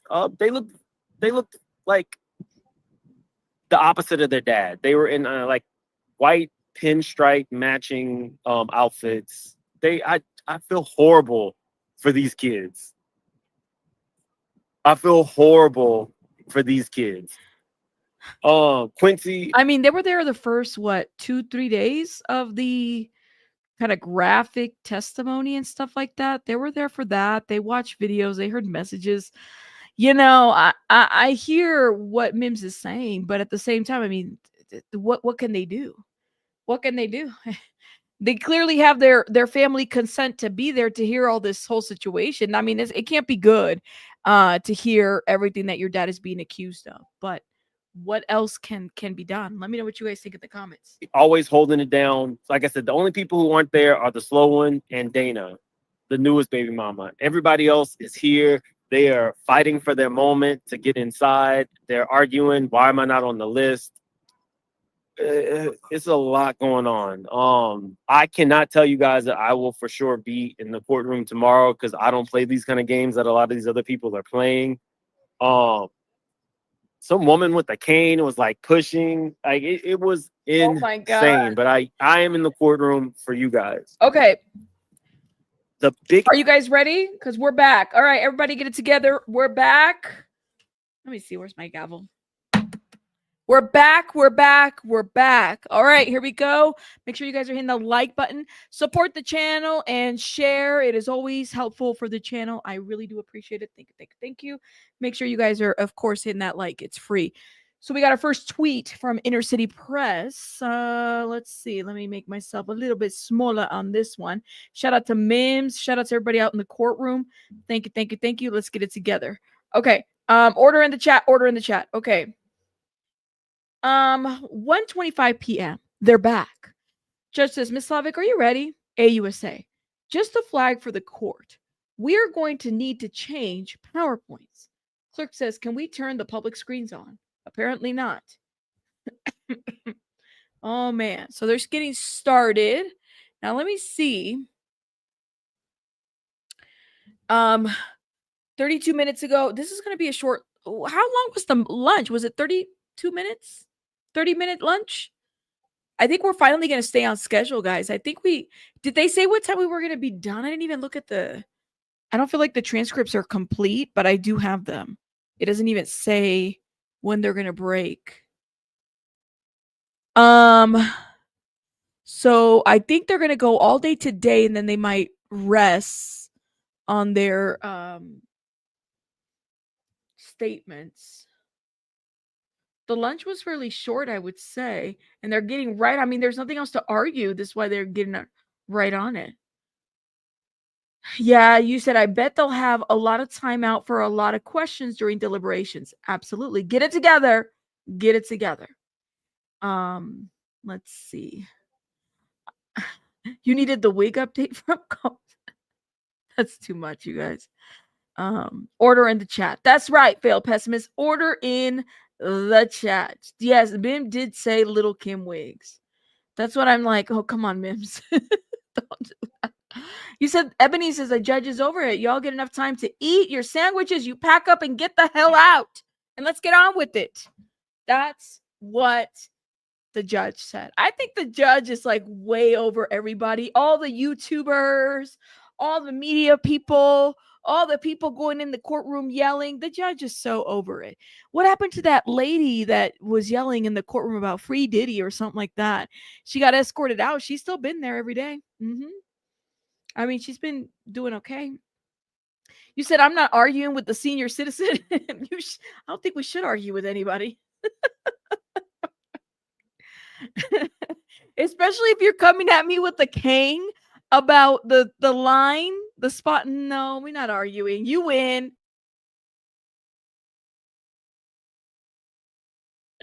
That you would already, you coming at me with a cane, you win. Like, there's no argument. You already got a weapon.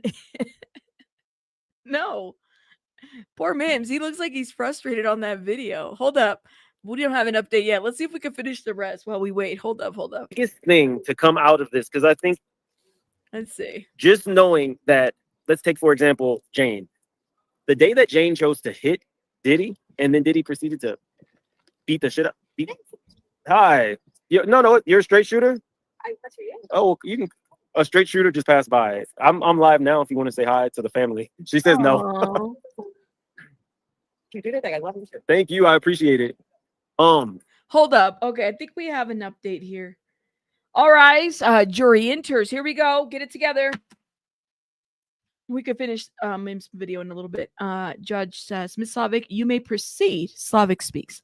Let's go back. The 3 nights were part of a buildup from fraud to coercion to finally force. Loud beeping. AUSS says, I apologize. Judge says, do you need to change the batteries? What's beeping? The batteries to what? Huh? Really?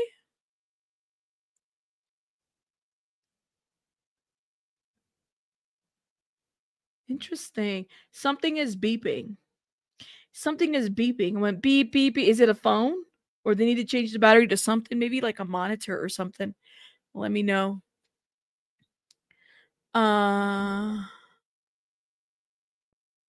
Let's see.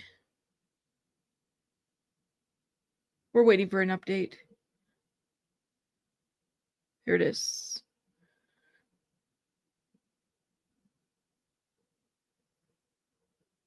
Something was beeping and then they had to stop. Smoke detector?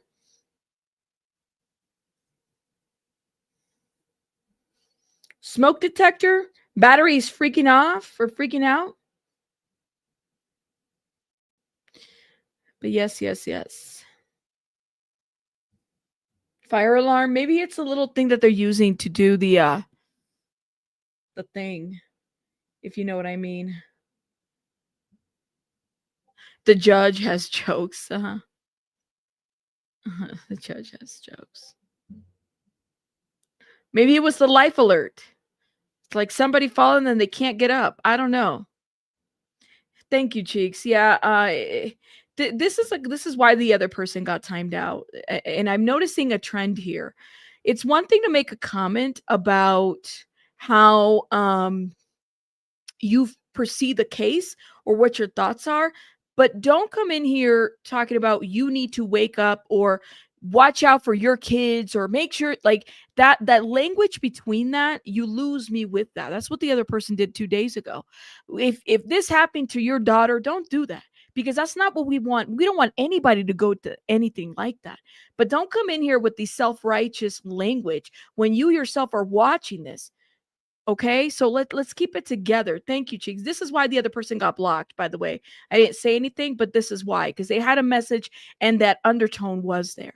Don't do that. We're having a conversation about a very public case. Of course, we want people to be mindful of the industry so they can watch their kids. But just because your name is Child of God doesn't make you any holier than thou.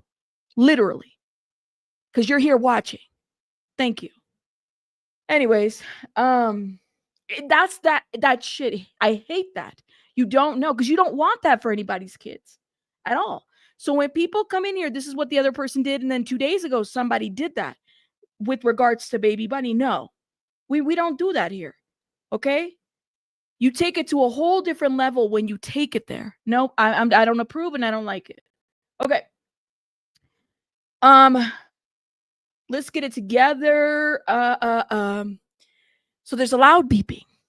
AUSA says, I apologize. Judge says, do you need to change the batteries? Court deputy says, Miss Slavic, do you need to change the batteries?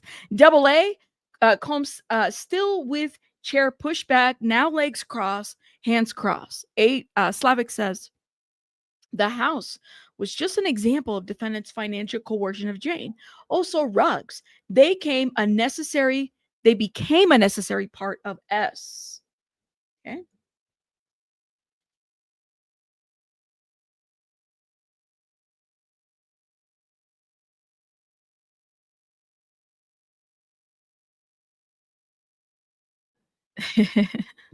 Shout out to everybody.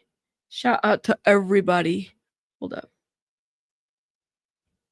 Thank you. Hey, Dodge, at the trial, prosecutor set up a trap for the defense, saving the best for last after the defense was ignorant and didn't put a witness. Ooh, we'll have to talk, Dodge. We'll have to talk. We'll see how today goes. If my schedule permits it. Yeah, shout out to Dodge. Make sure you guys check out Dodge's channel. He's at the trial, and he was actually on my channel a couple days ago talking about it. If Ahmad can drop a link, I would really, really appreciate it. Thank you guys. Okay.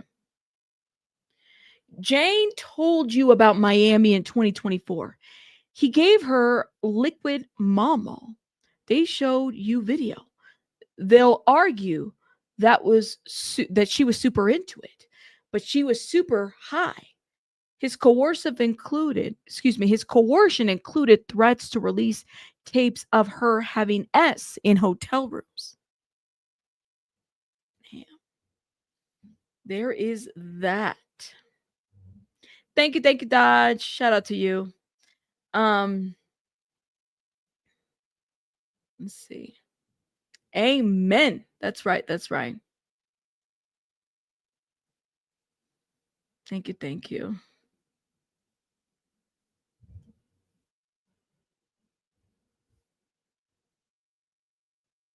Jane told you about Miami in 2024.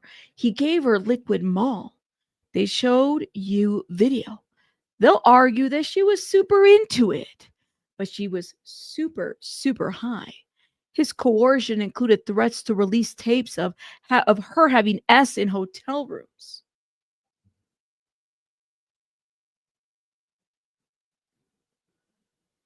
But yeah.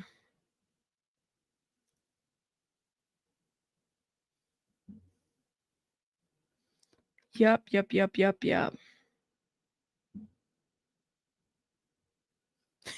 guys are funny in the chat. Trolls be trolling today. That's right. It's almost like he's giving them rugs to consent, something that they won't do sober. Well, that is a question. Would they do this sober? Would they be into it sober? That's the question that we have. Okay. Update from Slavic. Combs threatened to send S tapes to Jane's child's father. This was to coerce her into more commercial S acts. The defense has suggested that Jane agreed to these hotel nights. Let's talk about what agreeing means. There is an incomplete picture. Okay. She says, let's talk about what agreeing means. There's an incomplete picture. Okay. That's what being said. It's being painted. And no update yet from CNN. We've gotten started. The court, NBC News says the court is back in session. Everything is back on. That's what it sounds like.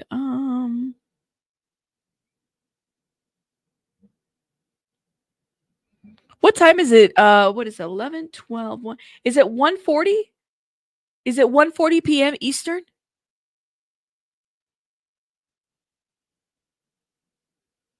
Am I like tripping, or what time is it? What time is it over there? I need a world clock. I really do. Just so I know my world times. It's 1 p.m. Eastern. Okay.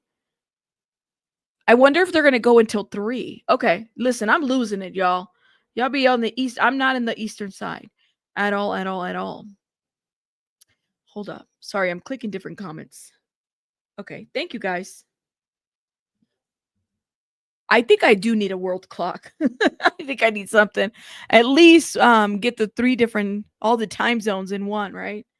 I know. And I know that there is one. Maybe I need to set it so it's like my screensaver. I think every smartphone has a world clock, right? How come I don't? Hopefully it doesn't make me download a whole new app.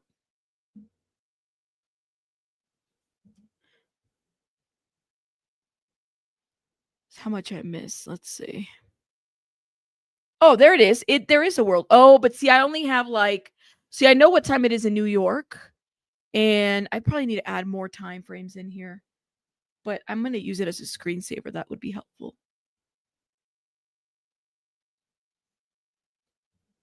Like, I need Callie's time in here, just so I know what time it is instead of guessing. I'm that person that will Google search a time zone. Okay. 10 minutes ago, court is back in session. No new updates. Oh, see, if I had a see, I'm on the iPhone cult. I want to have UK's time in here too. I need to do that because I'm always, some of the topics that I bring up. See, I think I could search it. United, let's see, Kingdom. Okay, that's not how you spell United Kingdom. While we wait, hold up. How come I can't find the UK?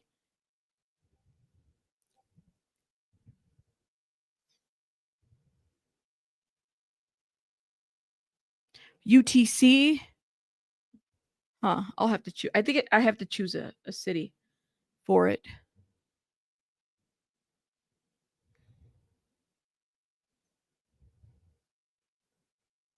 There we go. No update yet. Yeah, it's 6:42 in London. There we go. I have that there now. Let me get Cali time in here too. Is it Sacramento? Shout out to everybody from Sacramento or San Diego. I need Canadian time too, so I know where everybody's from. What time it is everywhere. All right, while we wait for an update. No update here. NBC News has an update for us. Combs used liquid Mal to control Jane, government says. Prosecutors cite a hotel night in July 2024 when Combs allegedly resorted to rugs to control then-girlfriend Jane. While the defense would suggest that there's evidence Jane was a willing participant that evening, Slavic said otherwise. But what it really showed, and I quote, was that she was super high, the prosecutor says. Okay.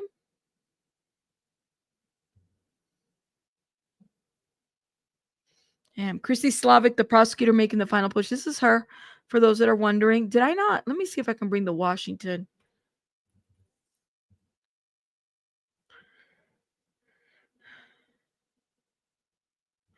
Washington Post on Diddy updates. Okay, we're finally on. Okay, updates. So this is her. While we wait, this is Christy Slavic. All right. That is the attorney. This article is old. It's been written before about what's going on outside the courtroom. There are the twins. Okay. Diddy's kids are in the courtroom wearing white. Isn't Diddy also wearing a white sweater? There's that. And just a couple of updates. I do wonder. Let's see. Share this tab. Kind of go from there.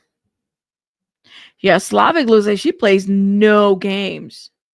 No games. Slavic is like, I'm on it. I'm on it. I thought they were doing something about the time change. Isn't there going to be something that says that we can no longer? You got all the times today, really? I need to set it up that way, Vicky. That'll probably be helpful. Isn't there something that like there was a law that was passing through that said that people can change the time zone or something, that it had to stay a certain way? Okay, Slavic says, let's turn to volume 2. We're going to talk about Cassie with several examples. You know, from sitting through this trial, that force was not limited to these days. Through the decades they were together, he forced her to have S with escorts. Cassie was 19. He was in his late 30s. He signed her to 10 record deals. He took her on a yacht and gave her X. They had S. They were in a relationship. She had just turned 21. The defendant was her boss, who called the shots. She met her at 19, but didn't actually get into a relationship until she was, what, 21? I think that's what was said. Then the nickname was Pop Pop.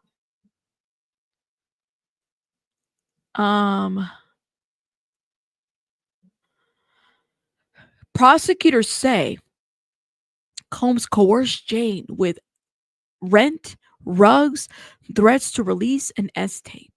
So, and I quote, it says, a pattern of the defendant's coercion that occurred over the years.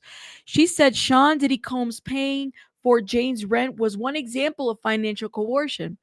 The rugs Jane took during the hotel nights were another aspect of coercion, Slavic said. The rugs Combs provided Jane made her feel sexually aroused. And Slavic said Jane took them because they made it easier for her to get through these nights. In other efforts to coerce Jane, Combs threatened to send videos of her having S with other men to her child's father. Okay.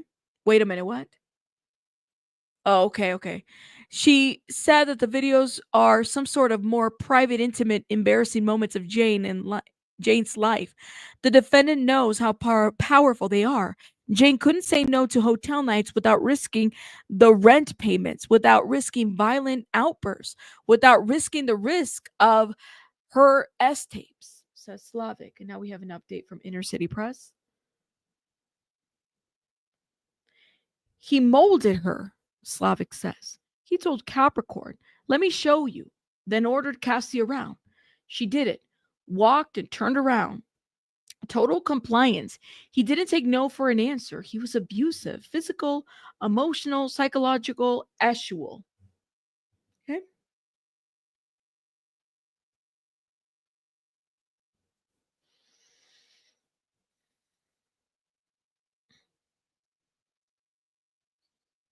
Let's see.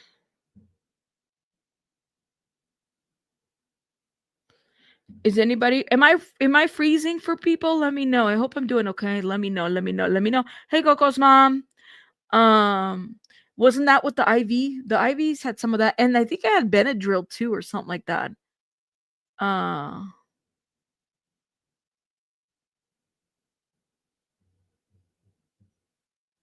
Not freezing? Okay, it might be you. You might need to come in and out of the chat, but it sounds like the chat might be acting a little wonky. Okay, I think we have an update, guys.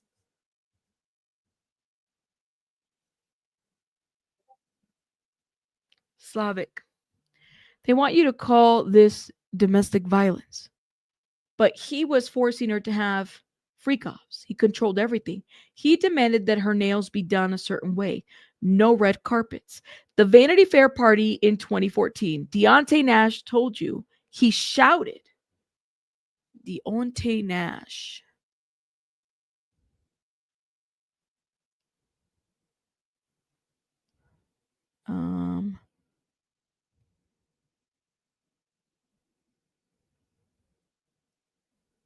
Okay.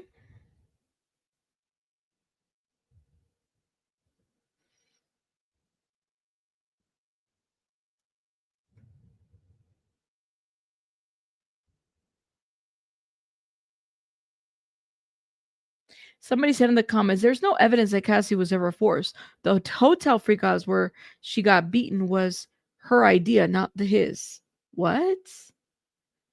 Stavio, you say, baby, I want to FO so bad. You were asked in your direct and said you didn't want him to ruin your premiere. Sure. This guy. Okay, whatever. All right.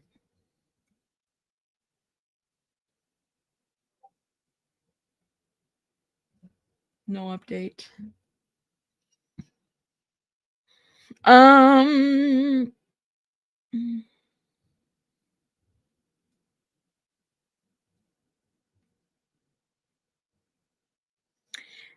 Combs shouted, I thought I told y'all.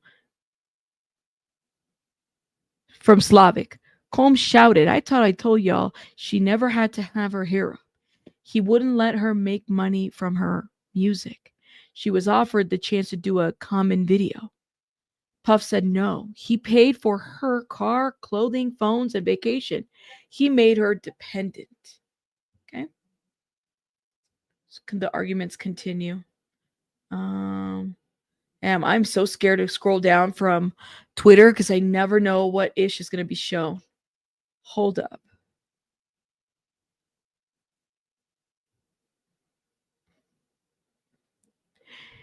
NBC News says, before Jane, there was Cassie. Prosecutors moves into Cassie's allegations. Before Jane, there was Cassie. Slavic said as she transitioned her closing arguments to tackle the trafficking charges related to allegations made by Cassie Ventura. Combs transported Ventura across the state lines and international borders, harboring her at various places where freak-offs took place, the prosecutor said. Ventura testified that she never engaged with workers without rugs, she said. Slavic told the jury that Combs piled her with rugs, beat her, threatened her, and forced her to perform acts with escorts despite her shame over it. Okay. Let me see. Is it working so far? I hope it I hope so. Yeah, please note, guys, if you can't agree with each other, just block each other. It's like I said, I don't like it when my mods have to mediate. Best to just block each other. Okay? Would appreciate it so we can move on. Okay, Slavic says he did it to her family too. After he found out she was with Kid Cudi, he demanded $20,000 from her parents to pay back, or he'd release tapes. That month, in just this account, he had 3.2 million coming in and out. This was about control. Wait a minute. Let me go back a little bit. Okay, so this is Slavic who says he did it to her family too. Okay, I think they're referencing Regina. After he found out that she was with Kid Cudi, he demanded $20,000 from her parents to pay him back or release tape. That month, in just this account, he had 3.2 million coming in and out. This was about control. Okay.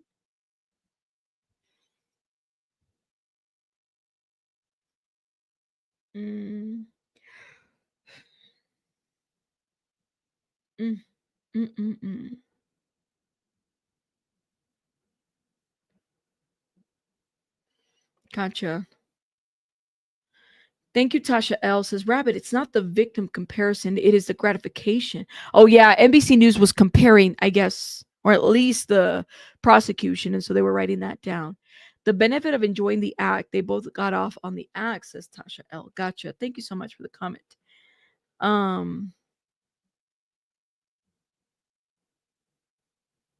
Let's see.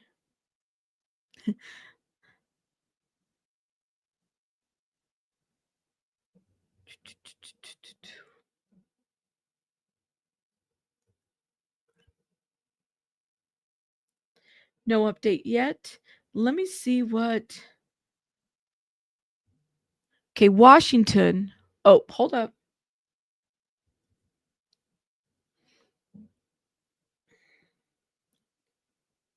Remember what Dr. Hughes said? When a victim is unsure, footing the abuser has control. He punched her, kicked her, dragged her. When it was bad, he hid her in hotels to heal, not to be seen. You saw photos and videos. D-Rock, Rube, Pauly, they all knew. They knew. Okay, Slavic says, remember when Dr. Hughes said, when a victim is unsure, footing the abuser has control? He punched her, kicked her, dragged her. When it was bad, he hid her in hotels to heal, not be seen. You saw photos and videos. D-Rock, Rube, Pauly, they knew.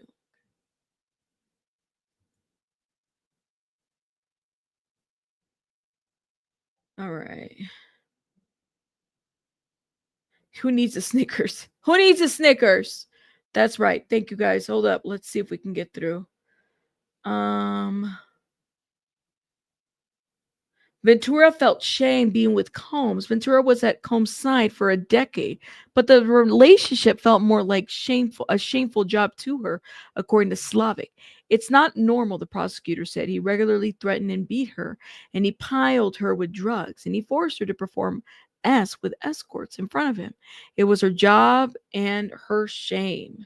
This is what is being reported now. See, I'm waiting. I'm looking at updates on my phone too. Okay.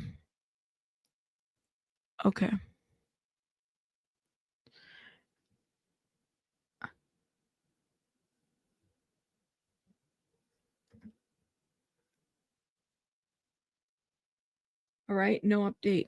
Okay, see through you just sent a Cash App and said, hey, I keep getting timed out for no reason at all. Okay, see through you. I'm going to review the chat when I get a chance after I'm done today. I don't have time right now, and then I'll figure it out, and then we'll figure that out. We could talk about that. I don't know if it's for no reason, because I don't think people block for no reason.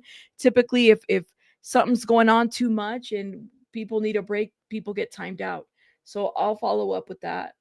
Thank you again for the Cash App, but you can hit me up in the email too if you want, if you're listening. Okay, don't feel like you need to Cash App. I just want to make sure you're heard. Okay. We have an update. Slavic, he attacked her for attending a Prince party until Prince's security intervened. Mia and Maya Morales describe abuse to you. Cassie told you when she got to the house, he threatened to release the S tapes. He assaulted her in Jamaica. I almost forgot about the Jamaica situation that was being alleged. That they had to ride in boats. Do y'all remember that when they were like riding in boats, rowing away? You know what I mean? If you know what I mean. Gotcha. Okay. Thank you, See Through You. Just we'll figure it out. All right. Like I said, I'll download it and we'll figure it out. And I could tell you maybe what sometimes, things get a little too heated, if you know what I mean. So we will figure it out. Okay.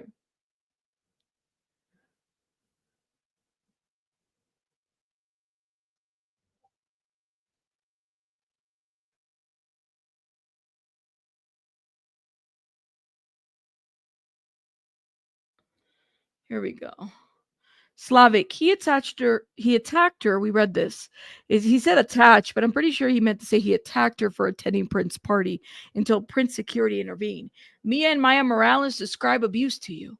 Cassie told you when she got to the house, he threatened to release the S tapes. He assaulted her in Jamaica. If you know what I mean.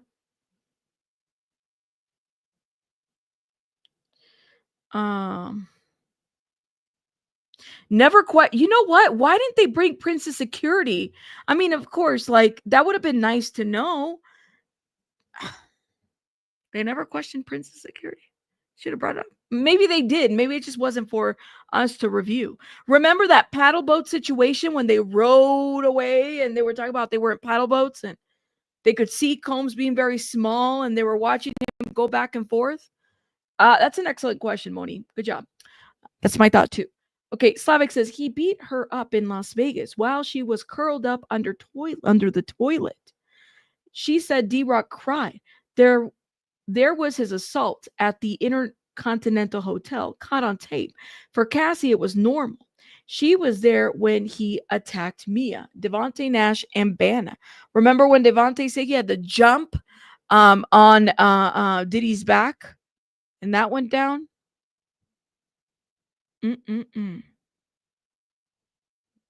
No bueno.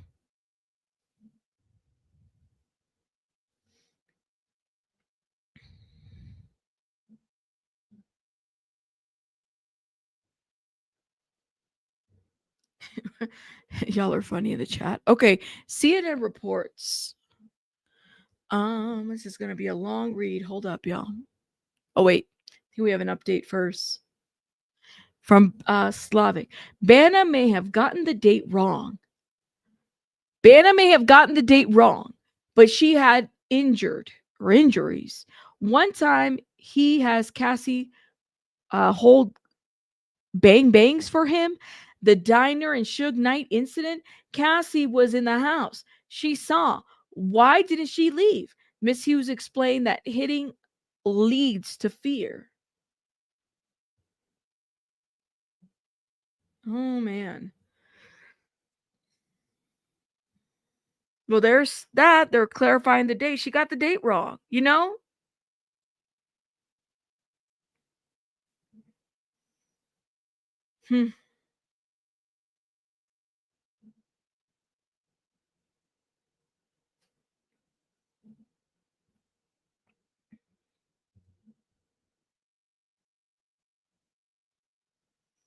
You said,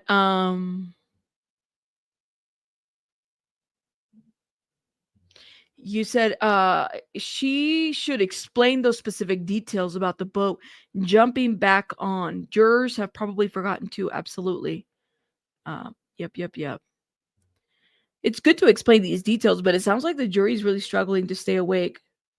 If you know what I mean.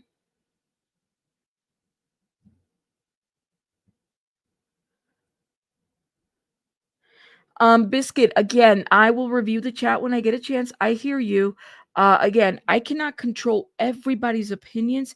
People have to learn how to block each other when you don't like somebody's opinion. So please, we have to be able to move on. Can we have some maturity of this situation? I'm really asking for people to, we got to be able to move on. Please and thank you.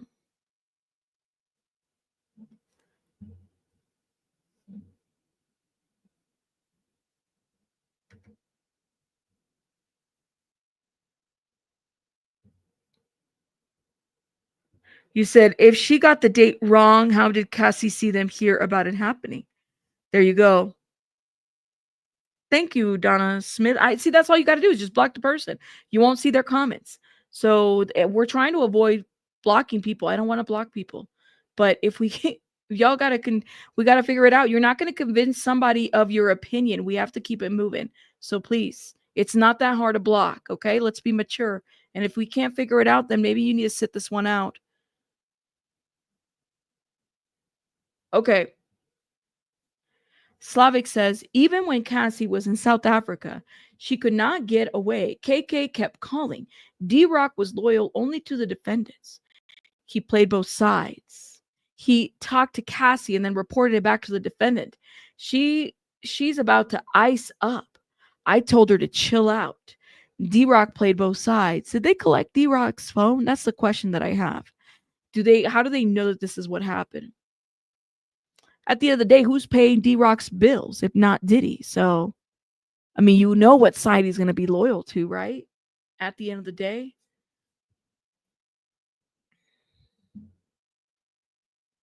There's that.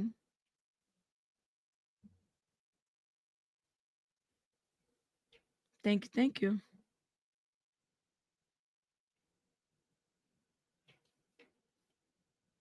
Exactly, Didi. Thank you.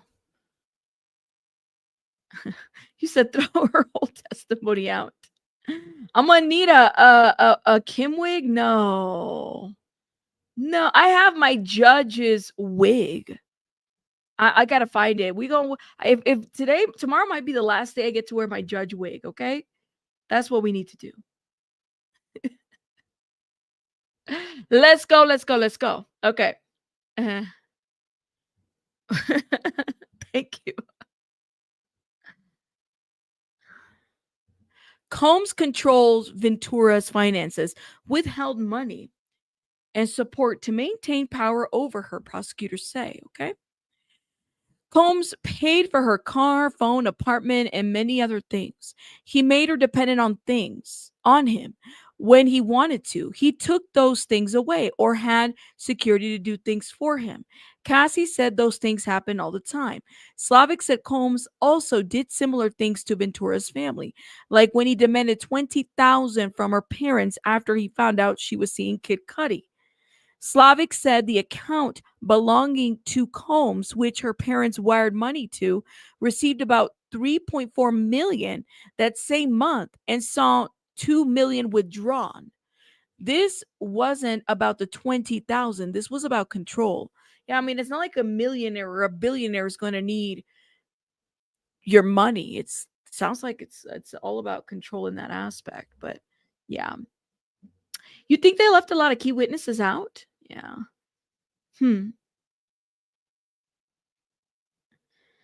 Let's see. You need a Janice wig, you said? I got my judge's wig. No, well, I bet you I can make the judge wig into a Janice wig. I still have to figure it out. Y'all are too much in this chat. Okay. They met for dinner in Malibu. Then they AR'd her on the living room floor. This is horrible. She said no. She cried, but he didn't take no for an answer. He AR'd her. He wrote, I couldn't tell I didn't turn you on yesterday. That is, he AR'd her. I could tell I didn't turn you on yesterday. That is that he AR'd her. I think that was like the last time they had an encounter or something like that she described. And it's a horrible situation. I remember Cassie specifically. I don't even think I got to that part of the transcript with everything happening. That was a horrible situation there, my friends.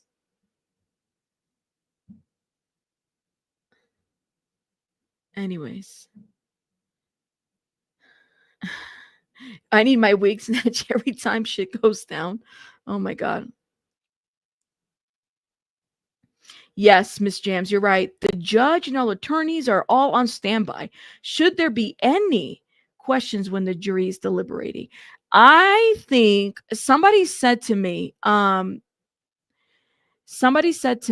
that they felt like they're in a hurry now to find a verdict because of just the time crunch of it. So like they need to they need to come up with the verdict before or come to a consensus before 4th of July, which is what, next week, right?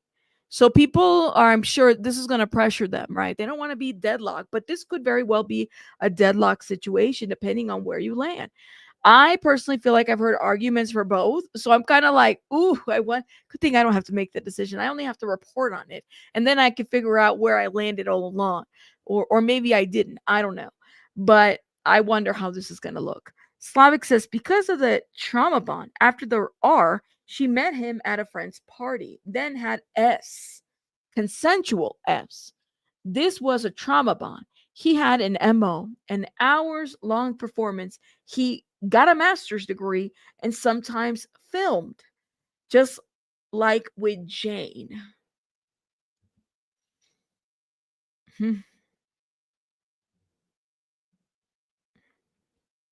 But yes, let me see. Jurors showed pictures of a bruised Ventura. The prosecutors showed multiple pictures of a bruised and beaten Ventura. So they showed those. The images included wounds suffered around Combs allegedly flew into rage after learning that Ventura had once dated Kid Cudi. Another was of her and a busted eyebrow with Ventura was thrown into a bed frame. Any one of these attacks would have been life-changing, Slavic said. But for Cassie, it became her normal. Okay. Sometimes the defendant told escorts to urinate on her. Oh. sometimes he himself. Why? To turn himself on. She began a rug addiction. She became a rug addict. Here she wrote, I love RFOs when we both want it. Jurors, this is not an all or nothing situation. To me, this message is very telling. I love RFOs when we both want it. There were instances where she did not consent. We can go back and forth on this, but to me, that tells me that I love it when we want it together. That's consent right here. So she didn't consent 1000%. Now you might say, well, Diddy gave her X, Y, and Z, but she didn't consent 1000. We don't have that. But right here, she told him, I love RFOs when we both want it. And Slavic says, jurors, this is not all or nothing situation. I 1000% agree with the statement. So yeah, there you go. That's a concerning statement. If there's anything about consent, my friends, right there, that says it all to me, honestly. Boy Mom, thank you so much for the 1 and 9. Opinions are like assholes. Everyone has one. Boy Mom, you are so right. You are so right about that one. Thank you so much for the 199, my love. Shout out to you. Absolutely. Thank you. It's a concerning statement. I think that's if there's one thing that we, depending on where you land, if like there is no between the lines here. This is pretty concerning right here. I love RFOs, meaning, yeah, I can dig it, when we do this kind of, freaky deaky stuff, right? But when we both want them, so that opens the door. So there were times where you didn't want them, and he knew that there were times where you didn't want them. Yeah. Okay. There were times he knew she didn't want to do it. That is S trafficking. Okay. She obviously didn't want to have an escort in her mouth while she lay on the floor. Let's talk about the videos. You've seen clips. You don't see weapons. That's horrible, man. When she said that, I'm sorry, y'all. That whole imagine being rugged. I mean, I don't know about you guys, but like, it's one of those things where it's like, damn, you have no control over, and it's coming at you, and it's like, oh my God, like, it's crazy. What was she supposed to do? Stand up and run away, and she's rugged? Like, it's crazy. That whole is just imagining that part is just crazy to me. And while she's telling us that she's pregnant, she's about to give birth in the stand. It's just ridiculous. Anyways, let me keep reading. You see her having getting a master's degree. The defendant is moving the camera around. At times, focus on the escort, not Cassie at all. It's clear this was about his fantasy, not Cassie. Okay. March 5th, 2016, in the Intercontinental Hotel, the video. I don't think they're not going to have a lot of time here. I think they're going to be done pretty soon, guys. Because a lot of the evidence they kind of already reviewed. They're just kind of going over things. Don't you guys think? Huh. It seems to me that they're just kind of going over things.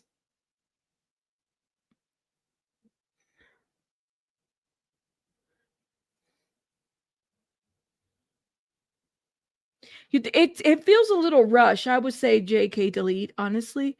If you know what I mean.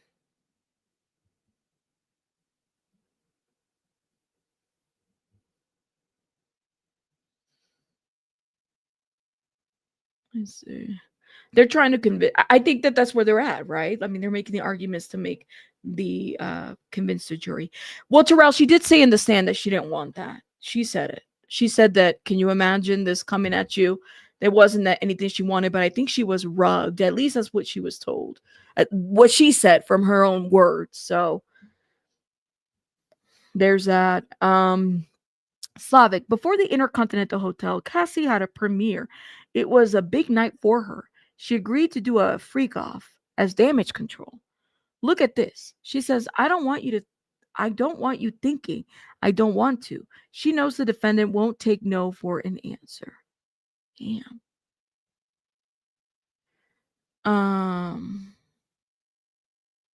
Yeah, this does feel a little rushed to me. Maybe it's because we've been at it. I'm like, man, this just seems they're just going over things, but they've already gone over this.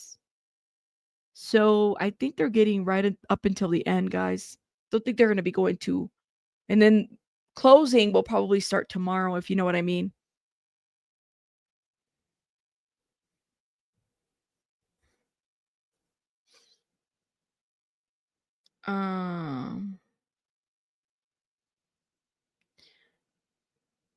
Let's see.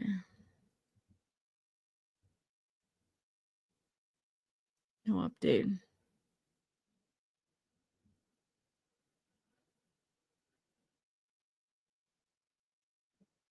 He said, I think they're more that they say they're hoping that it'll be cemented in their minds. This is going to be, I think, a hard one for them. This is not an easy case. I don't think this is like a black and white a Rico case or anything like that. I mean, we've kind of gone through it. There's times where even in my mind, I go back and forth on it. If that makes sense.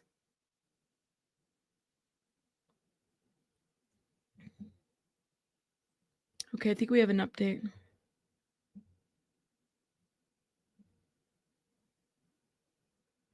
Slavic, the defendant gets Jules to come. You know what happens? An argument. The defendant hits Cassie in the face. All she can think about is her premiere. She takes off without her shoes.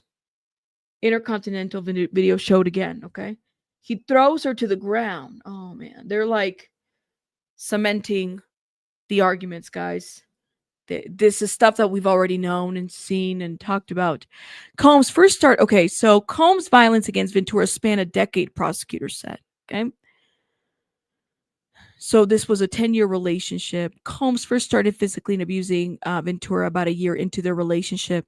Slavic said it is important for the jury to understand that freak-offs were happening as the violence continued throughout their long-term relationship.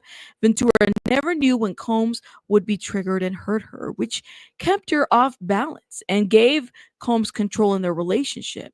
Slavic reminded the jury that Ventura testified, make the wrong face, and the next thing I knew, I was getting hit in the face. Unfortunately, this is all too real in many relationships that I have seen, by the way. The prosecutor reminded the jury that in 2010, Combs attacked Ventura until Prince security intervened because Combs was angry when she went to Prince's party without Combs' permission. Okay. Combs beat Ventura and threatened to release freak-off videos when he learned, we have an update, when he learned that she was dating Kid Cudi. Her mom took photos of the injuries, which were shown to the jury. Slavic also reminded the jury of the trip to Jamaica in 2015 when Carrie Morgan, a former friend of Ventura, testified that she saw Combs dragging Ventura by the hair down the hallway because she was taking too long getting ready. Morgan described Ventura's screams as, I don't even want to say the word, pretty horrific situation. Slavic says, he kicked her and then dragged her back to the room where Jules is waiting. Why is the dragging relevant? Because Jules is there. Freak-offs have multiple sessions. They were between sessions. He leaves her, but he takes her bags. But she doesn't follow him. Again, these are not new arguments, guys. These are arguments that we've already heard before, and they're just kind of painting everything, laying the things that they've already said before. It's the foundation, but now here we are, kind of putting things together for their closing arguments of the prosecution. Okay.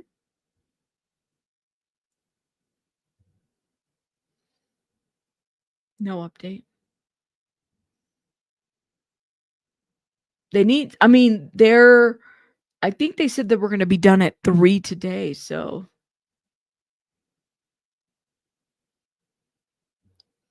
let's see.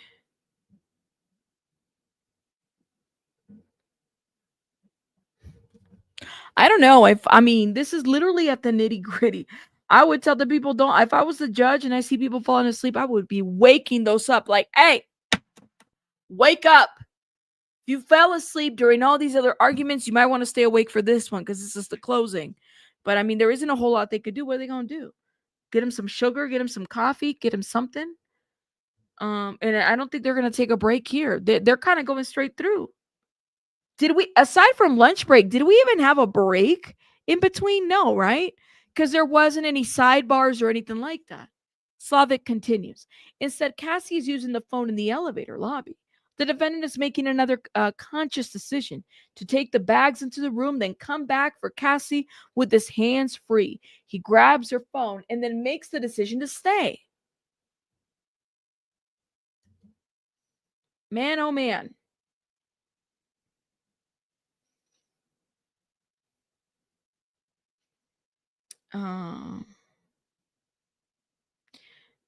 I mean, I don't know what you're talking about. No more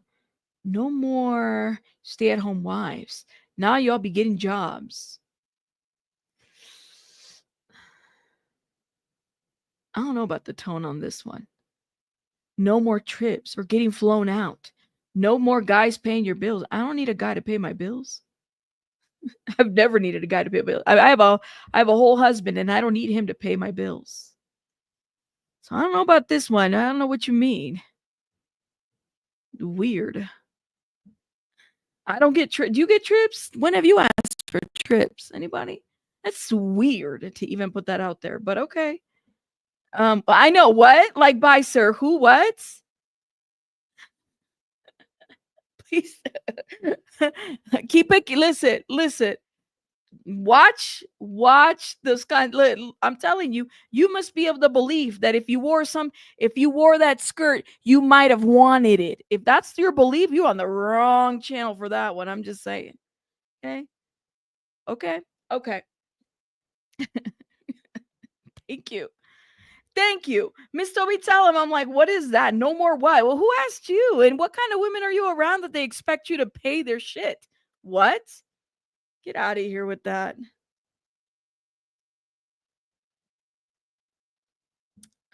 Okay. He stays even though he is in a towel and looks ridiculous.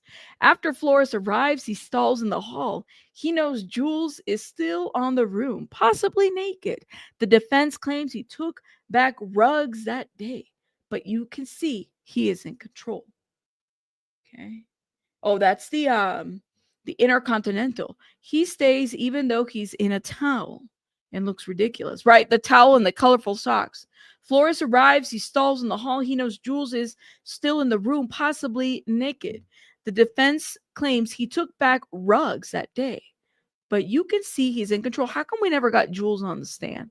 That's the question that I have about this whole situation. Where is Jules? Where is Jules? You know what I mean?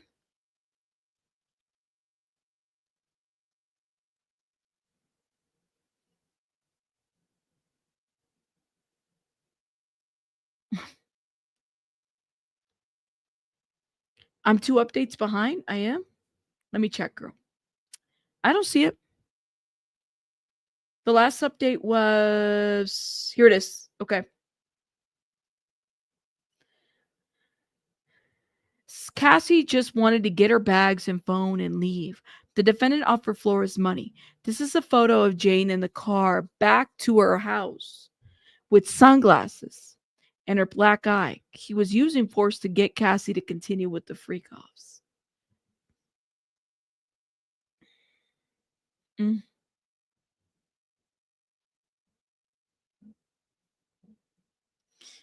I think I'm Jacqueline, let me know because you've been pretty good about letting me know if I'm way too behind. Let me know. Let me know. I think I'm ahead now, but let me know. I'm looking at my phone too.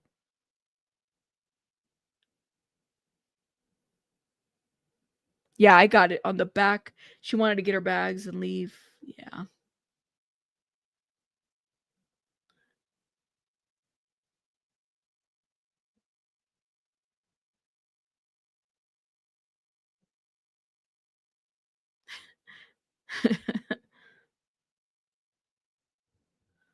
Lord have mercy.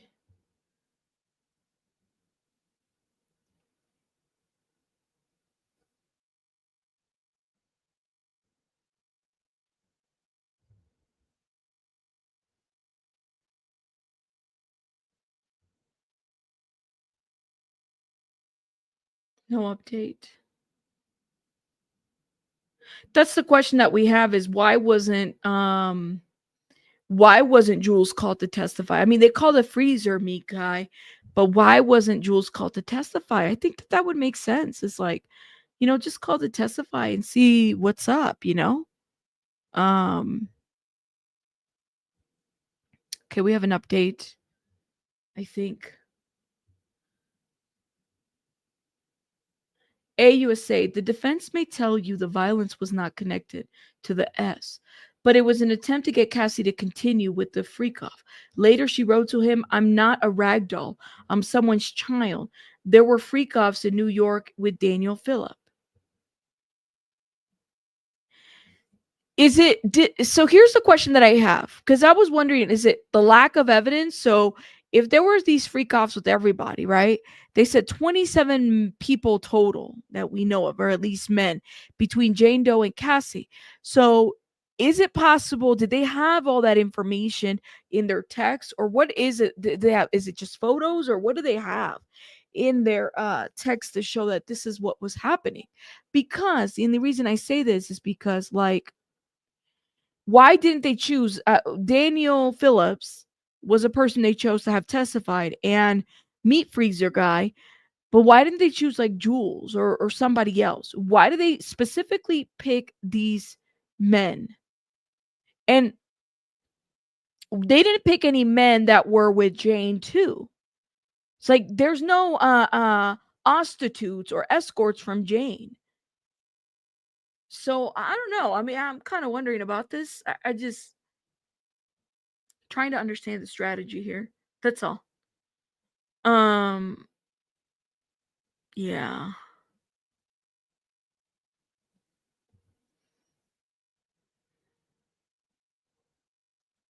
Daniel Phillip was not paid for his time. This is a ridiculous argument. In one freak off between sessions, the defendant told Cassie to come in the bedroom. She kept using the computer. The defendant threw a bottle and dragged her and then slapped her. Remember that part? And I think she got close to him. She felt a closeness to him, if that makes sense.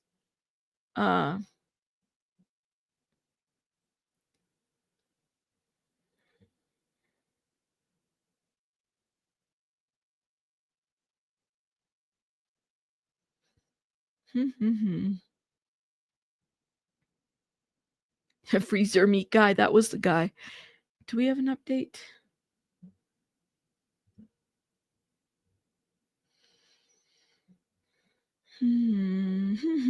Let's see.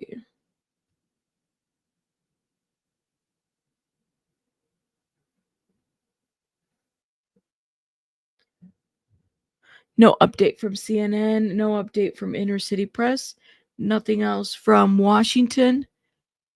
We're waiting for an update, guys. Make sure you guys are hitting that like button, please, and thank you.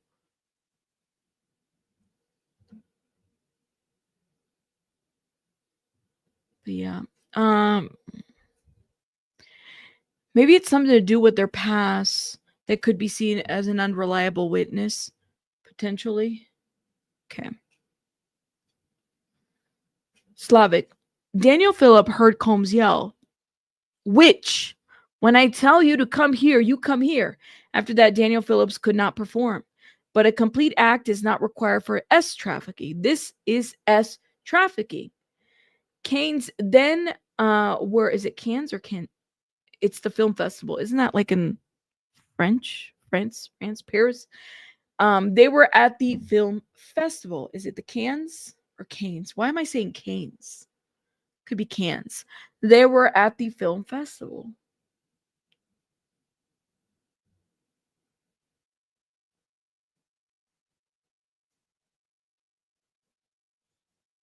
FO, Diddy had an FO, but he never played a part in the FO. Just a thought, says DeMarie. I don't know, DeMarie. It's in France. It's cans, just like cams. Thank you, Marsha P. Oh man. Okay, guys, we are in the long story. I feel like they're gonna get. They're just repeating the information that in their closing arguments. I don't think that they're saying anything too eventful. Defense isn't going to start till tomorrow. Tomorrow's going to be interesting. I'll say that with the defense. See where they take it. So it's the S is silent. The can. But the S is silent, right? So it's the Cannes Festival. Okay. Update. The defendant accused Cassie of stealing his rugs. He threw her off the boat they were staying on. Mia heard an audio of this, recognized the voices. They flew back to New York. She traded seats to get away, but he followed and showed her a freak-off video. Remember that? When she said that on the stand too?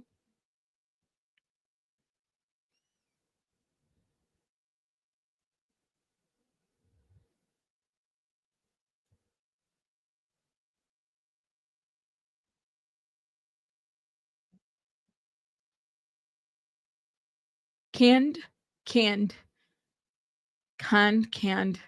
Y'all are giving me I can't even. Let me ask Google. Google, how do you pronounce? While we wait for an update.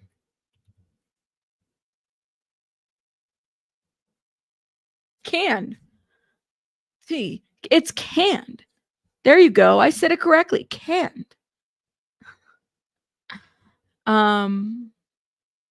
You said, Rabbit, where is a lot of people in this trial? Where is a lot of people in this trial? It's hard to believe this trial of the century. It is a trial of the century. So, canned. All right. See, don't mess with me and Google. Google told me, look, see, I don't think you guys can hear it. Can. Shout out to Google Translate. Can. Thank you, Google. You guys don't even know I'd be playing that sometimes because I forget how to pronounce words. That is a real thing for me. Okay, Slavic. He threatened to release the S tapes when they got to New York. They had a freak off. This is another example of clear-cut coercion. He threw her off a boat without her passport. He wanted Cassie to be afraid to say no to him. Okay?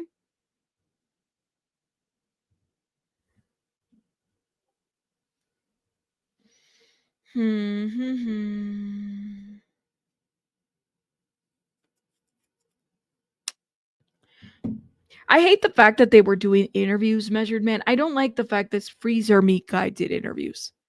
Thinking, like, how the hell are you apologizing to a woman?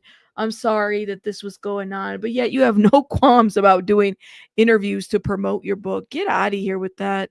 This just sounds so grimy. I'm sorry that she went through what she was going through. And yet you're talking about it, knowing that she's a victim or, an alleged victim of everything that's going on. But you're talking about it. You're literally giving a whole tour of the situation. If you know what I mean. Freezer Meat Guy is trash. I'm sorry. Freezer Meat Guy is trash. Even if those that have questioned Cassie's story, like, come on now, you think that's okay for him to have done a whole book tour on that? I don't like it. I don't know what publication that is. I'm waiting for an update. On the plus side, my phone is charged 100%, which never happens.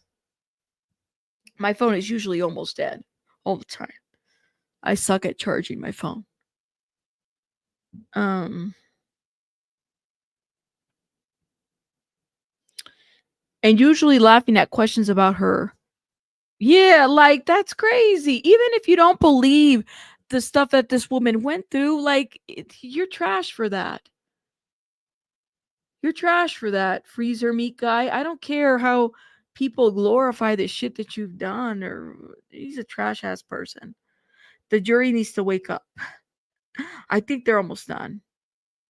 He literally went all over to promote this book, which, by the way, it looks like a comic book. I don't know how people take him serious. Where he talked about his ED or something like that.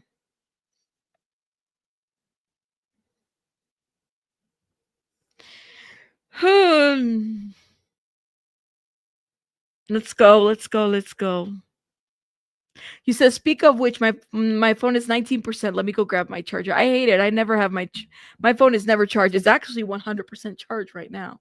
I'm a little surprised. I'm a little astounded. Where are we at?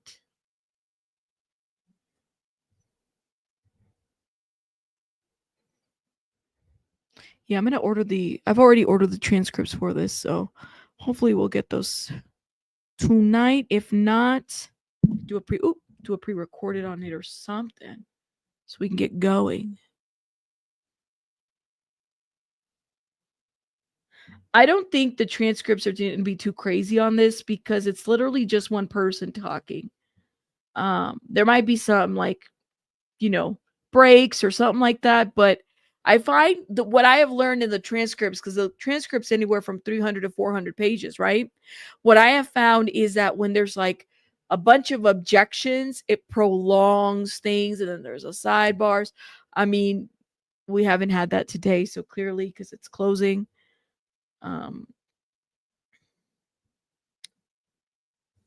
Cassie Slavic says, Cassie said, I didn't know what no would mean and what no would turn into.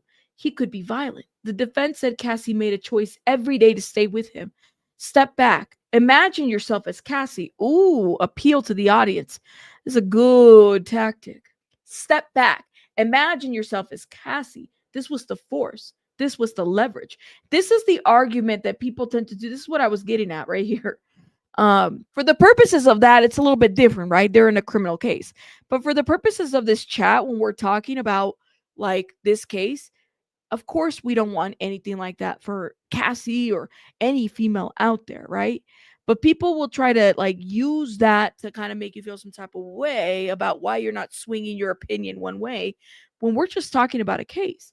So here, for the purposes of this case, step back, imagine yourself as Cassie. This was the force. This was the leverage. So, let me see if I can pull the logical arguments. Is it appeal? I think this one might be a appeal to the audience. If that makes sense.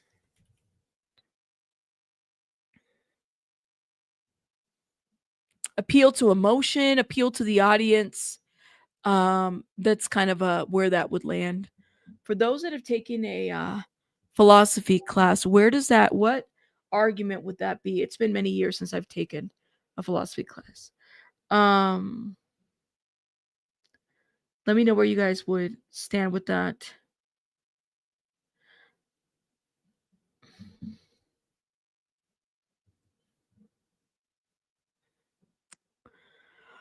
Let's see. I think it's not appeal to authority, because that's different. I think it's like appeal to emotions. Appeal to emotions. That's what it is. Which is placing an emotional response, or at least asking people to place an emotional response to a argument. If that makes sense. That's absolutely correct. Pathos.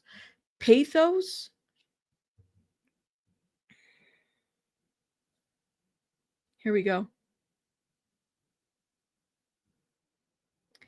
There were the rugs, disassociative and numbing. She needed that buffer. Yes, some of the messages are explicit. That doesn't mean she wanted to have with escorts at freak-offs.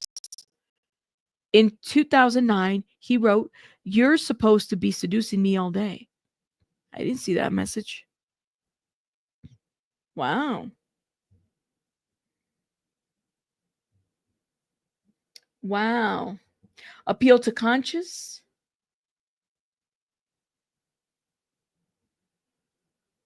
This is appeal to emotion, appeal to conscience. It's a real thing. We're waiting for an update, guys. I literally thought they were going to be done here pretty soon. It is 2:40. Hey, shout out to the person that told me to check the world clock on my phone. I've set up my times yet. Well, I have some of them. I still want more. It is 2:40 p.m. in New York. It's 7:40 p.m. in London. It's 11:40 a.m. in San Diego. It's early in San Diego.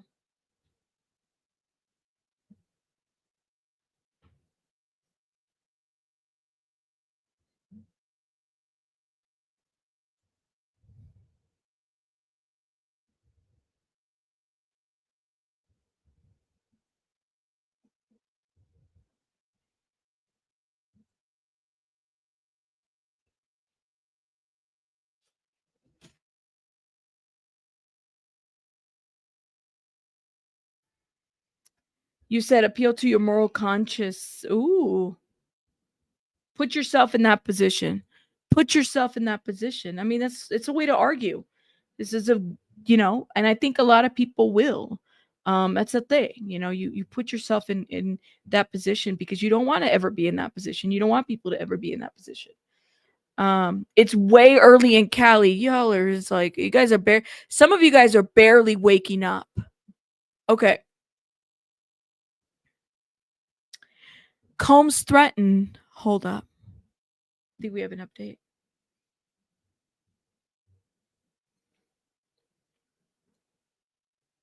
Cassie told defendants she didn't want to do a freak-offs. Take her birthday party. Deontay told you about that. He demanded she freak off, and she did. What choice did Cassie have in the end? She did not have the freedom to make voluntary adult choices. Okay. Combs threatened Ventura with freak-off tapes, jury said. Okay. On the flight back to New York, Ventura tried to sit separately from Combs, but he followed her, Slavic said. Give me 1 sec.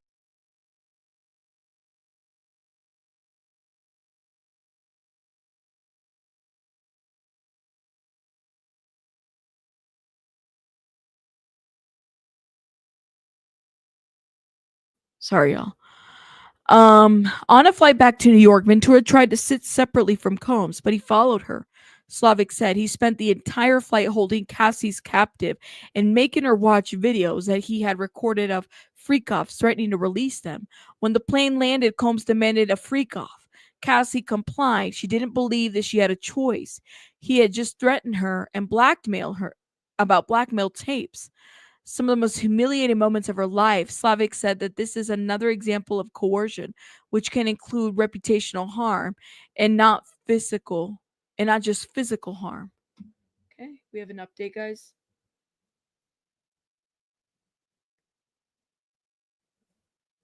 Let's go back to count 1 for a minute. While it was the defendant in the freak-offs, he had help from KK, D-Rock, Fahim. They knew it was wrong. How did they facilitate?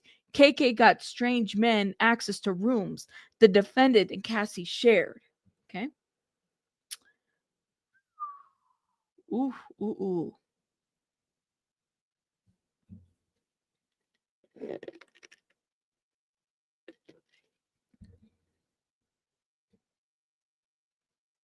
You're in San Diego. You just brush your teeth. Good morning. Good morning to the beautiful people of California. Good morning. Good morning. Good morning. People are just waking up. They're like, I'm over there in the Calis. It is 11:44 a.m. in the morning, and I'm just brushing my teeth. I'm like, oh my God, wake up. Everybody's like gotten their day started. I know I have. But I'd be going to bed early, guys, because I get tired. He created a climate of fear. This is NBC News. Violence was in her mind whenever he proposed a freak off. She didn't want to make him angry because When he was angry, he would be violent.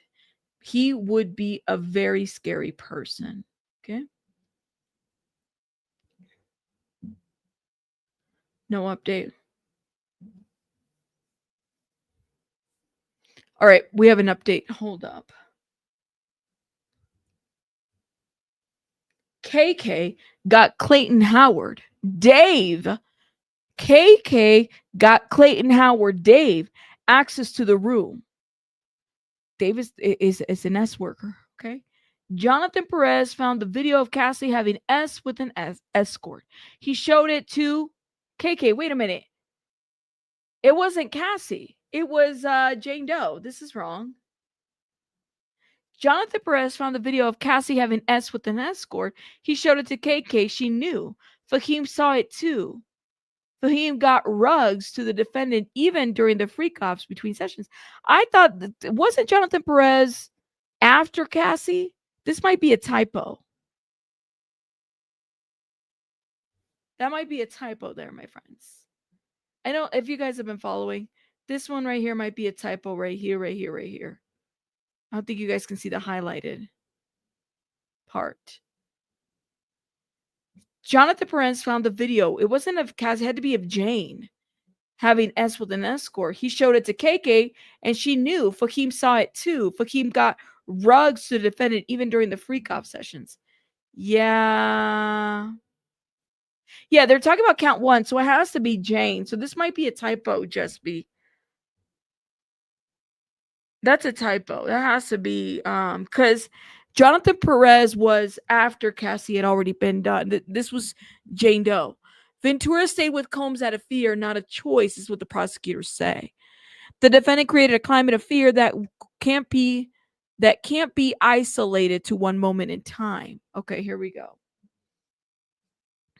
That might be a typo, I think.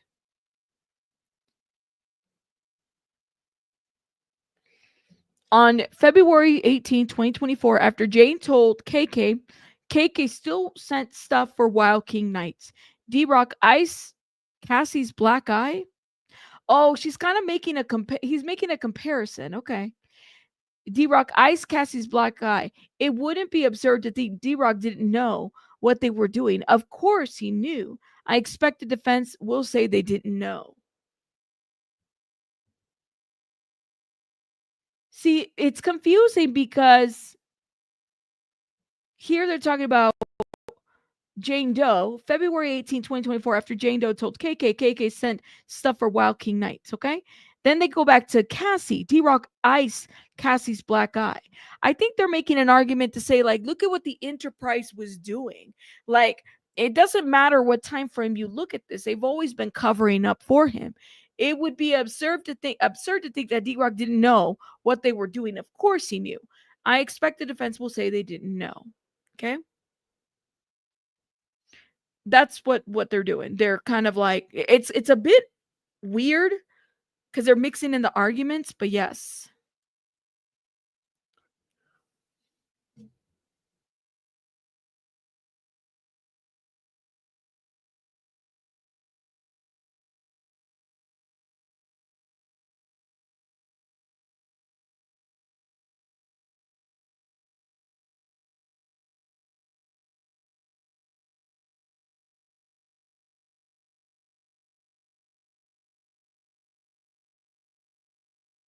I agree, Bree.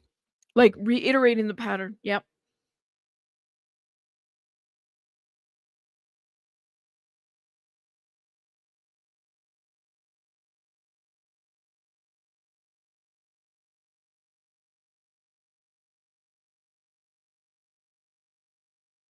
We have an update.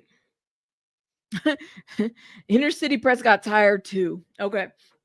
David James saw a stranger. Deontay Nash saw one. Okay, David James saw a stranger, remember, from the FOs. Deontay Nash saw one. Jonathan Perez saw a video of Jane having S with another man while the defendant watched. Interstate travel of prostitution. The defendant paid escorts. He cost the travel. He sometimes booked it. Okay. So they are, I think, landing the plane hopefully soon because that's the argument that they're making. Inner city press is tired. Inner city press is like, listen, we gotta, at this point, everybody's just looking the same at this point. Look at this. People are going in.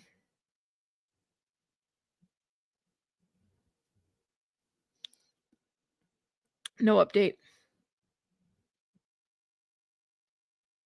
The charge conference was way more tiring. I have the transcripts, but the transcripts are like 92 pages long. Measurement, thank you for the 5. No, it was Cassie, the one where Cassie said she would have unalived him if she didn't hand over the video, the leaked message. Measured man. Wait, what? No, it was Cassie, the one where Cassie said she would have unalived. Oh, you're talking about the leaked audio with the guy, where she's like making the threats.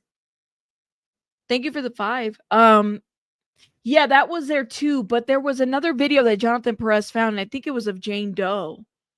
I don't know. It different time frames. A lot of this is all because of the way it's written. I think it's just becoming a little confusing. Okay. The transportation accounts do not require force, fraud, or coercion, even if they all consent. We know that's not true. It's still a crime. It's just knowing transportation with the intent the individual engage in prostitution. Okay. Where are we going? It's a lot. It's a lot. It's a lot. And no, it wasn't the conversation with Adi. Hoo-wee, man. We're getting there. We're getting there, guys.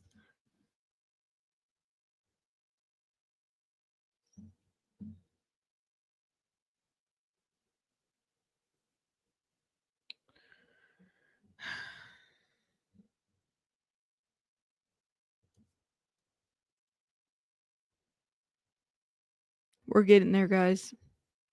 We're waiting. We're waiting.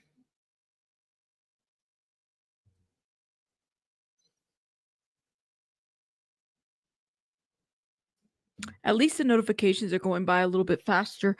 I think they're going to be done here pretty soon because they said that we're going to take all day today.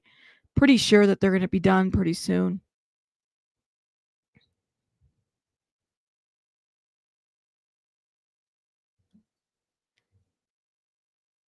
No update yet.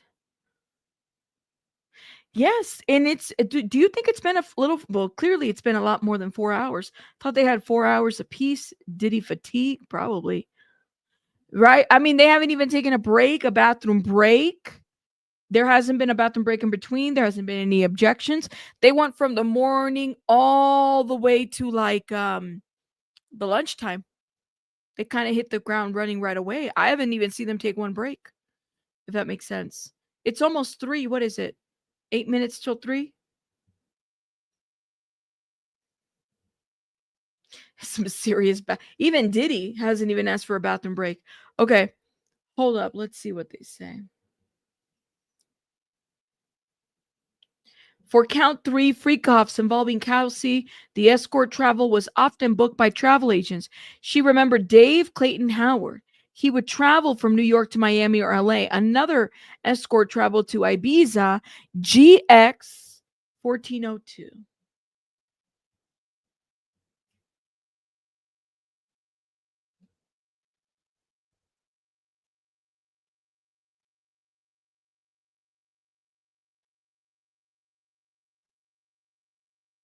No update.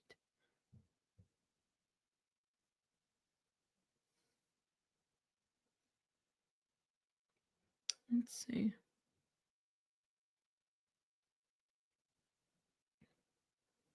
How's the prosecution closing going so far? Did it get better? It's a repeat, I think. Honestly, it just seems like the repeat of the evidence. I think that they're just trying to cement everything down. That's what it looks like, or land the plane to a certain degree. Yeah, the jurors are not they're falling asleep. That's not a good thing. That's absolutely correct. Pop is wearing a diaper today. That's right. Prosecutors say Combs used rugs for control and Ventura compelled freak-offs. Okay. The attorney also knocked the defense's suggestion that Ventura explicit message to Combs that sometimes reference freak-offs meant that she wanted to do them. Slavic said it's normal for women like Ventura to send explicit messages to her boyfriend that she testified she loved. But Ventura also knew what to say to keep Combs happy, which included actual texting about freak-offs. She knew that he was happy, she was safe, Slavic says. Okay, I think we have an update. Go. Slavic. This was Jules Theodore at the London Hotel in New York. The defendant asked for Jules' name for the ticket. The defendant's Amex shows he paid for a car. There's the 2,000 bill from the London Hotel. Defendant texted, I will tip you for S. Ventura forced into freak-offs even after saying no, prosecutors say. Despite saying no, despite not wanting to do it, Cassie left her own birthday party with defendant for a freak-off. If the defendant wanted a freak-off, it was going to happen, she said, adding that Combs didn't take no for an answer. It comes down to this. What choice did Cassie have to the end? Viewed through the entire context of the relationship, Cassie did not have the freedom to make voluntary adult decisions. That's what the prosecution is arguing, okay? Yeah. We're getting there, guys. We're getting there. We're getting there. We're getting there, guys.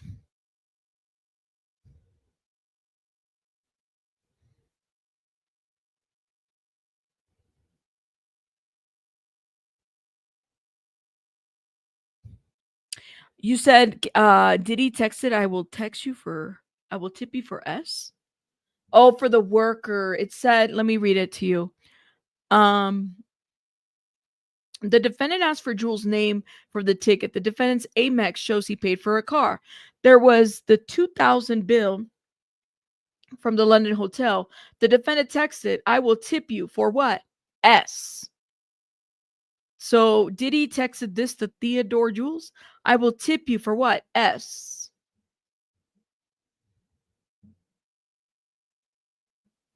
Mm-mm-mm. Yeah, they're still going, Miss Sheila. They're still going. I'm like, I thought we were supposed to be done early. What's going on? They only needed 4 hours. It's past 4 hours. Yeah, that's what it says. We're waiting for an update, guys. Oh. You said the reason they probably didn't get into the other escorts is probably because they had a criminal record. I don't know. Well, what would that mean, though? That doesn't mean that they can't, make deals with them. I mean, I'm thinking of how did they find Jonathan Oddie?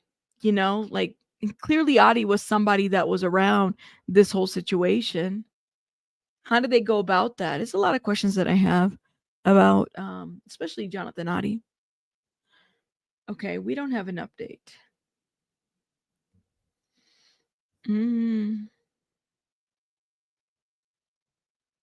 You said, I guess they figured they only had 2 minutes left, so they left. They might as well finish the day off with a bang. Media Takeout says that they know something, but I don't ever really know if I always question the credibility of Media Takeout, like where they get their sources and stuff like that. But hey, man, I don't know. Can't wait to see the defense. This is clearly just a what's the word? This is just what they're just saying, the same arguments that they started with and making it into a summary. I feel like this has gone more than a couple hours at this point, if you know what I mean.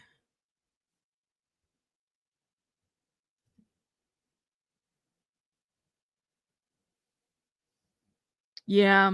Defense will be like Tuesday short and sweet.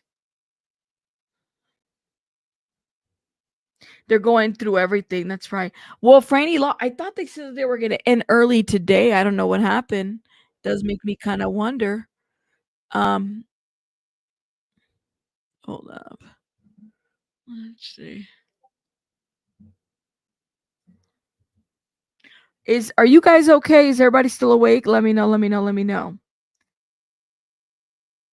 We'll see what happens.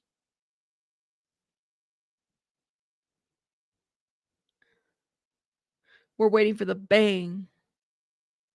I think a lot of us are.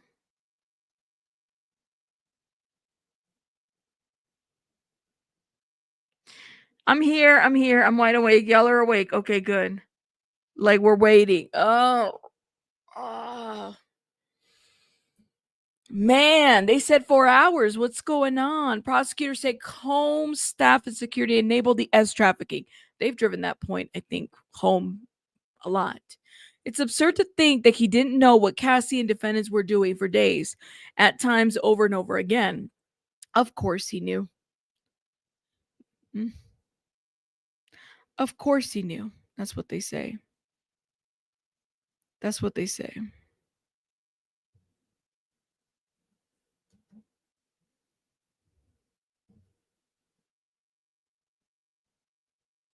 Y'all think the victims are reading the tweets of the court?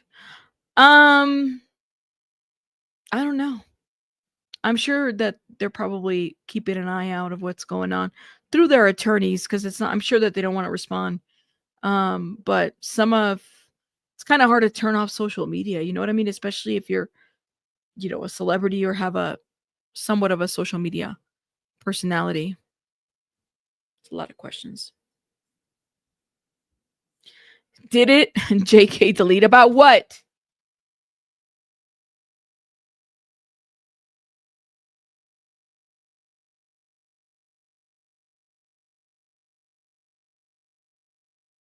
Oh, my sitter's here, guys. My sitter's here. I think Cassie got her newborn son to deal with. Twitter will be, yeah, I would hope that Twitter would be the last thing in her mind, honestly. Okay. Y'all, I might have to wrap it up here because I have to tend to baby bunny. For this incident alone, the defendant is guilty under count 3, but there's more. More jewels at the London hotel starting at 7 a.m. Consider this. Paul going to Turks. The defendant says, how should I pay? He paid for Paul's travel to Turks for S. Okay. All right, guys. I do have to head out because I got the sitter here. I only keep Baby Bunny with the sitter for a couple hours because, I hate having Baby Bunny at a sitter for too long. So I have to go, but I'm going to redirect you. Let's see. I know BJ must be live right now. So stay here because I'm going to end right now. Let's go first. Okay. Guys, hit the like button, please, and thank you. Y'all, I think they're going to be done here pretty soon, but I got to go because I got to go tend to Baby Bunny. But you guys, I'll see you guys later. Thank you for those that supported. I put in the order for the transcripts. We'll figure it out. We will see what happens. I'll see you guys, and thank you for supporting the channel. Bye, guys. Let me save this. Hopefully, you guys, let me know if Ahmad can tell me if it actually takes you to BJ. That would be amazing. Please and thank you. Bye, guys.